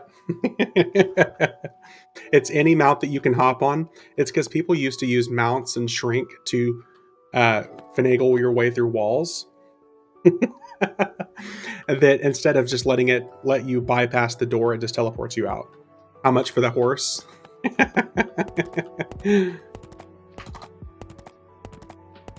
When did they do that? I don't know when they added that glitch in, but that was something I was told about a 1.5 years, 2 years ago, and I've just never gone back. So hey, there's your way to bypass the trials, and you can just hop around from trial to trial to trial. As long as you finish all 5 of these within an hour, you're good. It was not back in the days for sure. So Six and Necro, both of you also, the reason they added this mechanic in is because it was 3 or 4 years ago, I think, that they made it so you couldn't shrink or use horses or mounts to bypass locked doors. Because people used to do that in Vex Thal a lot too, where you would shrink yourself way down or be in a different illusion or on a horse and you'd crowd into a door. And then you would take off that illusion and it would just pop you through that door because it's considering it thinks that you're already through the door in the zone. They made it so there are permanent barriers that you can't cross otherwise, and this is one of them. So one of the things that they added to bypass that is so if you're running into a door like that, instead of actually just crowding through it through a glitch, it teleports you out.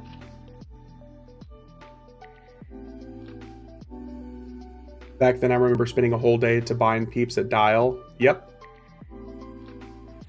Yep.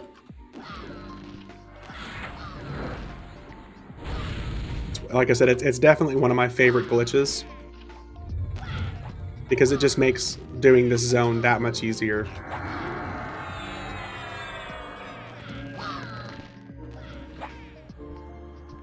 So we can show up, we can beat up these little chumps. We'll hop on our little horsey, and we'll teleport out.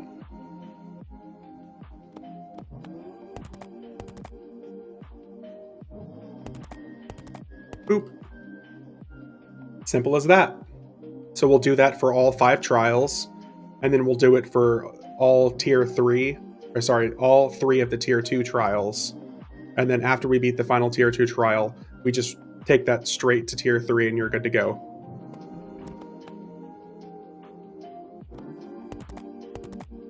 You could not do this in Vex Thal since the aggro walls. You could do it in Vex Thal, only typically as a rogue. Not in the original Vex Thal, I'm sure, because enemies could see through Invis. But if you're a rogue, enemies can't see through Shroud of Stealth. So as a rogue, I would use it all the time to get into hidden areas, or to get past doors. That's assuming, again, that we weren't just lockpicking it in the first place. Wonder if it works on TLP servers, because all the TLP servers I played on, we would bind it.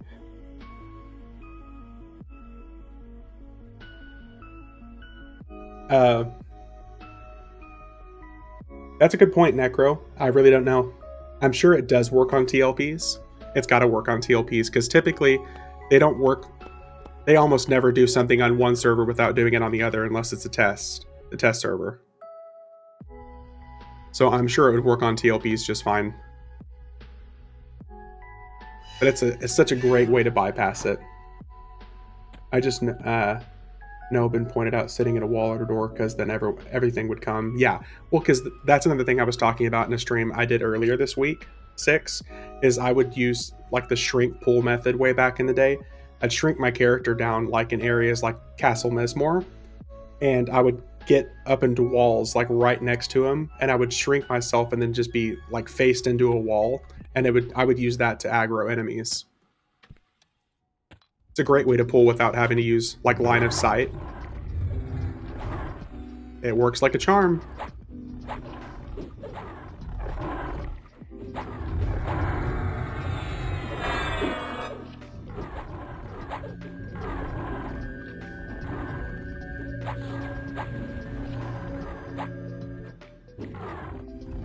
Ooh. All right, so that's number, what, 3 down, I think. Got 2 more to go.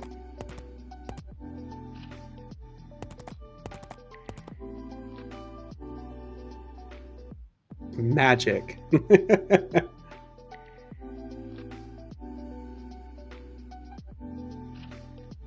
So theoretically, I guess this is like, in a way, you can speed run Plane of Time. If there is such a thing as speed running in EverQuest, this is like the way to do it for Plane of Time.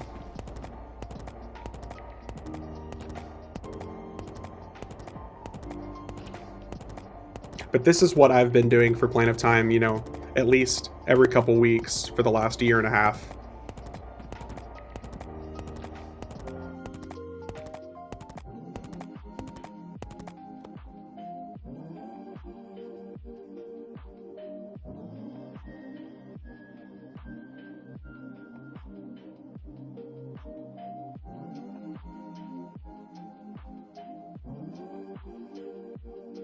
As some kind person said earlier tonight, Evercrack, you're damn right.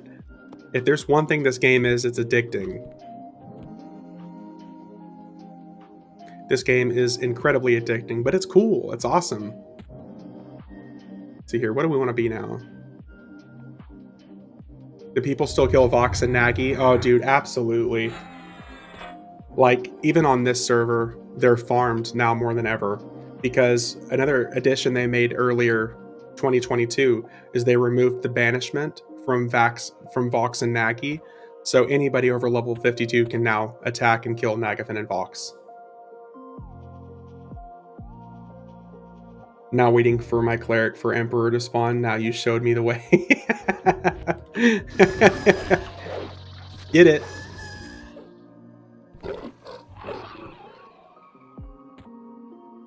Oh, I have to take this off to put my mount on. Whoops. I want a horse. Hey, that's a way to do it. I've got tons of extra horses here. I think you're just sadly on a different server.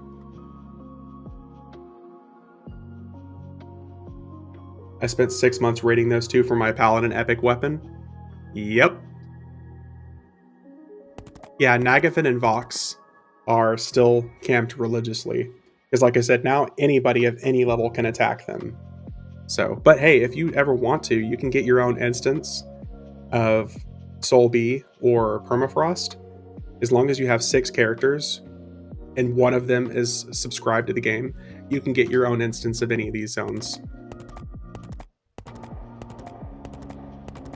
And I don't know why peeps do it. Oh, I know why people do it. People farm those two for Cloak of Flames, for all those old school weapons. Nostalgia is awesome, and there are people, especially on some of these free trade servers like Fioriona V, that like to capitalize on new people returning. They'll get all of these old school items and weapons, and they'll set them aside and then sell them for ridiculous prices to new people who come in.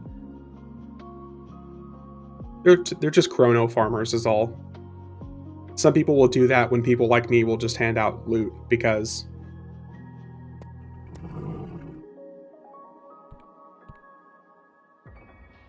it's always about the loot, man. Some people do it simply because they can.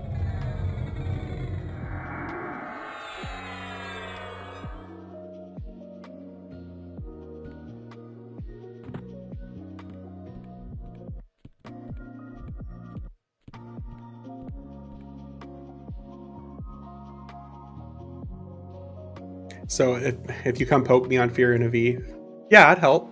Like I said, I don't mind. A lot of this stuff typically just gets moves to an alt and it just kind of sits there and rots. So if you come over, I don't mind. I'll hook people up. Gotta spread the Evercrack. I can be the Evercrack dealer. Oh, I shouldn't say that. Never mind. That sounds even worse. I am not a drug dealer, Twitch. I do not condone such things. The only thing I condone is addictions to EverQuest.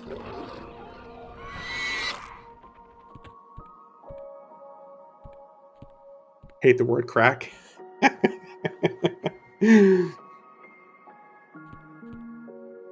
All right, now they're going through a little event here, and then we're going to be coming through. Now it's time for Tier 2.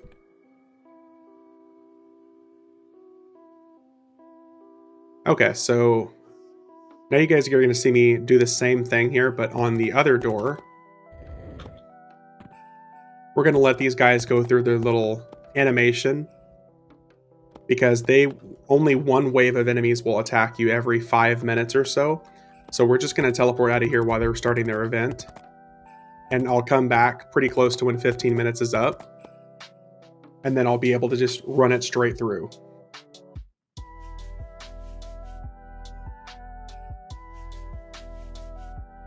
So we're gonna do the undead event first because that one's not time gated. We'll teleport out from there, and then we'll come back to one of the other events that has already pretty much ran through its script. And then we'll teleport to the third and final Tier 2 trial, and we'll be done. I've been here one too many times. I've been here a lot of times, my dude.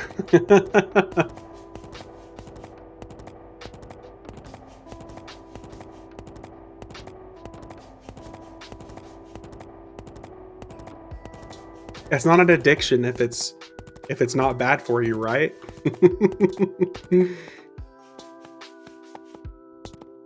Like I said, I like to do this because as you guys saw earlier, I like to level up characters. I'll level characters from like 1 to 60 and then slap a whole bunch of Luclin gear on them. I'll get them to 65. I'll put Plan of Time gear on them, Gates of Discord gear. Then I'll level them to 70 and I'll put all the Omens of War gear on them. I just have tons of stuff set aside.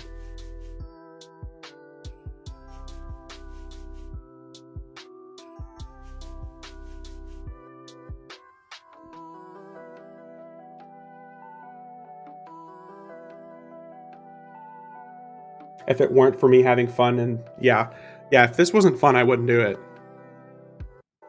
That's all there is to it, for sure.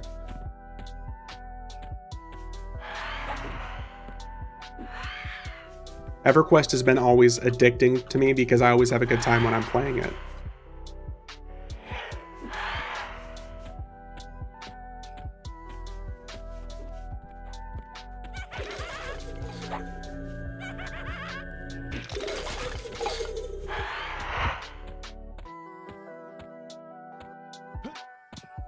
Here we go. Next dude.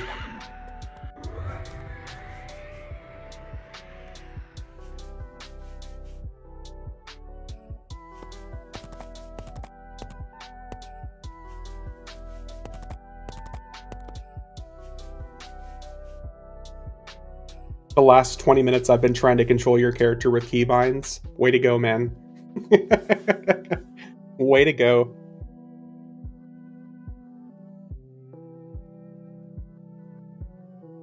If I could ever give control of my character to a viewer, I think that would just freak me out so bad because I'd be so worried of people like getting in control of my character and just deleting my stuff.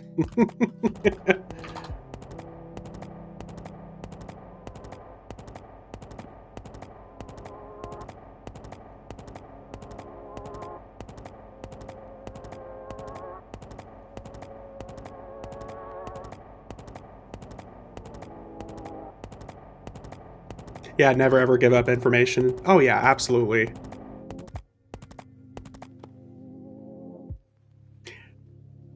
The positive thing is, I will say, is if I ever did lose this character miraculously somehow, I've got like 12 other accounts that I play on. So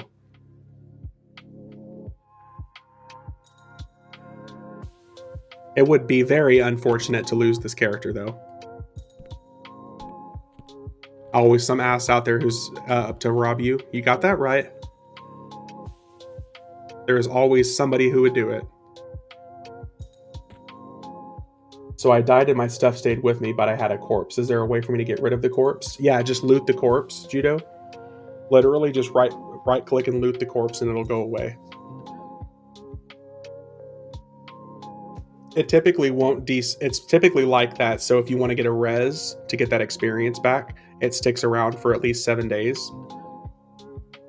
But if you just loot it, it should go away.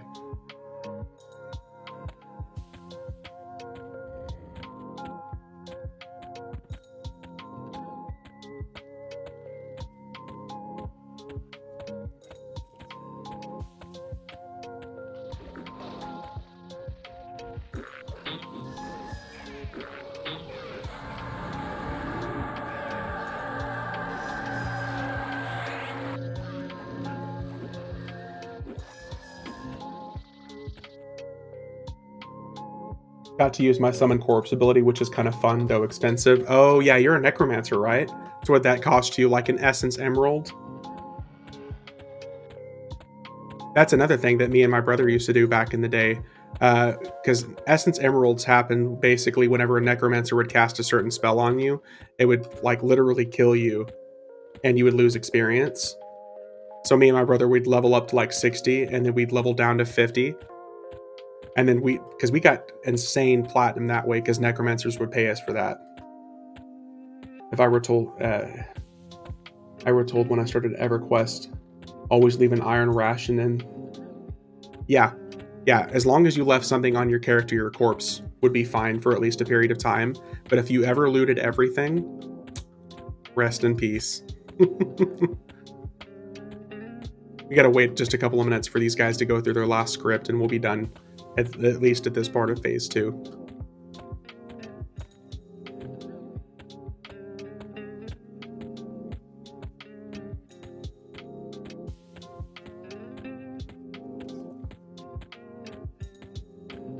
So we killed just a little bit too fast. These were always time gated because this was meant to be, 2 groups of people merging on each other. So they could handle one group at a time and just a couple of monsters at a time. And if you kill it too fast, like I said, you'll just be sitting here waiting for them to activate. Murder. You're dang right. This is literally murder quest.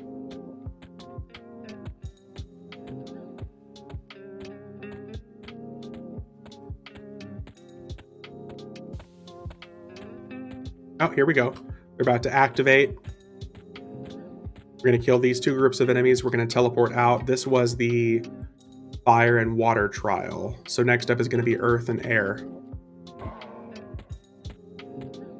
We'll kill earth and air. Then we'll be done with tier 2 and we'll be on to the fun. Okay, let's pop off this illusion. Ride our horse into the wall like a maniac again for a little bit.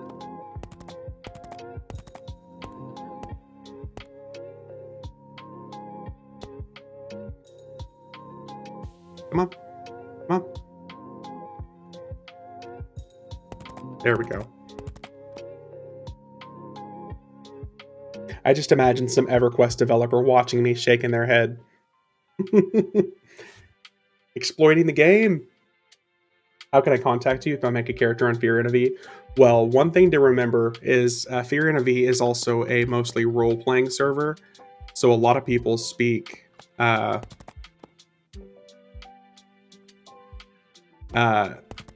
Elvish. I just completely lost my train of thought. A lot of people speak Elvish on this server, but if you just make a character, you can just send me a tell. There's 2 different ways you can send someone a tell. You can either use the /t command. Let's see here. /t. Or the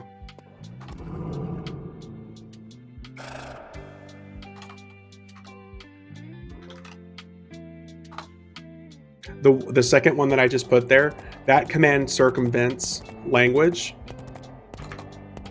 So if you use the second command down there to send me a tell, it doesn't matter what language you're speaking, we can both read it. But typically most people on Fear and V speak in Elvish. So if you try to speak with anybody on the server and you're not speaking Elvish, they're probably not going to respond to you.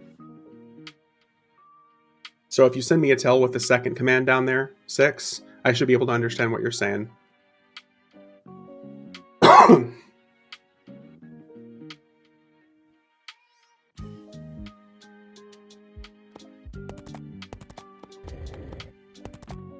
Let's pull them all.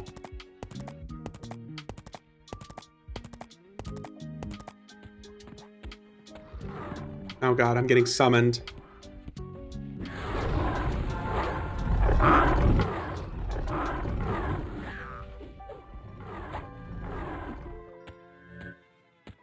We pull everything. Okay, we got everything over there. That's okay. Now we just gotta kill these guys.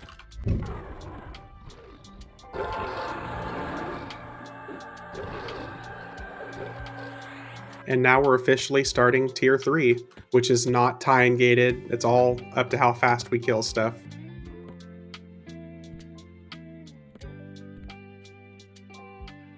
So what illusion do we want to be now?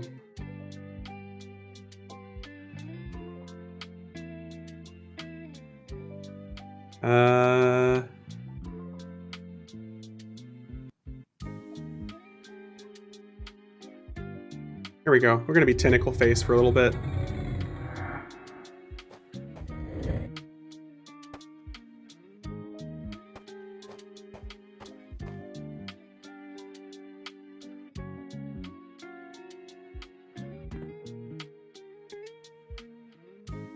Whoop. All right. Now we get to go back to uncontained killing for a little bit.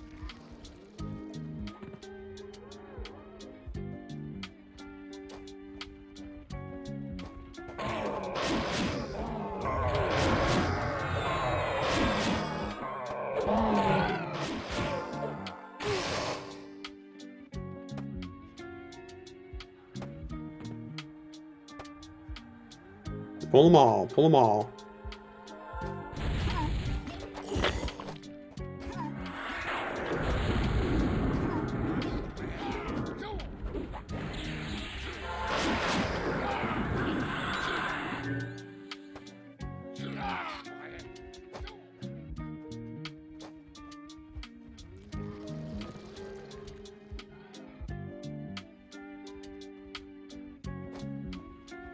This part right here, I feel like used to take my guild so long to do.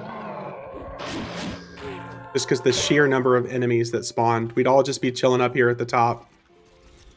It took so long.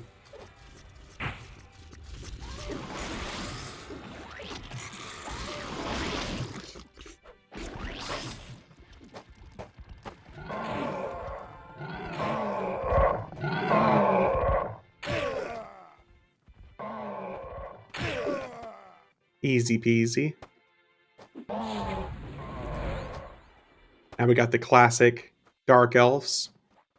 And all the enemies from the good old Tower of Frozen Shadow.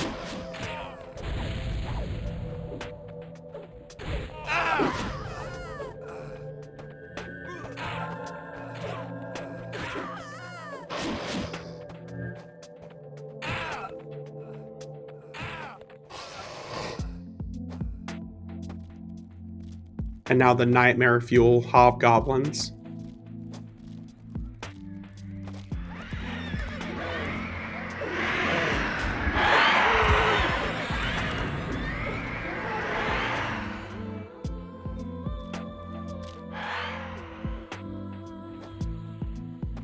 And then tentacles, because why not?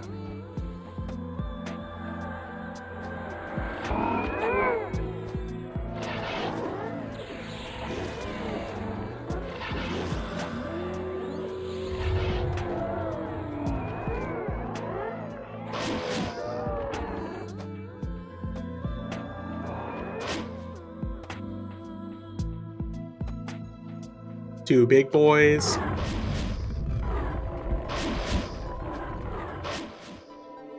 Okay, let's see what we got.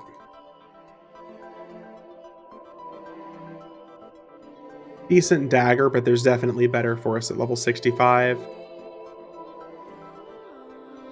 Cool graphic shield. We'll take that. I think... well, never mind. We already have one.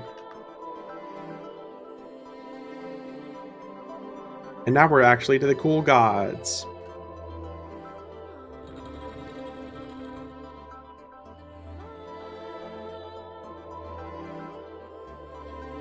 I always got to start with Saren. Like I said, she was like the god of the server that I started on back in the day. I started on Saren way back in the day, so I always have to kill her first.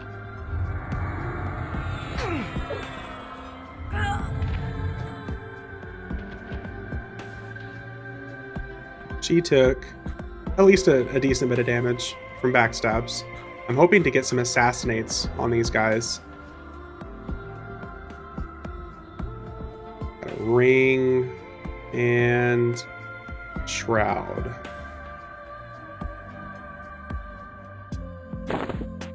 My mom. I am not going to call her mommy. And then Vex Thal, which is creepy looking as ever.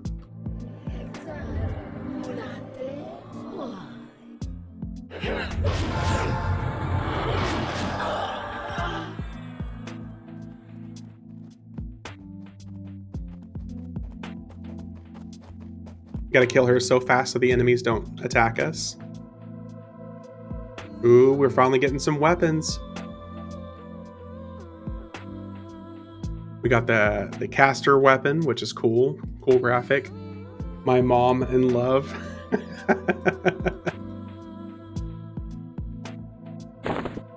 Simping for Saren. Or I guess Vex Thal, whichever you prefer. Alright, now we got Valinsec, which you can actually kill here.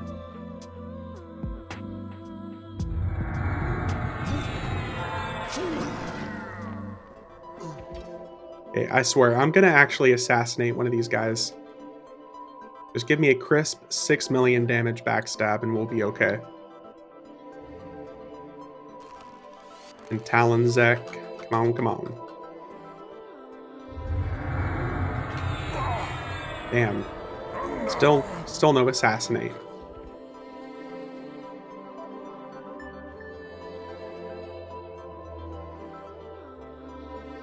Okay, a lot of this stuff I think dropped last week, so...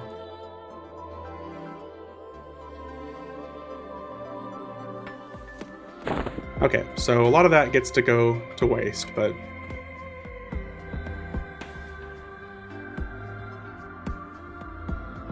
we're gonna skip past that one. Here we go.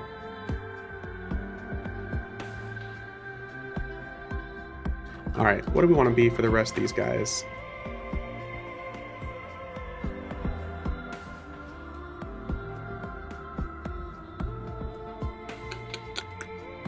Okay, let's just be a giant crystal guy for now. Ooh, never mind. We'll be ice.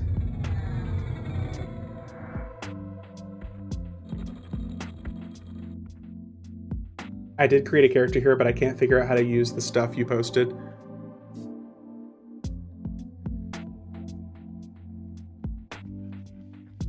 Oh, you get a level 1 monk here. Let me do this. Tell you A6. Hi. And now you can just hit R to reply.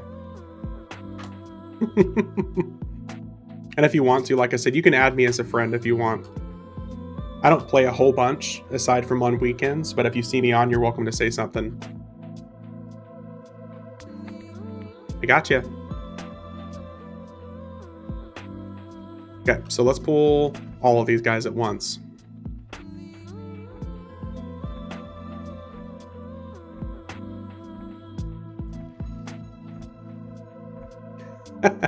Thanks, Six. I appreciate it. Let's pull everything on one little bundle.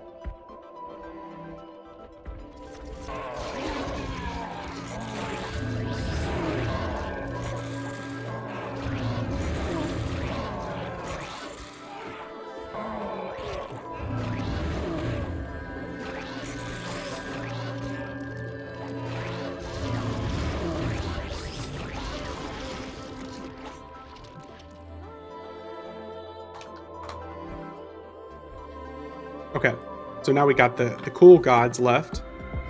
Got classic Kazakh.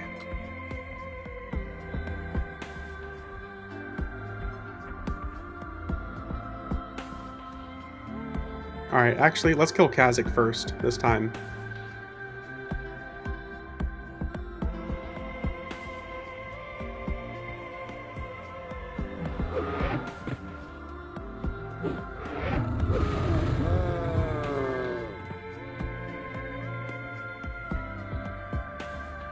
Ooh, Staff of Transcendence, a good old monk two-hander.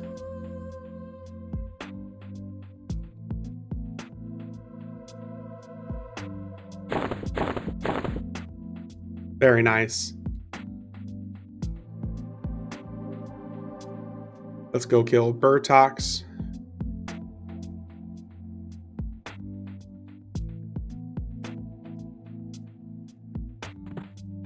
Look at that big open wound on his back.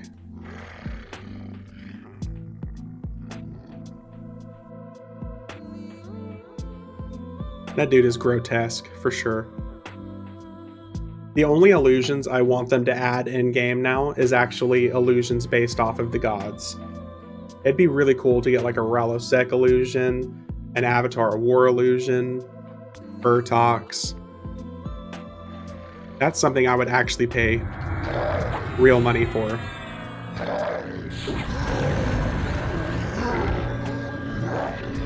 Do you have an item with that? Wait, what item? An item that actually turns you into like the illusion of like whatever character you want? Nice, we got a ranger weapon too.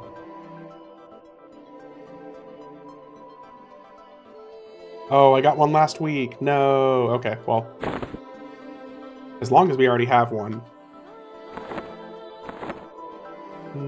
Where is it? Guise of the Ancient Gods? Is that a real thing? What? I need to know.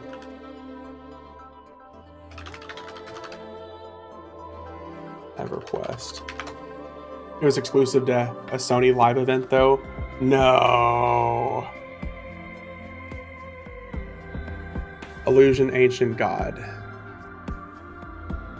Gives players the appearance of an ancient version of the original EverQuest gods. That's so badass. You have one on your rogue. That is badass. You can be Tunair. You could be... Wow. Even the Tribunal, Kazakhthal, Avatar War. Even the original Soul Row. Nice.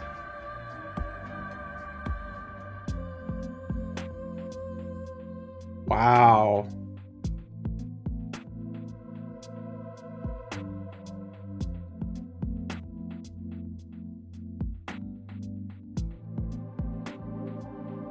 That's intense.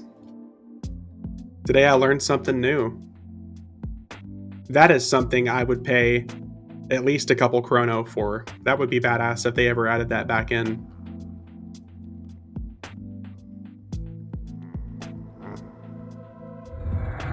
That's good to know, Versifier. I appreciate it.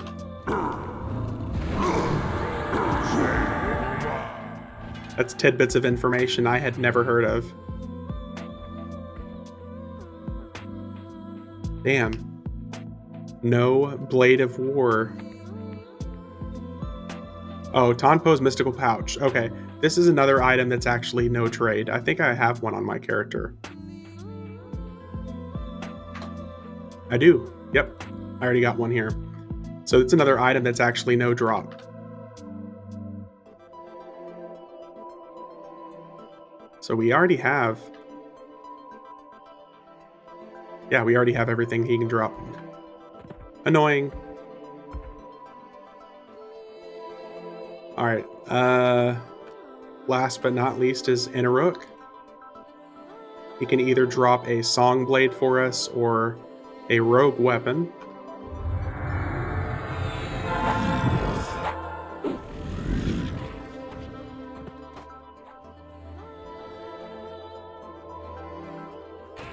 Oh shit. Even escape didn't work on those guys.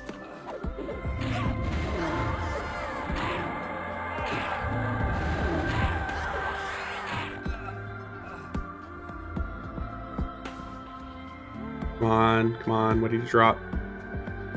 And Serrated Dart of Energy, come on.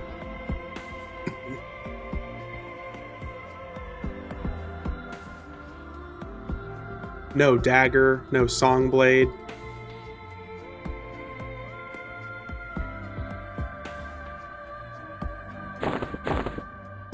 Alright, now it's time for the big dragon.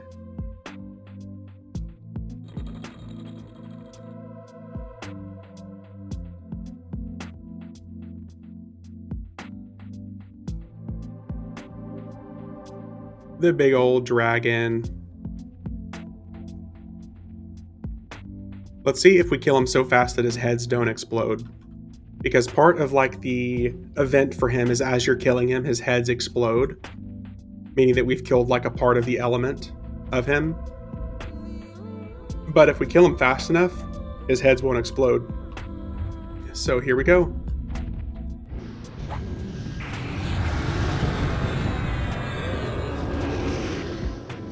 Okay, so only one of his heads exploded this time. Close enough.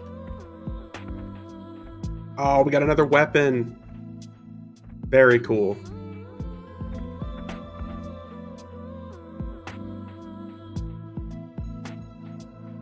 So this is a really cool graphic weapon too. Let's see if we can find it here. I always love this graphic. Thanks for all the info. Heading out for dinner, have fun exacting revenge. Hey, have a good one, Judo. Thanks for sticking around. I hope you had a good day.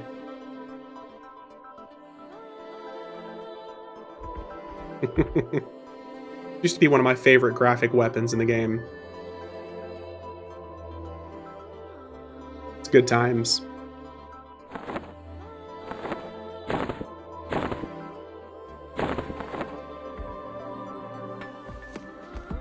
Alright, so as a matter of fact, I think we are going to go ahead and end things here. It's been a little bit longer of a stream than I expected anyways. I've got to head out. I got to get some exercise. I got to get out and moving around. Thanks again to everybody who's stopped by, who's been chatting, the follows, the subs.